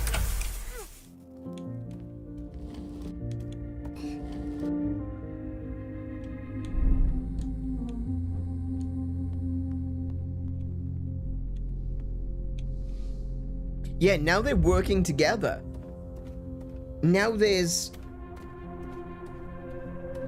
equality in the way that they do their puzzles. No one is looking. Nothing is burning. Everything here is a stage. Nothing is burning. burning. So we just need to act our way out. Nothing is burning. Oh, wait, hold on. So the little girl said she likes to be inside. She prefers the fire. Whereas the shadow hated the fire and wanted to be outside. You'd think that the shadow wouldn't want to be outside because when you've got direct sunlight above your head, shadows don't really exist. Like they are there around your feet. But shadows are so minimal. The shadows go away in the sunlight. So why does the shadow want to go outside? She said she didn't like the fire. And now we're being told nothing is burning. My brain is burning. Can you smell the smoke from my brain?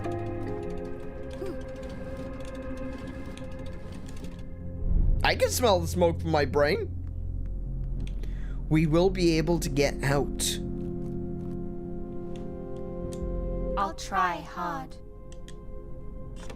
Hard. It's alright. Whoa! Whoa! Now, okay. Hang on. Hang a bang. No, I don't want to do that.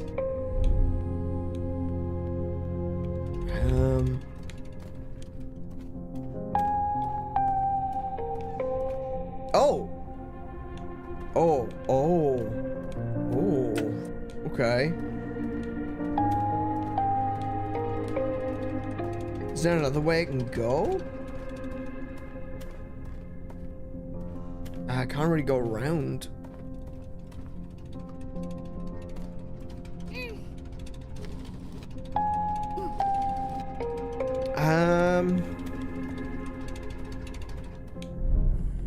Hang on a minute.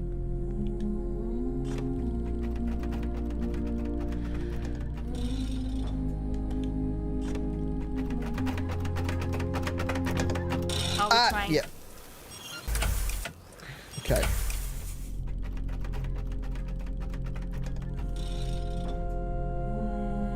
Oh! I got it. Oh, no, I don't got it. Hold on. I have to do bang. Oh, what? Biscuits?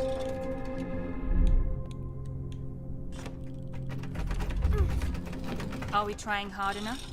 There we go. You are. Am I?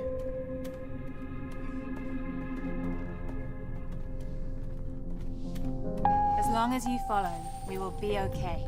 We'll play this right. You can trust me.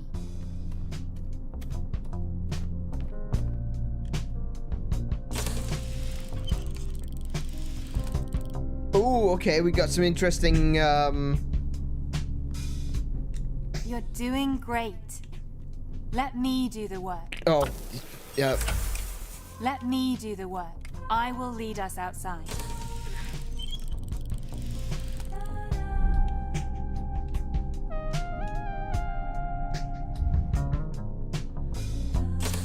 That's gonna crush her. That's gonna crush. No, it's not. Okay, we're good. What does this do?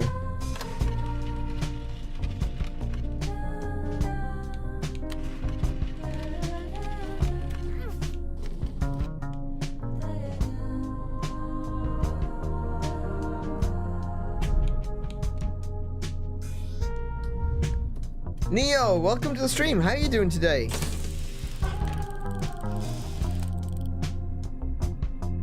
I don't think I need to be that way. No, that looks dangerous. Don't want to do that.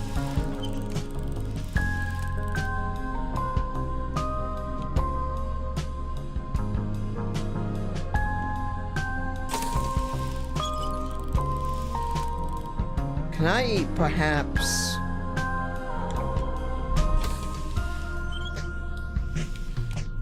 I couldn't even move then.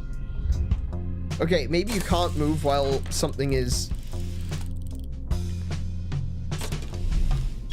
Yeah, you can't move. Okay, I can't move her while doing that.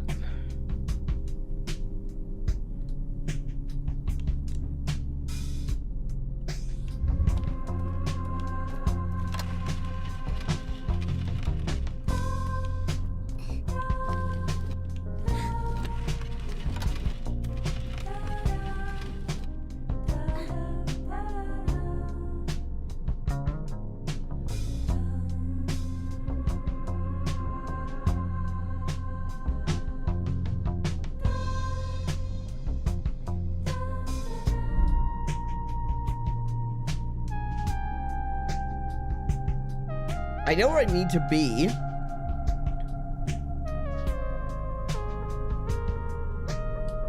I can see how I need to get there. But I'm not sure how to do it.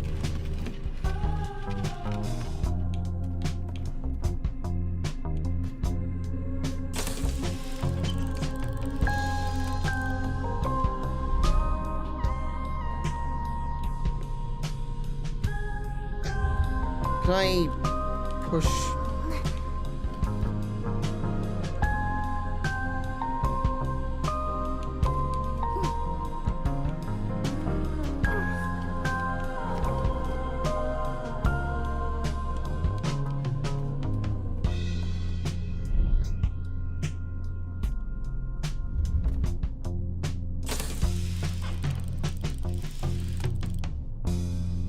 Hang on.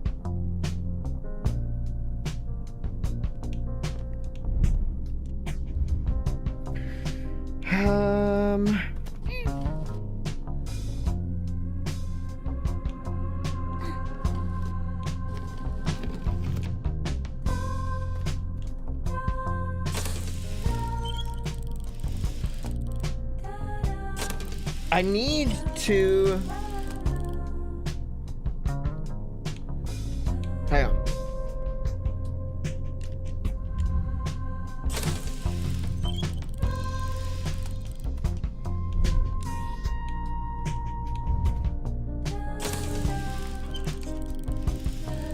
Stay focused. Okay, that was right.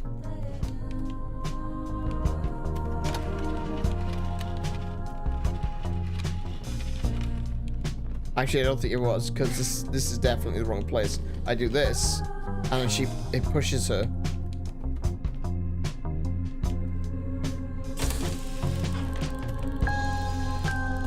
How do I get her to stay?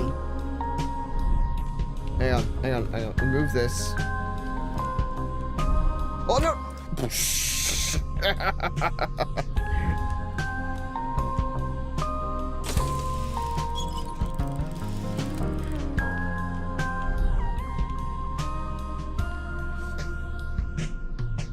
There's gotta be something else. There's gotta be something else that I'm missing. Hold on. There's gotta be something else. There's gotta be another aspect of this puzzle that I'm missing. Or not. Oh my goodness, I just realized where it was. Okay, I'm an idiot. I know, I figured it out. I know what I need to do.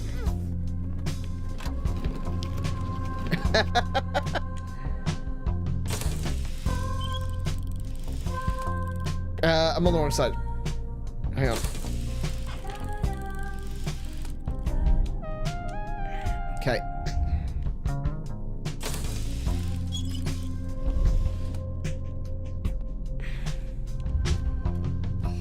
There we go.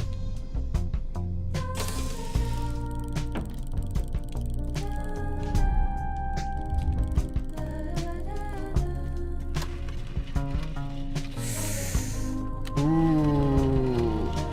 But... oh wait, no, now I can move this. Oh. Oh. Oh, I can't.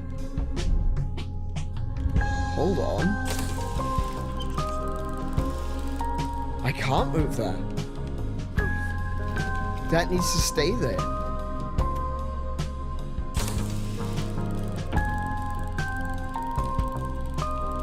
Yeah, look, you can see the lever is still spinning. It's still trying to go that way.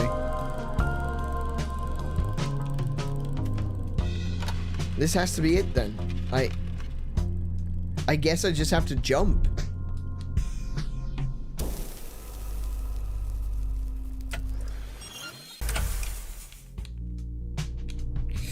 That's... no, that can't be it. There's not enough time for you to move to the right place. It's too precise.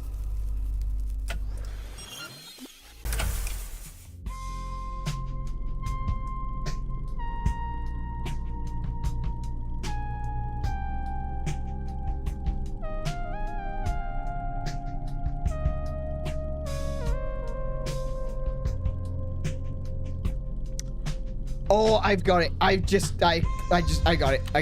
I got it. I know what to do here. Right. Okay.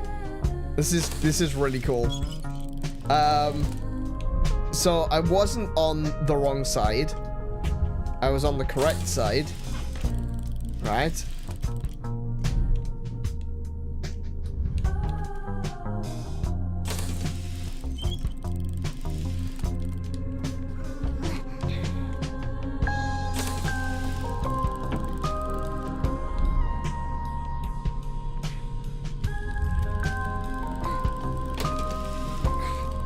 I got it.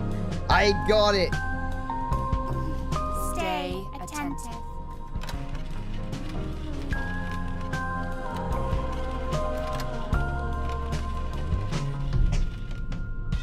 Stay alert. I got it. That's the one. Hey, that is such a cool puzzle. Trust me. I know the exit is near. It's what we've been looking for.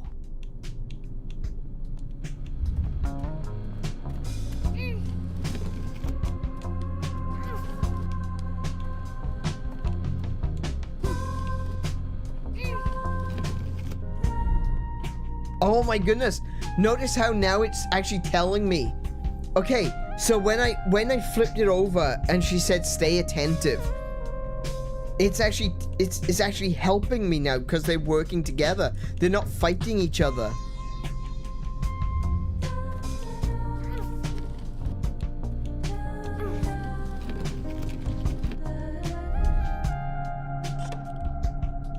Acting comes easy.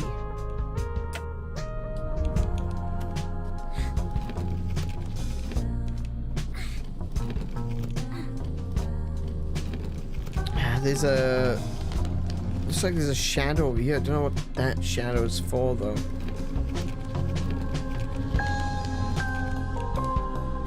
Is there another box I can move? No, it doesn't appear to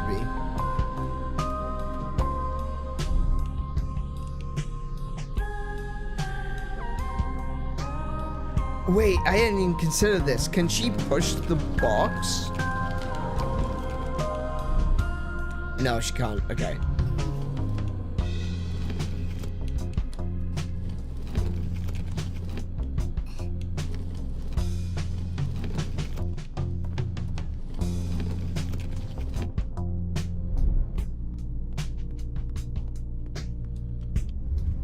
Maybe there's another box later on. No? How do I get that to... Oh! It's in the background! Of course! I need to go around behind.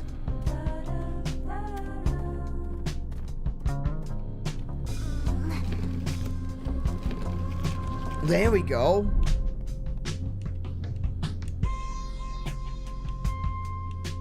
Do you feel safer now? I'm trying my hardest for you. Oh my, and this music as well. Oh my goodness.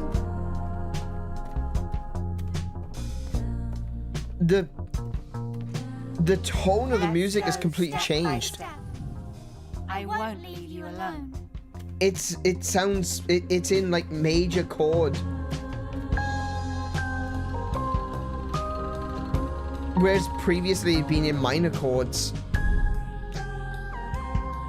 So it feels victorious. It feels like... I know what this is. It's a trial. It won't beat me.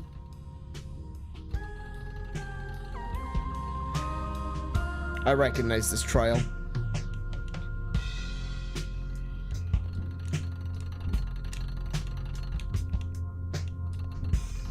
Oh, no.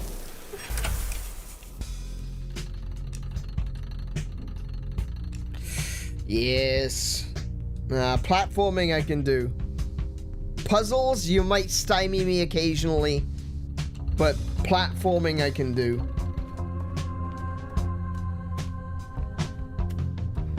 It won't beat you. You don't need me. Now that I see how everything Hey, works, Kay, welcome to the stream. How you doing today? think there's nothing to fear. Notice how the previously when you get to the ending, the characters are always separated. Like the one character would be over here, and the shadow would be over on a distant wall. But now, as we're reaching the end, we're actually being aligned when we actually get to the end of the puzzles.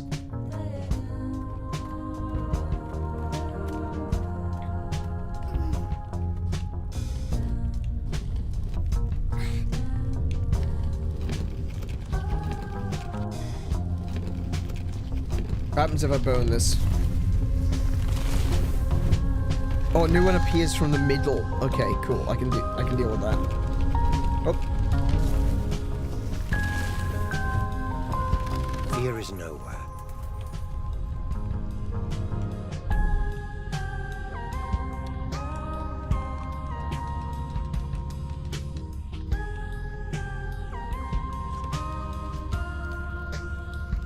Well, that's moving that light over there.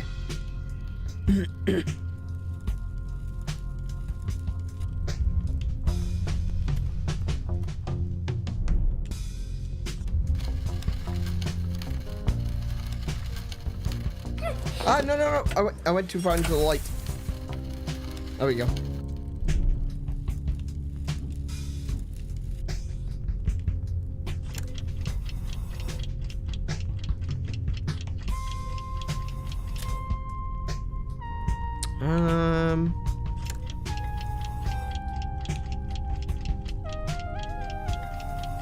Do I need to do this?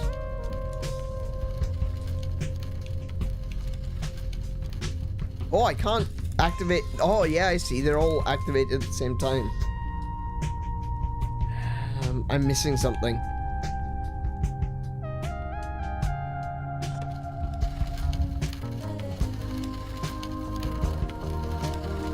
Oh, too far.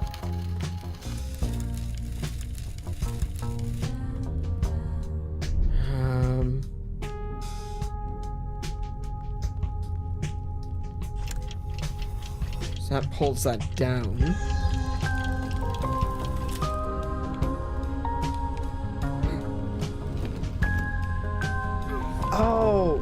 Oh, wow. Okay, yeah, that makes sense.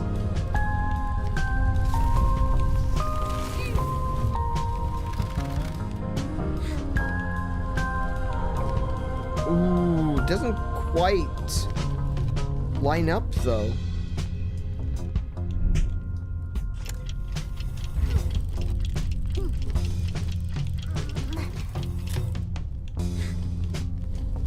Hang on. What happens if I check it in the fire? Okay. Hang on. Gotta think. Wait, hang on. Maybe I'm thinking about this wrong. I was trying to line them up so that the shadow can do it. But it's not about the shadow anymore. It's about doing it working together. It's about doing it together.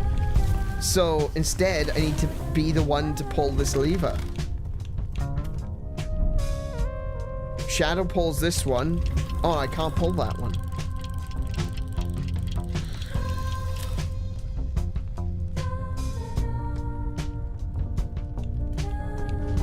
No, I think I was right. No, wait. I was right the first time. Hang on. I was only thinking about it laterally. I need to do that.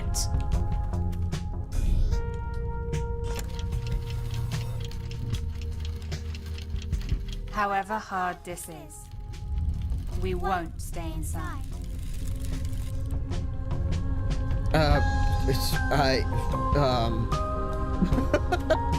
Left me behind.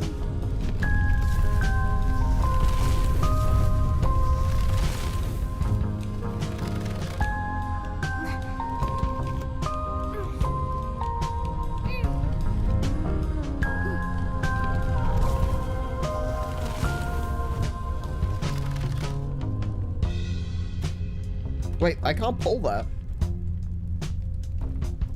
Wait, do I not need to pull that? Oh, maybe I don't. No. I'm confused. What? Why can't I pull that? Could just rewind? Yeah, I know.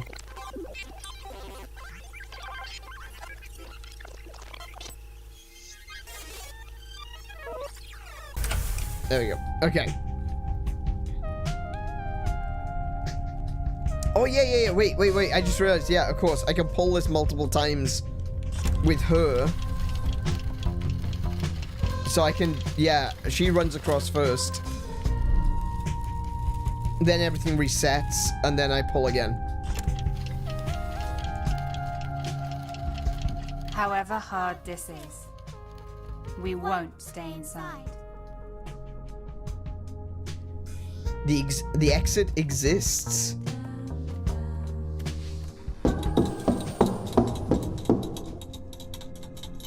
What was that banging? Oh, it's piano.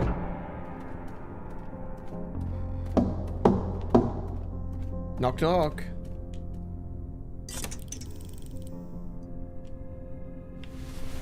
Oh, hi. Everyone is watching. Wait, are these things...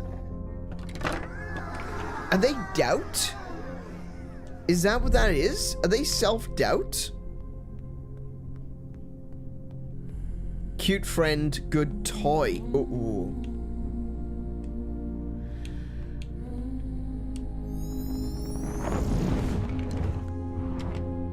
What? I can do this. I can act. Act on your own?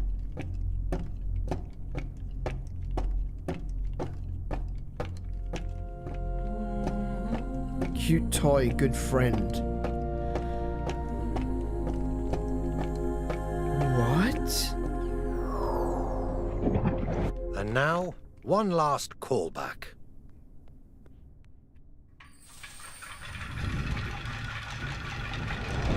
Well, you've come a long way. Don't you think you're ready? The final act.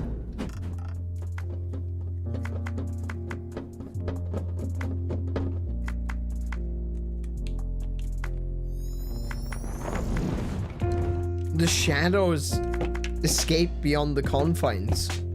They're becoming real. Oh, it's a Pinocchio reference. We talked about Pinocchio at the beginning. First, you were a shadow. You were just a thing that didn't really exist. now you're becoming a little wooden boy, or in this case, a little wooden girl. And eventually they'll become real. Take your time, step by step.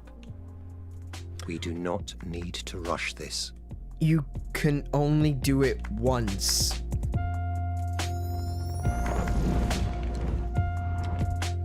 You can only use one of these bodies once, and then it has to respawn. I'll fix this. It works. Feel my might. I can make this work. Feel my might. This might work. Maybe. Wait, what? There we go.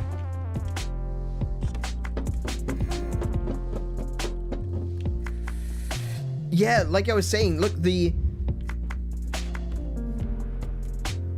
goals, the place that we have to get to, they're getting closer and closer together.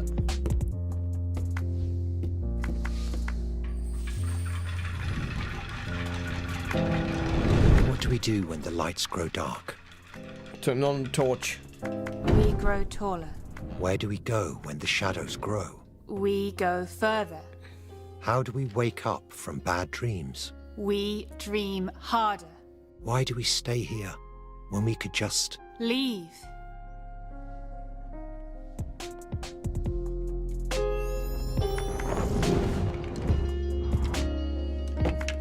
It's focusing on acting and stages a lot. It is.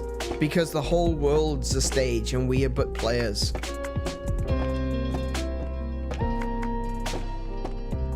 I grow up, I go outside, I can dream. Oh, hello, I want that.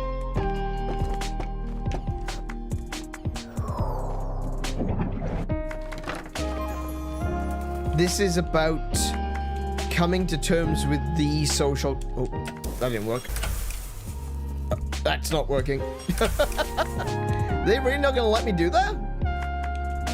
There we go. That's better.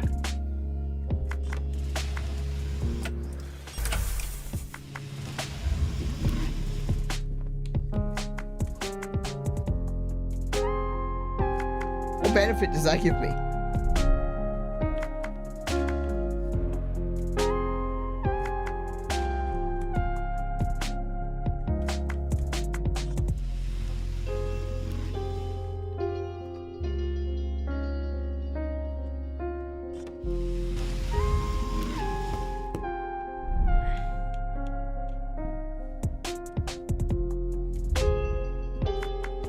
Can I possess myself? No.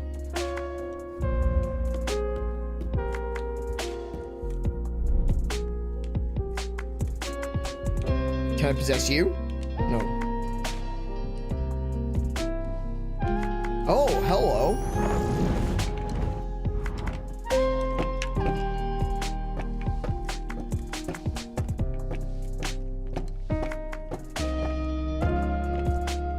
How do I get her over here?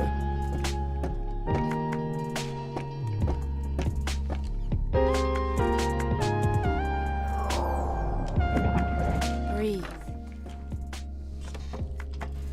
Oh, that moves the boat.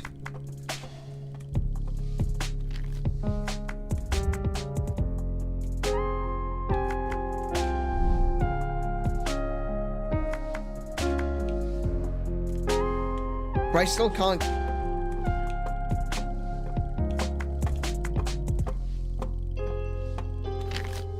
Do I need to pull this and immediately leap?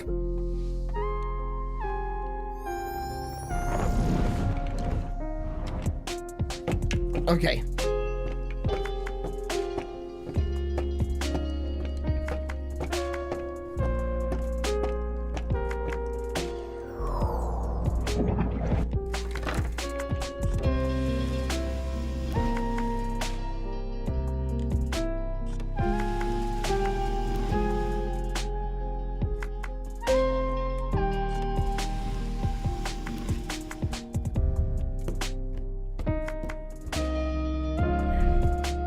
Oh, I locked myself off. I can't go that way.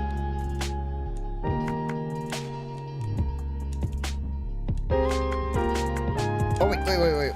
Stop it. There you go.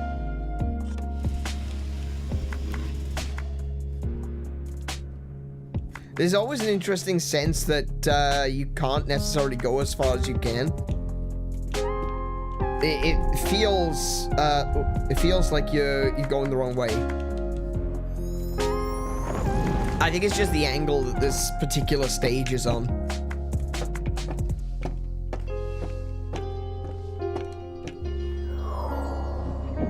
Okay. Now she can pull that, and I can switch.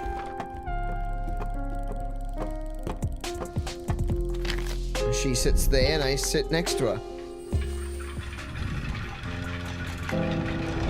She was afraid of the sun. She was afraid of judgment. Others will always be watching. I act. They watch. Let's give them a reason to watch. So we got a bird that's like way up in the air over there. Not sure how to get to that.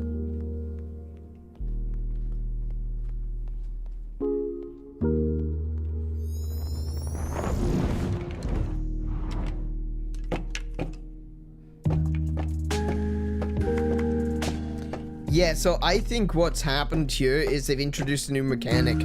They've introduced the mechanic that I can possess dolls. And I think it's going to end with me possessing myself. I think that's what it means. Oh, that brings the bird down. Can I push this? I can't. You just push it with your head. I can't jump, though.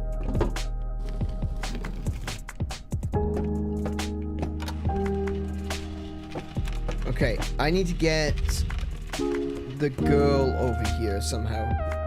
Oh, I can't go that way.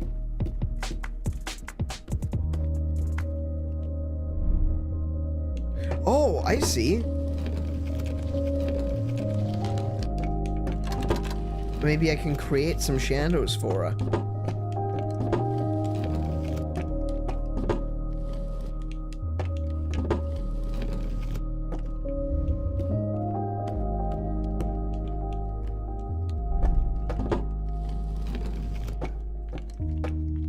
Yeah, we have to, again. I can persist. Can you? We have to help each other. We have to work together. It's all about doing, not necessarily the exact same puzzle, but it's about doing the puzzle in different ways. But it's the same puzzle. We're learning the same lessons. We're doing it together as one.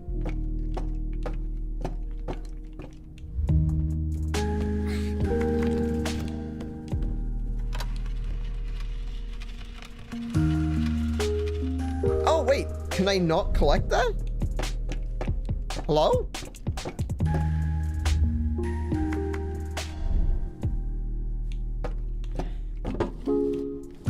Okay, maybe I can't collect that. Maybe it needs to be the girl.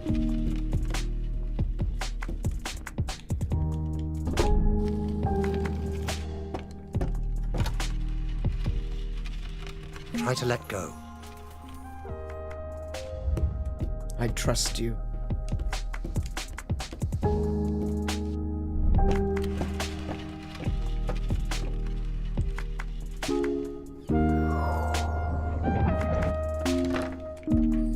Oh yeah, you're right. The girl does have to collect it. Yeah, of course, because she's the physical being. You were afraid it would fade out. I will be the flame. I won't flicker anymore. I will look inside, and I won't mind what I see. That's easier said than done. I know what we need to get out. I think you know it too. Medication, tons of it.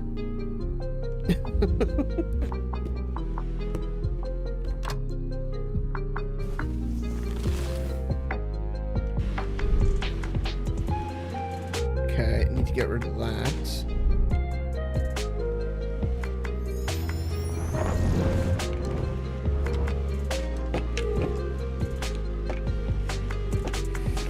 I can move through the shadows as well, can't I? I need the fire within. What does this do? That removes the... Oh! That moved the fire. Okay, and then put another box in the place. Cool. So if I do this, another box will appear. I will embrace the heat. I saw that.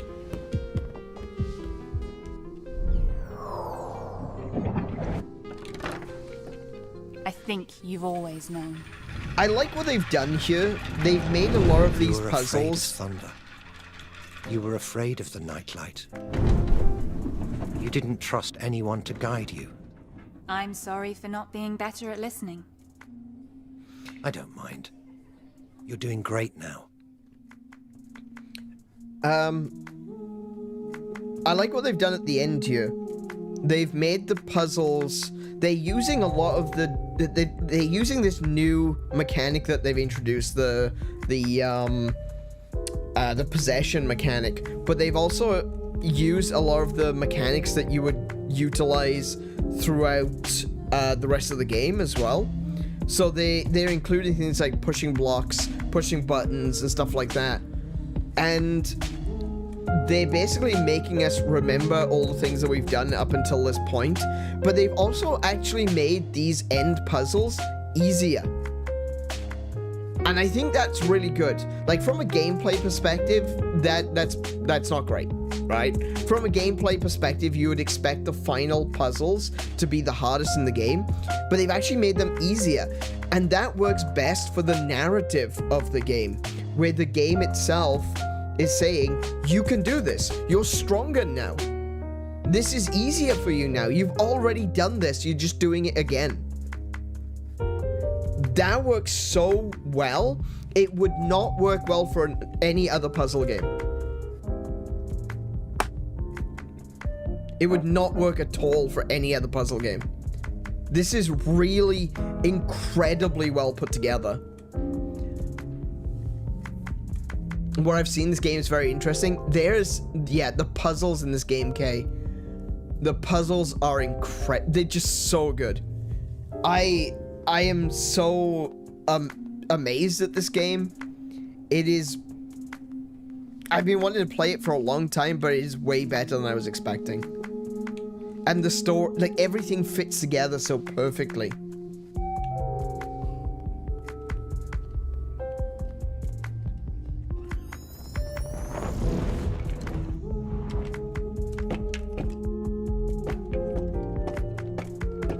I can close the distance now. I don't need any more orders. I might still need some advice, though. We all need advice. There's no shame in that.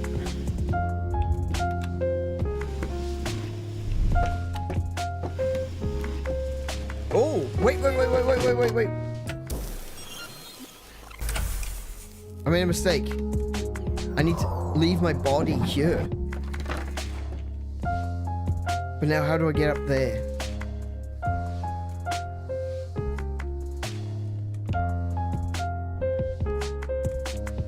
Oh, do I have to go? No, I can't. Wait, hello? There we go. If I collect another body, though, the other one's gonna go away.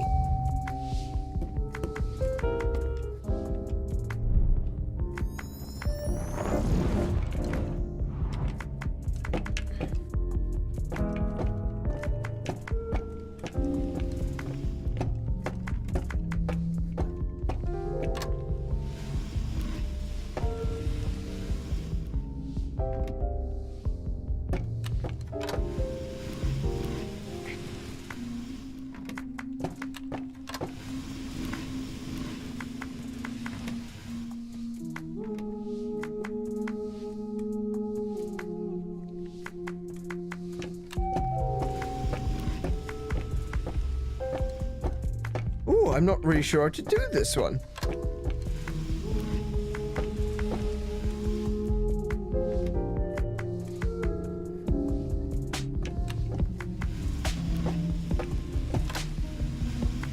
Oh, now, okay, hold on.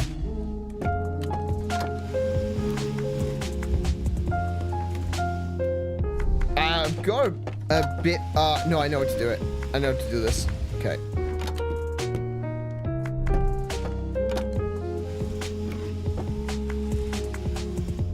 Oh, wait, I can't,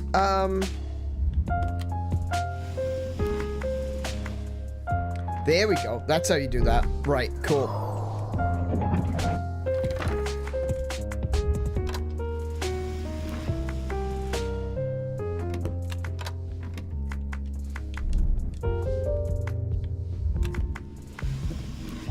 There we go. That's the one. So glad you were able to get there. I can do this on my own now. Yes, you can. I just need to bridge the gap. The gap between us and them. The gap between you and me. There's another bird there. I have missed so many birds.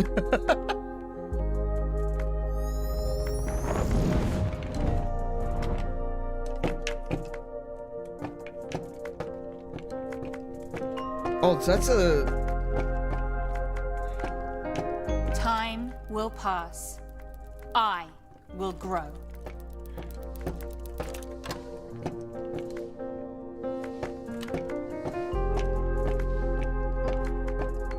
I need to put a shadow over this. Oh, I need to stand here, don't I? Oh no, I fell the wrong way. I fell the wrong way. Hang on. Oh.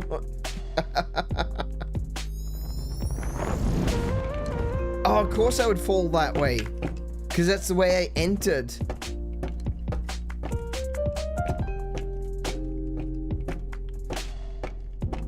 So I need to fall here. There we go. That's the way to do it. You play the guitar on the MTV.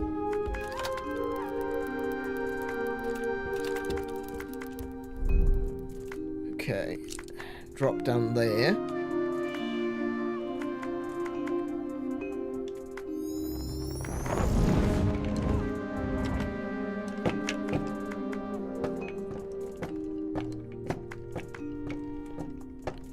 So I need to stand on this, move the clock, stand on that.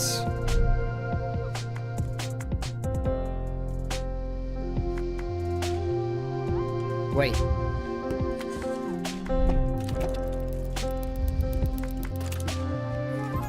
How? How? How what? How now, brown cow? Are we finally going to get into the brown cow conspiracy?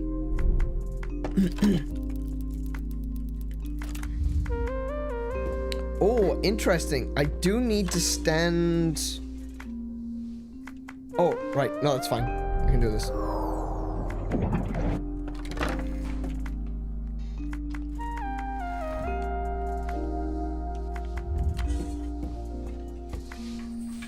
Nice. Do you remember why you came here? You were lost. You were afraid. Now, you're strong. You can end this. Oh, we got the dragon back.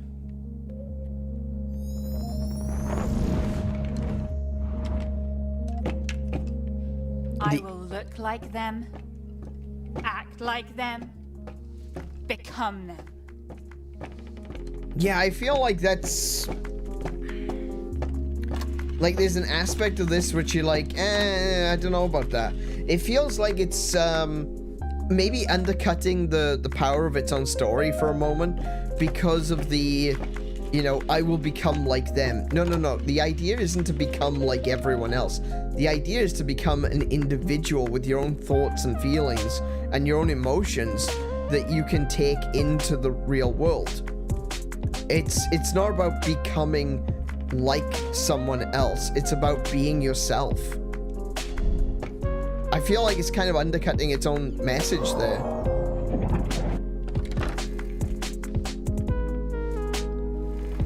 Well, that's not gonna work, is it?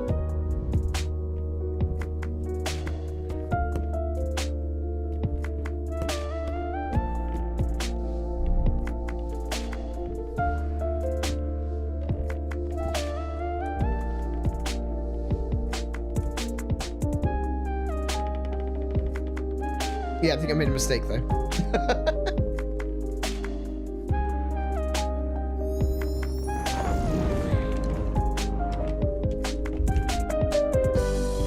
Oh, that moved. That moved.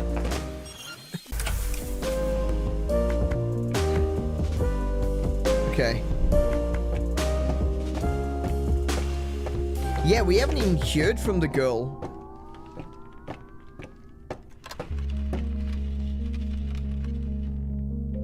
We haven't heard from her at all.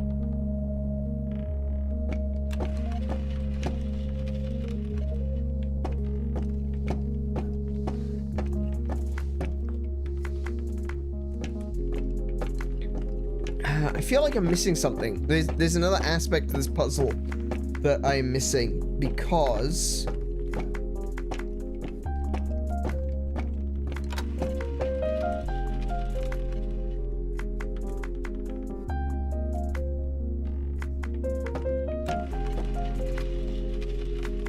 I don't see how I can get the girl to the other side.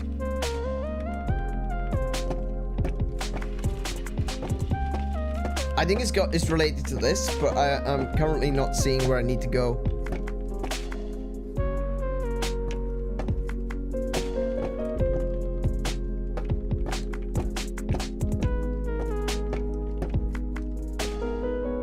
Oh, wait, I got it. I think I understand.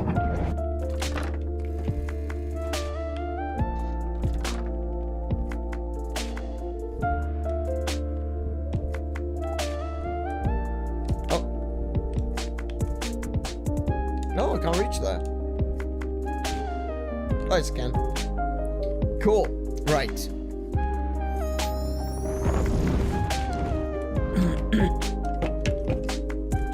Now I'll fall in a different direction.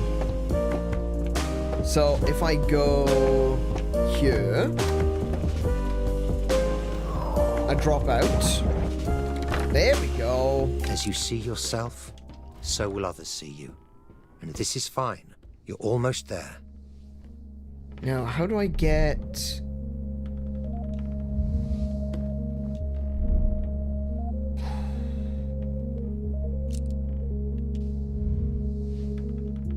Okay. Oh. Possess.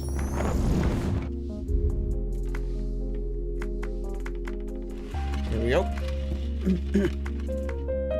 Oh, that doesn't help me as much as I thought it would. Damn. Okay. Hang on.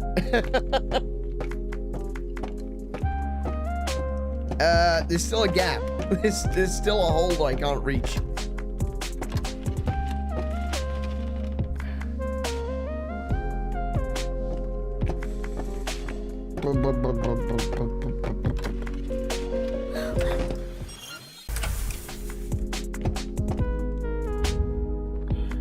Oh wait, what's that do?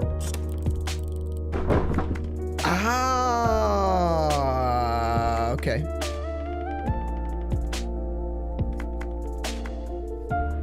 Oh wait, that is exactly the help I'm looking for. Oh, brilliant.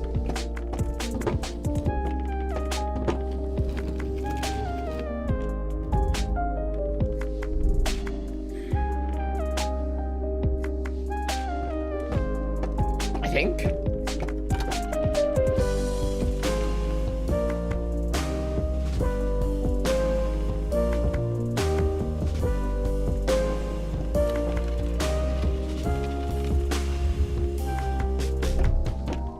If I...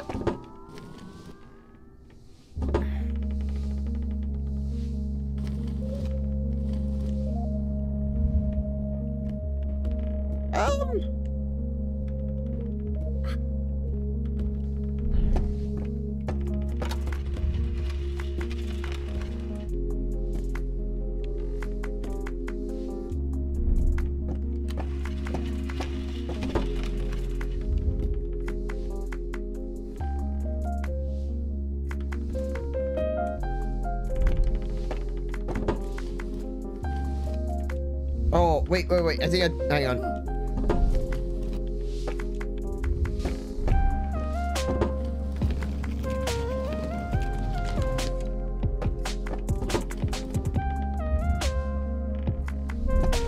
Okay, so that's always on.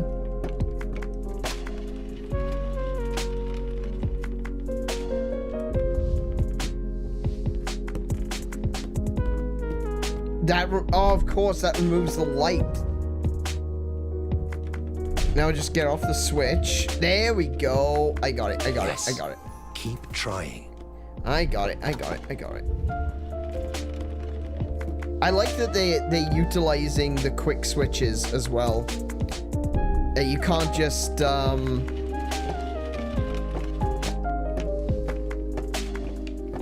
you can't just, you know, press it, then, you know, switch over to the next one casually. You actually have to quick swap between the characters. I need to do this. Never, if not now.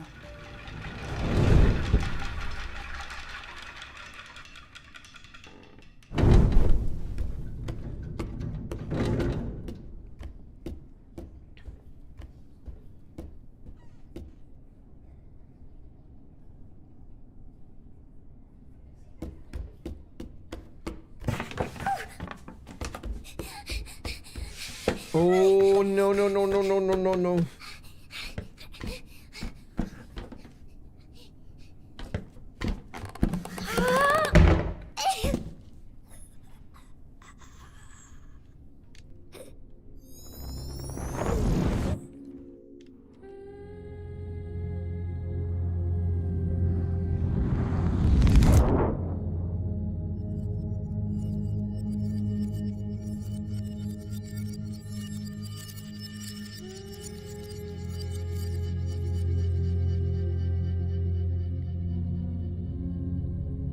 Hey Paul, welcome to the stream. How are you doing today?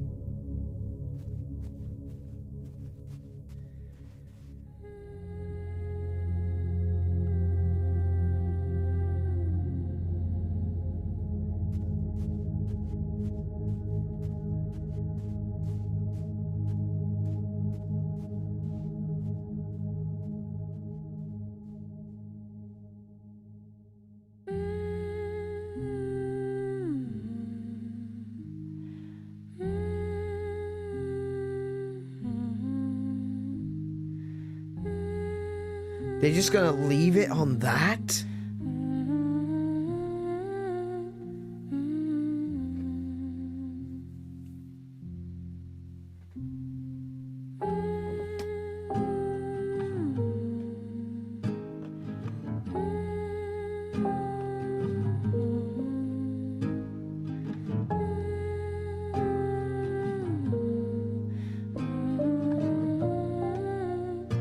They leave basically everything up to interpretation.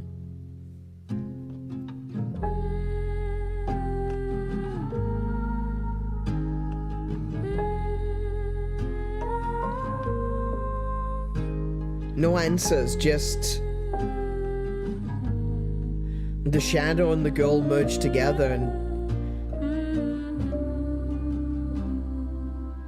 she goes outside. She finds the exit.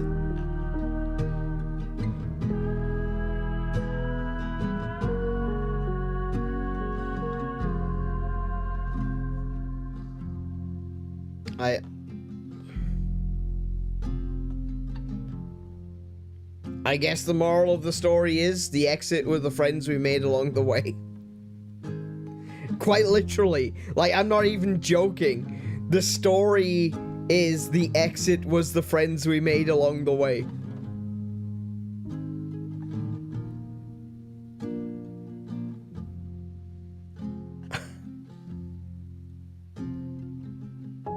She finally made it to the swing. Yeah, so many times the swing... Oh, she did leave it. You're right.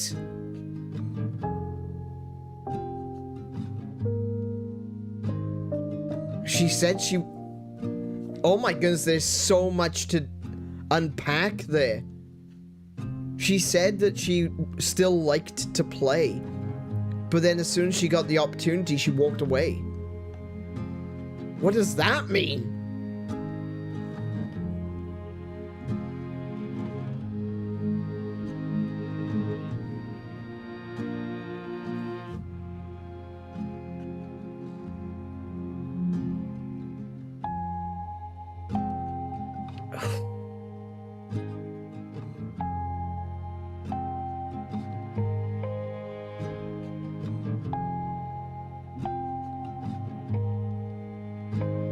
Man, this game has been a trip. From beginning to end, this game has been a trip.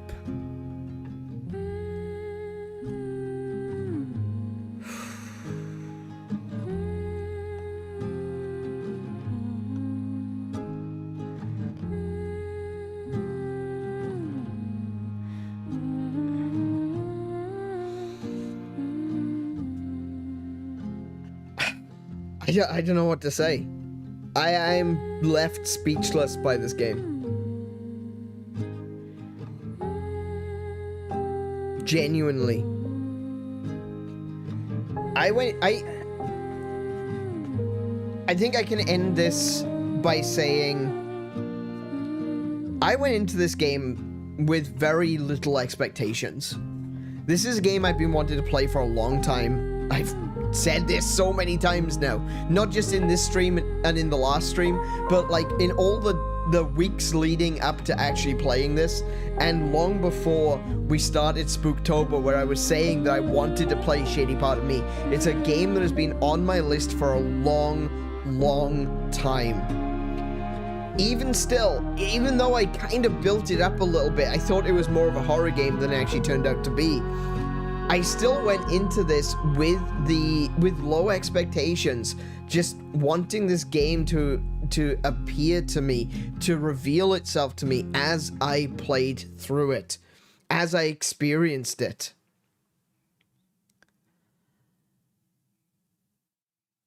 And from the beginning to the end, it was surprise after surprise. The game, let's start from the beginning, shall we? The game looks gorgeous. It is beautiful. I love the watercolor aesthetic to it. The whole thing feels like a painting come to life. It's amazing. It is such a beautiful look. And the way the colors and the tones of the game shifted along with the tone of the story. Like sometimes it would be a bit brighter, a bit warmer. Then when the characters would get into arguments, they would be separated and the colors would turn colder. And it mattered as well, depending upon which character was being hurt at the time. If the shadow was being hurt, the colors were warmer and the girl was more cheerful. However, when the colors got darker, the shadow felt more empowered, while the girl felt like she had been slighted. They really tied in the visuals to the story that was being told. Then you've got the gameplay. Oh, actually, before we even get to gameplay is king, right? We'll get to that. We'll get to that one, right? The music. From the very beginning to the very end, the music shifted, it changed, it moved with everything. It started with a lot of minor key, and then it became more and more of a major key as it went through. I said chords earlier, I meant key. So as you go from these very dour, depressing, lonely sounding songs, it became more and more joyful, empowering, like you were victorious towards the end. And it didn't feel like a massive change. It was just a shift in tone. That's all it took to make this game feel like, as I'm playing it and as I'm hearing these characters saying, we can do this, and the music is kicking up, it's not like some bombastic brass section saying, oh yeah, you can do it, brilliant, Star Wars, you know, that sort of thing. You know, it's nothing like that. It's not a John Williams score. It's only slight. It's a slight change. It's a warming of the tone of the music. And everything just felt like, I can do this. I can keep going. I can win. I'm so close to the end. And they did that all through song. That is incredible. as we were reaching to the end of Act 3, I don't even mean just Act 4 where it was the world's a stage and we all but players. In Act 3, the tone of the music was shifting up and up and up and up, and it just felt like you were getting closer to the end. That is so good. And then you've got the gameplay. Let's finally talk about the gameplay, shall we? Right? The gameplay, the puzzles aspect of it is just fantastic. I've always been a fan of light puzzles. I find them very interesting because of the way that light and shadow interact with one another. It's something that I did like in school for like an art project, was contrasting lights and shadow and stuff like that, and how different different perspectives can change the light, can change the shadows. You move an object closer to a light, the shadow gets bigger. You pull an object further away from the shadow, closer to the wall, and the shadow gets smaller. You can move shadows, you can adjust shadows. What happens if a shadow goes around a corner? And it allowed us to play with two-dimensionality in a three-dimensional space. When the shadow girl jumps off something and the angle changes, and then suddenly you're facing at a different angle. That was so well done. Some of them were a bit of a mind screw, but they were so good. They were so well made to actually see how those puzzles came together. Was just phenomenal. The story, they don't really do a whole lot with the story. It's a narrative between two characters that are talking to each other, and then a third, the other, as they called it. Or I want to believe it's the doctor that their therapist. And even though it's kind of light in terms of story, it is heavy in exposition. It is heavy in plot, you know? It's telling us the story. It's weaving the story. And the best part of all of this is that it all came together as a single thing. This game would not have worked without the art style. Because as the characters moved through and they went from realistic... Actually, let me take us over to the chatting screen. We went from realistic looking environments to more dreamlike environments, to fantasy environments, to environments that just didn't really make a lot of sense. We got into a school bus. We walked to the end of the school bus and we were at the front of the school bus again. There was a bunch of situations where there was use of portals. So the art style was necessary to get that dream-like feel to it, which added to the story, which is the two characters talking inside their own mind. Added to that the complexity and the mind screw that was some of those lighting puzzles, and the music. It all came together as a singular driving force. This was a story that needed to be told, and it could only be told this way. If it didn't have the music, it wouldn't work. If it didn't have this particular gameplay, it wouldn't work. If it didn't have this art style, it wouldn't work. It all came together. We talked at the beginning of the stream about perfect games. I don't believe that there is a perfect game, but this is probably the closest it's ever gotten. Now, you might not like it. It might not be your cup of tea. It might not be something that you can really get into and digest. And that's fine. But when it comes to making a video game, when it comes to everything coming together and making sense, that it just slots together like a puzzle. It slots together like a hand in glove. And that's a lot of gloves. You know, it's one hand wearing a lot of gloves. And yet it still fits. It still works. I am so surprised by this game. Because even when I was excited to play it, I never expected myself to enjoy it this much. This is genuinely an incredible game.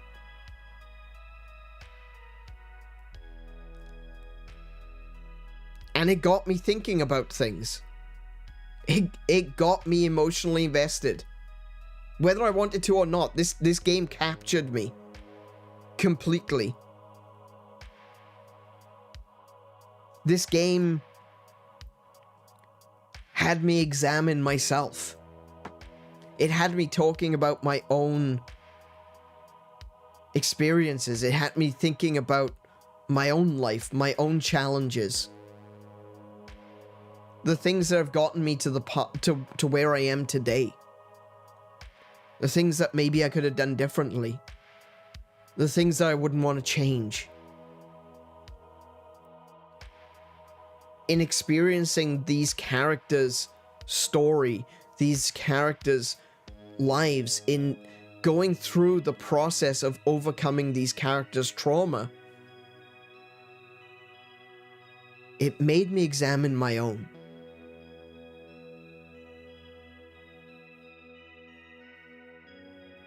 And that might be confronting for some people.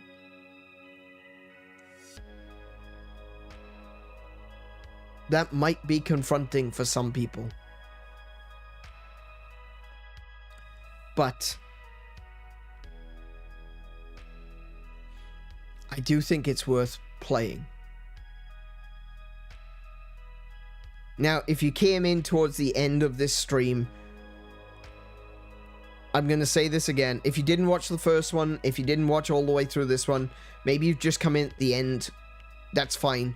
I don't think the ending is a surprise to anyone. It's like, oh, yeah, they got together. Shocking, I know, you know. there was a good ending, you know. I still say, go out, experience this game for yourself, and then come back and watch these streams. Rather than going back and watching them now, don't go back to the beginning, please. Experience this game for yourself. This game is available on Steam, it's available on Xbox, it's available on PlayStation, it's available on Switch. It's basically everywhere. And it goes on sale very regularly, but it's only like $22 Australian. I would definitely recommend picking it up. It's cheap. It's not expensive. You could very much so buy this at full price, you know, and support the developers. It's a small studio. But if not, if you're still not sure and you want to wait for a sale, there's a sale on this game pretty much always. I just saw it on sale on Steam before we started playing it, so it was 2 weeks ago. It was on sale on Steam for like 80% off. It was $3.50. That's Australian dollars, so it'd probably be about $2 in American. But go play this game for yourself. This is a game that isn't just about watching, it's about experiencing.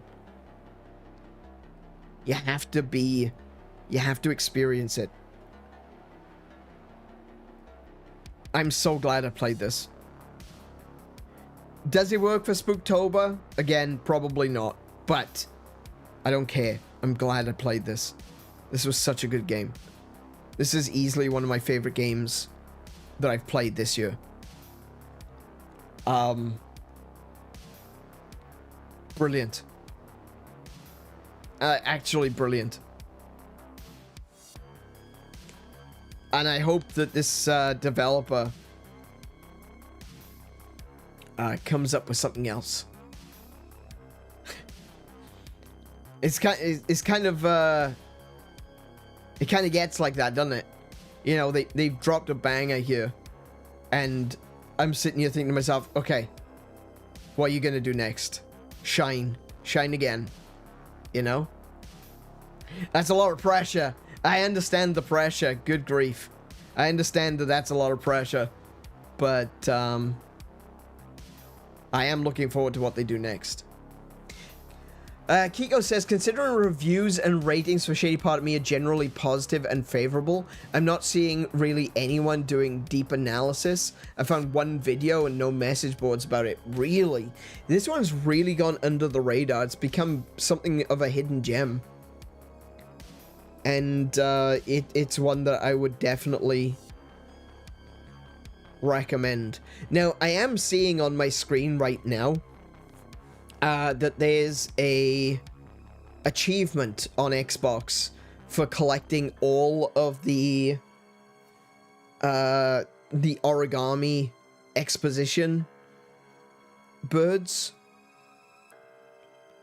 And I wonder if there's like a, you know, a better ending, a final ending, a true ending, if you will. Which you get when you collect all of the birds. I wouldn't be surprised if there is, but I'm not going to do that on stream.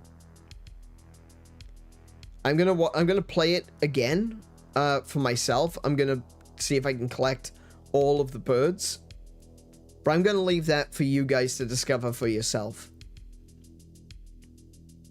I was thinking about what I could do with it. I was thinking that maybe I could go back and I could do like an extra stream to see all of the to do all the rest of the exposition. But no, I'm not going to do that. I want you guys to do that. I want you to go play it for yourself. Get the full exposition, get all of the story, and see the true ending. My scroll through YouTube suggests there's only one ending. Interesting. Okay. Well, I'm not gonna pretend to think that that I know that there is or isn't. I don't know. I'm still gonna go back through it, and I'm going to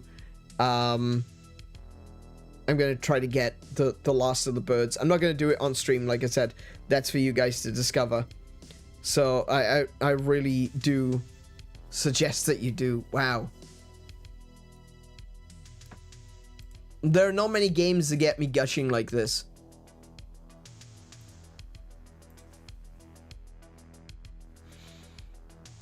There was a short thread of comments on Steam which amounts to, what is this game's story about? Which lots of different interpretations of the story. Okay. I could definitely see it in two different, like, I know for a fact that the developers themselves have said it's about getting over trauma, but it's never very, they never directly tell you what that trauma is. It feels like fire might be an aspect. It could be like a house burned down. It could be that they lost someone in the fire. That maybe it's just an allegory for teenage trauma, you know, the sort of going from adolescence to adulthood, just not wanting to deal with that, arrested development, and not being ready to move on, to a detriment, you know, that one becomes a shut-in, becomes a hermit, essentially. And there's a lot of interpretations. Like, you could even turn this around and say that there's an interpretation that the whole point was to make the girl give up on herself so the demon could possess her, you know? There's plenty of ways that you could look at this game if you really, really wanted to. If you really wanted to push it, right? The doctor was no doctor. He was a cultist. He was just trying to break down her self-confidence so that she could be possessed by a demon, right? You could do anything with this story, honestly. But I think if you go into it honestly, with authenticity, and just opening yourself up to accepting the story that this game wants to give you, that's wonderful. It genuinely is a really emotional story. It pulls things out of you. in a really good way. Damn, are you still streaming? Molly, in English, we say hello. How are you doing? And we did finish it. We finished it today, definitely. And Marla, you should go buy it for yourself and play it yourself. Don't watch me playing it. Go play it for yourself. It's a good game. It's a great game. Others talk more about mental illness, given the game starts in a hospital. Yeah, I absolutely do think it is about mental illness. I do think it is about mental illness. Genuinely do. That makes sense. And like I said, how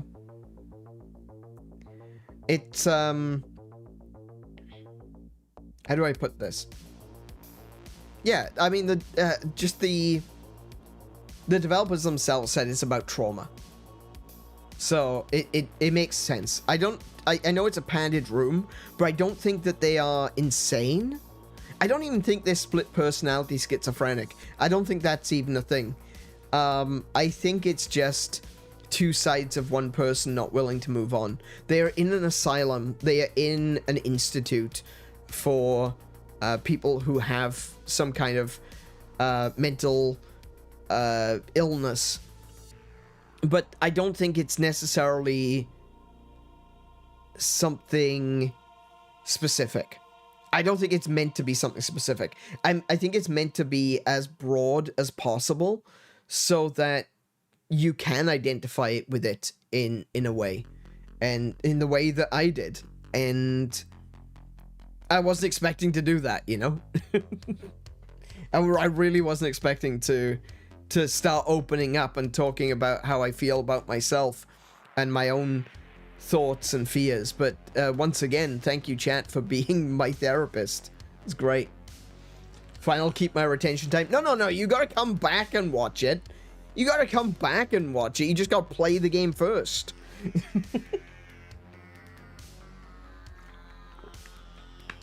Oh, wow, though. What a game. Yeah, I'm so glad I chose that game to play.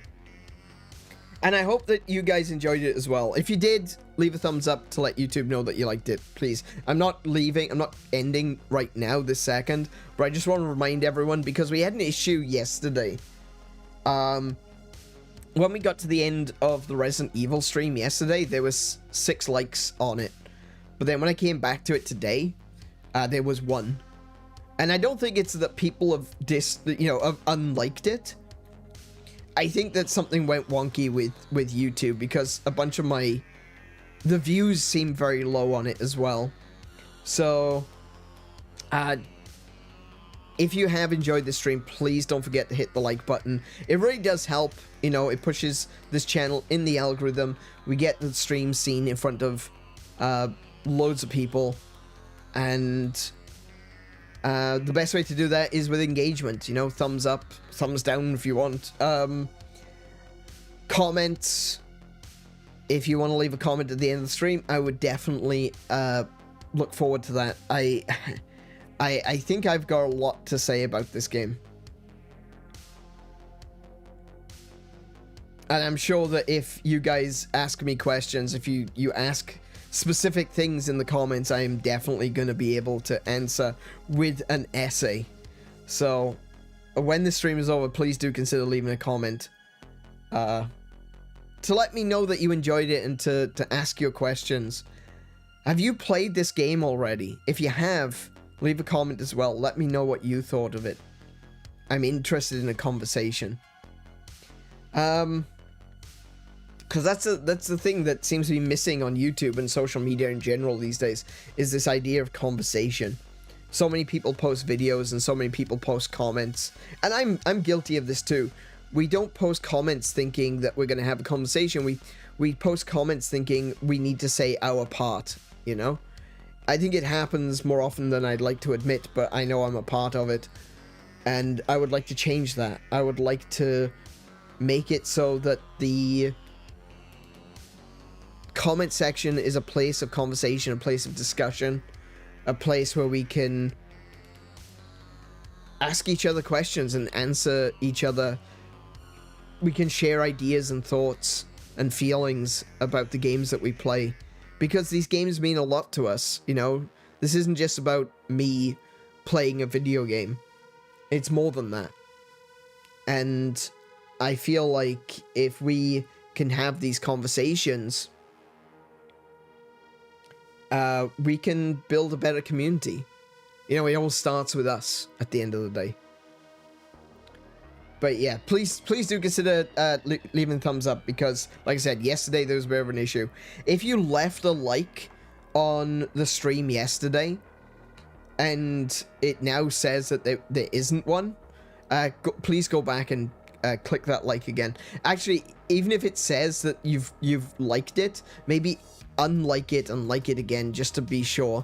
Because I don't know what happened. I went to bed last night and then I came back and there was 1 like on the video, and I'm like, that's not great. I don't know what happened. Oh my goodness, excuse me.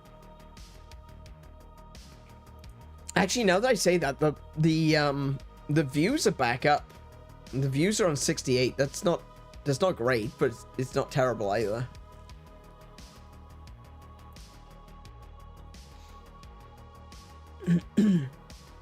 It was so low at the end of the last stream. It was like in the low 30s. I haven't had a stream that low in a long time. That was kind of scary.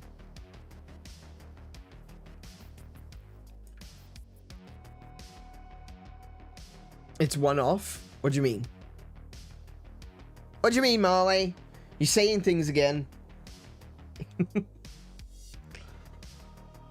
Let me go give it that 1 view. Yeah, absolutely. Yeah, I thought that it may have been like just a quirk. It happens. It happens to the biggest of channels, but unfortunately, the difference between the biggest of channels and me is that when you don't have many viewers, 1 view matters. You know? Oh, it's gotta be 69? Is it not 69? It's 68. Refresh. It's still 68. Marley, it's not working.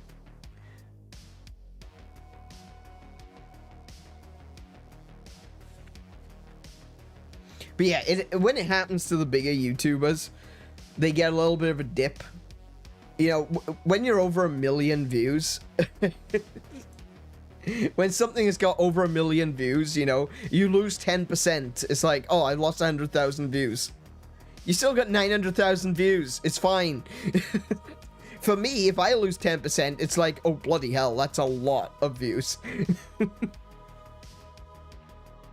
I lose 10% and I lose like half. Well, not obviously, I don't lose half of my viewership. I lose 10% and it feels like an impact, you know?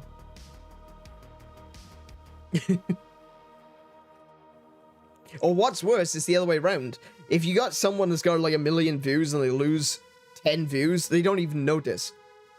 How can you notice when you're counting in the millions? I lose 10 views and it's a massive problem.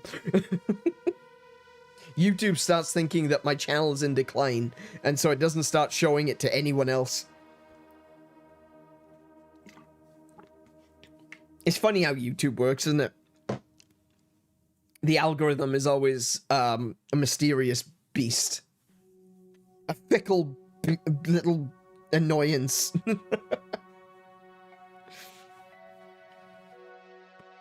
Oh, man. Now I gotta think of what I'm gonna be playing next. I got an idea. I think I know where I want to play. I need to check the calendar first. See how many weeks we got left. We got literally 2 weeks left.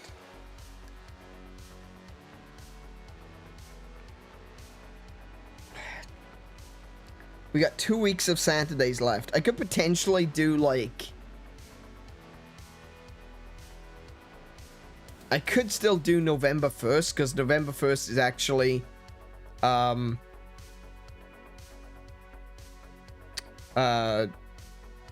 the celebration, like October the 31st, like in the West now, you know, thanks to the way that we celebrate Halloween, Halloween is not actually the celebration day. It is the day before the celebration day. You know, like you got Christmas Eve and Christmas Day.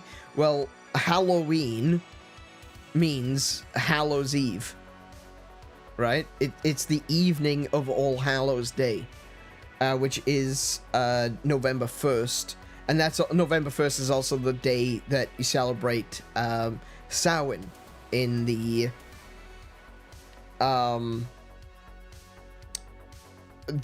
Celtic celebrations. So yeah, Samhain is actually November 1st, so I could still count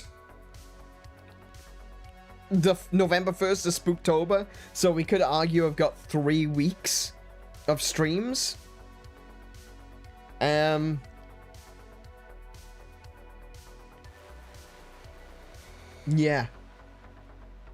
So we could do that.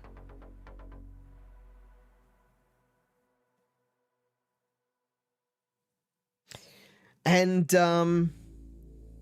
so, hang on a second. I don't know if I've mentioned this already. I was talking to Kiko about this, but, I'm going to be taking a week off. The first week of November. I just need to take some time to myself. There's a lot that's been going on recently. There's a lot of stuff that's still weighing heavily on my mind. There's a lot of work that I need to do, which I haven't done, and I really need to find the time to do it. And so what I'm going to be doing is between November 3rd and November 9th, I'm going to be taking that week off. I would, like, Kiko has taken the week off for, the last week off for my birthday. And,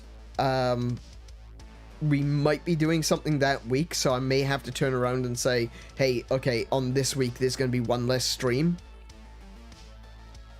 Or, you know, I'll do something. But the thing is that the last week of November is going to be Atari week.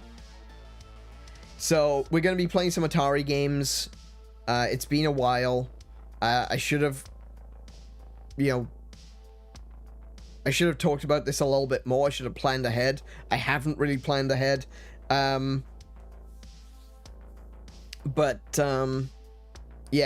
we're going to have 24th to the 30th is going to be Atari week. We're going to be playing some Atari games. We're going to be playing some classic Atari games, as well as some modern Atari games. I'm going to crack out the Atari 2600 Plus. In fact, I should have, in theory, I should have the new Atari 2600 Plus. So if I have the opportunity to do so, I'm going to try to do like an unboxing of the new one that I've been receiving. It's the Saturday closest to your birthday. You are not available to stream. Okay, cool. Alright, fair enough. Yeah, so there'll be one less day that week. Yeah, it would have to be one less day. I could probably do Atari week Monday to Friday.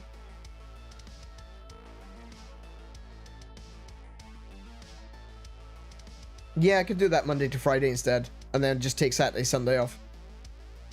It's rare that I get 2 days off together, so yeah. Like, if I wasn't doing Atari week, I would take that week of my birthday off. But, you know, I like to celebrate my birthday with, you know, the celebration of my birth as a gamer. And that was, with the Atari 2600. So. Oh, I just had a thought.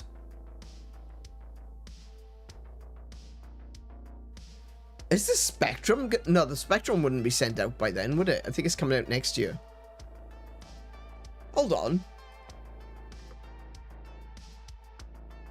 Let me go Kickstarter.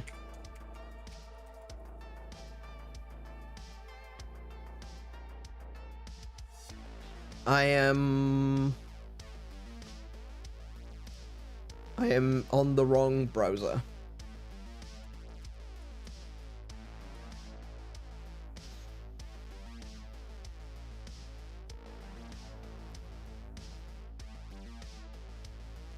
Okay. Spectrum Next issue 3. When's that being sent out?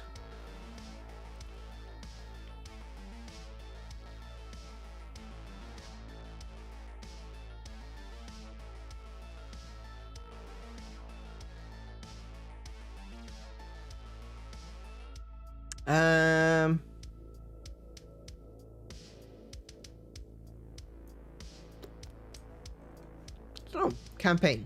Let's look at the campaign. Ships anywhere in the world. Estimate deliveries December. Oh, December 2025. Okay, so that's not going to be available for Atari Week.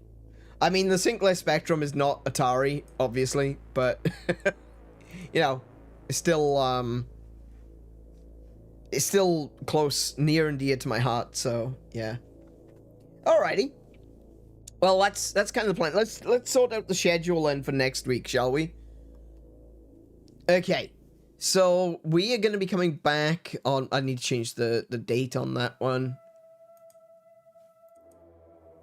It's October the 14th to the 20th? I can't do math. No, it's not the 14th. It's the 13th. This was wrong. The 13th is Monday. So it's the 13th. Hey, Paul. Welcome back. It's the 13th to the 19th. My math was good. I was just one day out. October 13th to October 20th. There we go. Cool.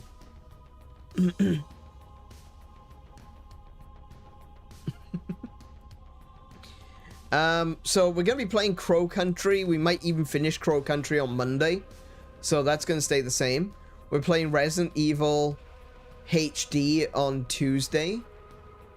We might even finish it on Tuesday. I'm not really sure. If we do, we're going to move on to something else. What we're going to move on to is probably Corpse Party. Hey, I said it! Yeah, we're going to be playing Crow Country on Monday. Tuesday, Resident Evil. Wednesday, no stream, as usual. Thursday's Hollow Knight Silksong. That's not going to change. Friday is either going to be Resident Evil or it's going to be Corpse Party.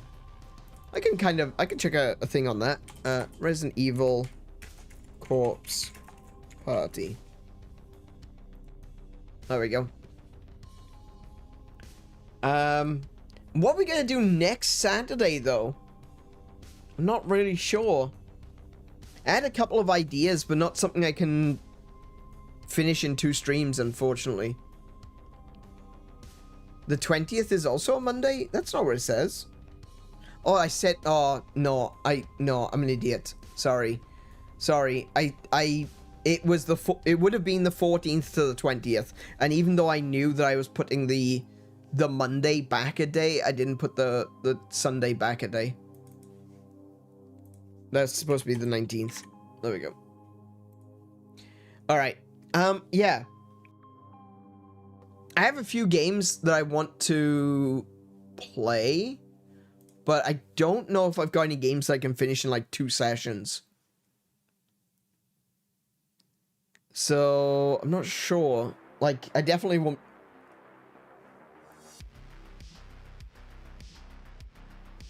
There's a game... Oh, that's a big game. Okay, I turned on Steam and I immediately saw a game called The Midnight Walk, which looks pretty creepy. That looks really creepy. But it looks like it's gonna be a very long game, so I'm not even gonna bother with that one. That's a pretty... It looks good, though. I'm gonna add it to my wish list. We might play that next year. I'm just trying to see what games I've got on Steam, or...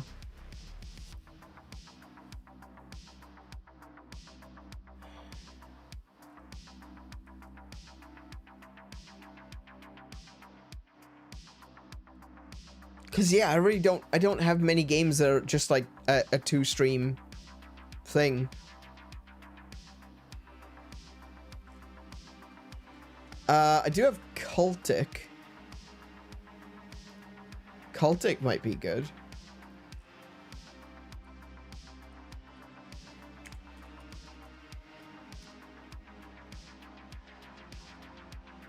I'll install Cultic. We'll see. Alright,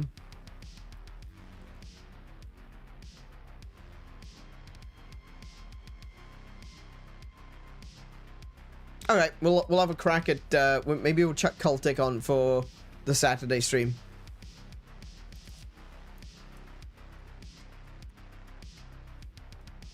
There we go. Yeah, I did do Little Nightmares. I played Little Nightmares 1 and I loved it. I played 2, but I didn't like 2. I felt like there was a lot of stuff which felt more like Limbo, you know, trial and error, that you definitely can't go through. You have to go die and then go through again, and that pisses me off. I can't stand that. I really didn't like Limbo. I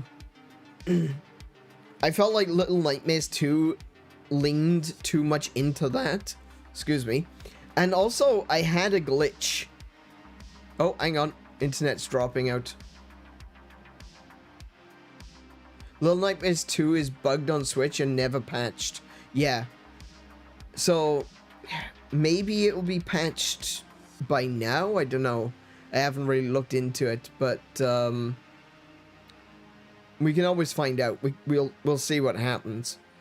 But I'm not willing to give it a shot. That stupid spider at the start of Limbo took me 2,000 tries. That's the point of the game. Like, that is the entire point of the game.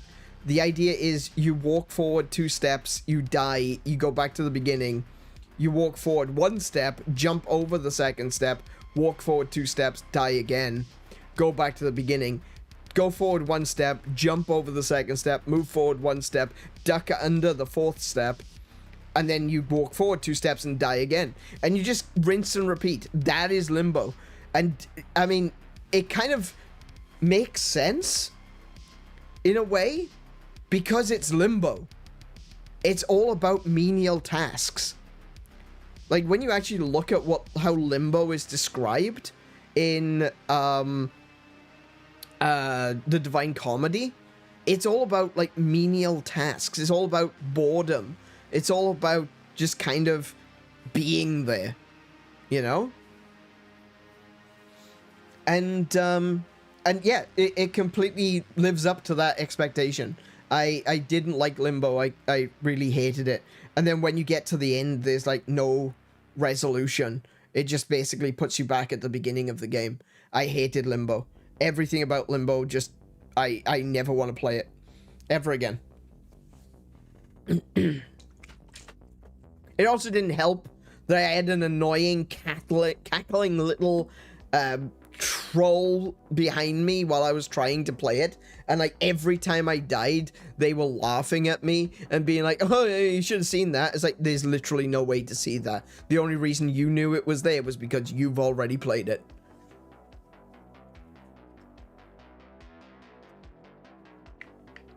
You know what people get like that? It's like, oh my goodness, you couldn't beat Dark Souls on the hardest difficulty? Oh my goodness, it's so easy, says the speedrunner. You know? You always get one of those people. You always get someone, you know, who is like, yeah, no, this game is so easy. It's like, yeah, you've played it like 5,000 times. You've finished the game 5,000 times. I know you think it's easy. I've never played it before. And once upon a time, you'd never played it before. Right? Don't be that guy. Don't be Dave. Dave's a dick.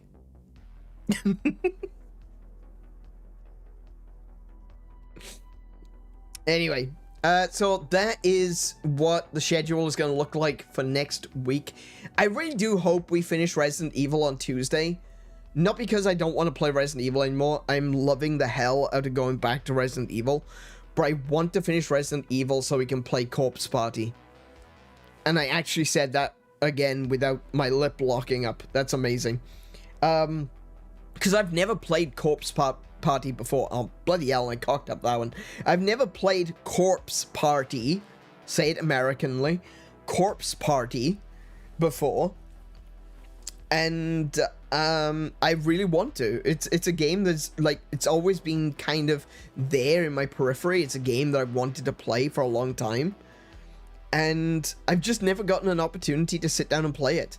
So the fact that I've now, it was on sale, on Switch, and so I grabbed it. I just was like, yes, okay, I'm gonna buy that right now, and if we don't get to play it this Spooktober, we'll play it next year. But I think we're gonna get to play it. I am looking forward to playing it, and playing it all the way through. It is one of those games though that kind of has multiple endings. There's a kind of a trial and error aspect to it, but it's not like Limbo. It's more along the lines of, if you do something wrong, you will lose characters, and the more characters you lose throughout the game, the worse your ending is going to be, right? So that's something that is going to be interesting. It's like, how many characters can I actually make it through the game with? How many are going to survive? And I think that's that's different in a horror game than it is in a side-scrolling platformer. Just dying over and over and over again in a side-scrolling platformer, not very fun. Losing characters left, right, and center in a horror game where some evil force is hunting you down, really freaking fun. Right? The trial and error aspect is kind of okay there. It's good. I want that. I want my characters to die. I want to experience loss. I want to experience the horror of, oh my goodness, that character just died. I'm not getting them back. It's kind of like Fire Emblem. You know, when you turn Fire Emblem on normal mode. Yes, I am saying that permadeath is normal mode, not hard mode. I'm a purist. When you have, like, Fire Emblem on normal mode, like, there's genuine concern that your characters are gonna die. And it's like, bloody hell, this is an RPG. Yes, there's a lot of characters, but they ain't coming back.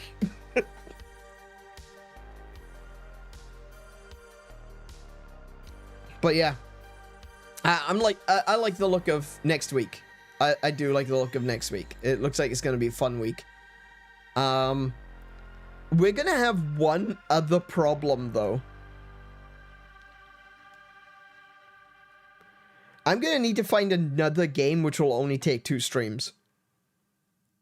Because if we finish Crow Country on the 13th, on Monday, I've got 2 Mondays to go. I need another game that's only 2 streams long.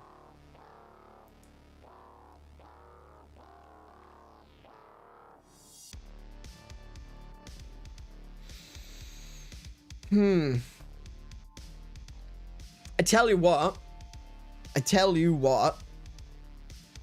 If you got any suggestions for short horror games or short Halloween-y games that I can play in 2 streams, if you got any suggestions, any ideas, feel free to drop them in the comments when the stream is over. I will make sure to check them. I'll make sure to know what you guys have suggested, and I'll pick from those perhaps and see what we can do.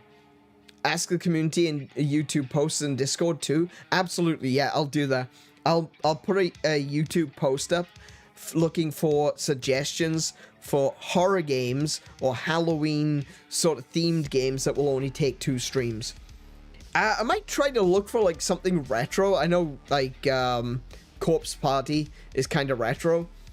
Maybe I'll try and see if I can find something a little bit more retro. Like it's something that fits the theme.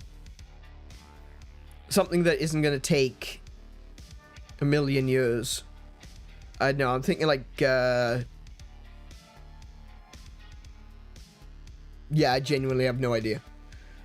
I could do like there's a pinball game called Demon's Tilt. Demon's Tilt.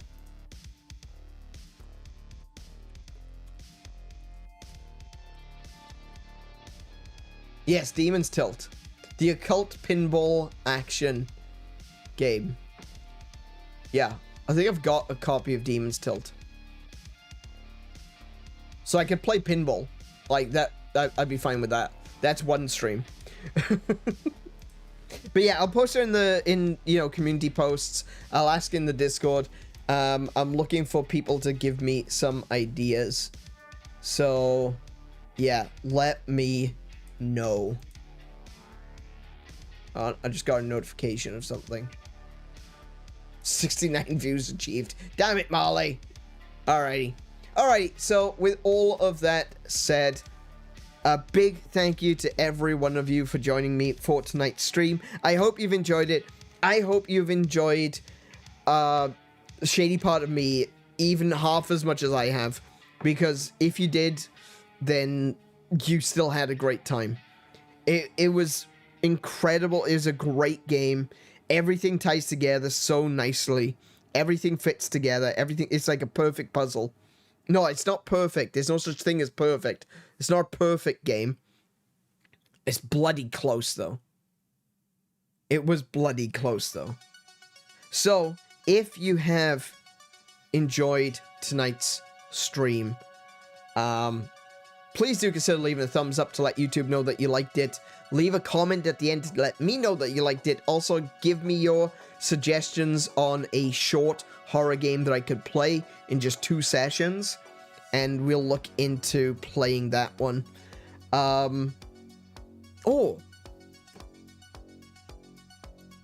hold on. No, wait, hold, hang, sorry. I just had a thought.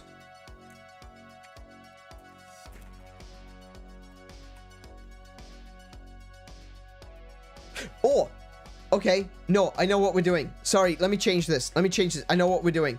I changed my mind.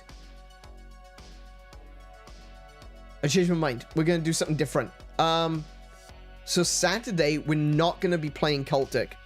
On Saturday, we will be playing... I can't spell. We're going to be playing South of Midnight next Saturday. And what we'll do is we will play Cultic on Monday. Because apparently we can play Cultic Chapter 1 and Cultic potentially both chapters across 2 streams. It should be short enough. If I look at... when I go to... How long to beat, it says Cultic... Cultic episode 1 is like 4.5 hours. 6 hours with extras. 10 hours for completionist. So, I reckon we can do Cultic chapter 1 in... we might be able to do Cultic chapter 1 in 1 stream. We might be able to do it in 2 streams. How long to beat doesn't tell me how long chapter 2 is. So, I don't know. In fact... the 9.5 hours could be chapter 1 and chapter 2, and if that's the case, we could be playing, Cultic, chapter 1 in the Monday after, and then we can do Cultic chapter 2 the Monday after that. So it's there. That's what we'll do. That's how we'll do it. We'll play South of Midnight on Saturday. We will play Cultic when Crow Country is finished. That fits together a lot better because I think I can fit South of Midnight into 3 streams. Alrighty, so that is the plan. That's what we're going to go with. That's what we're going to do. I'll make sure to write up the schedule tomorrow, and I'll get all of the thumbnails ready to go, except for Friday. I'll put up a placeholder for Resident Evil, but if it's not Resident Evil, I'll switch it over to Corpse Party on Wednesday. Alrighty, so that is it. That is everything. Thank you so much, everyone, for joining me. Like I said already, if you've enjoyed tonight's stream, please hit that like button to let YouTube know that you liked it, and let me know in the comments at the end of the stream if you enjoyed the stream. Let me know. Tell me. Talk to me. Let's have a conversation. Let's continue the conversation, even though the stream is over. And I don't need your suggestions anymore. Your suggestions mean nothing to me. Nah. We'll do some more suggestions for next year. Definitely. It's something that I wanted to do this year. I wanted to take other people's ideas, but I didn't get the opportunity to do so, sadly. Just didn't have time. Things happened, as you are very well aware. Yeah, like, comment, subscribe, share it to your friends, spam other people's Discords with my links, I don't know. That was a joke, YouTube, stop. That was a joke. I do not condone spamming. I will be thankful if you do it, though. So be good to yourselves, be excellent to each other, play more video games, and until I see you, I wish you all peace and high scores. Good night, everyone.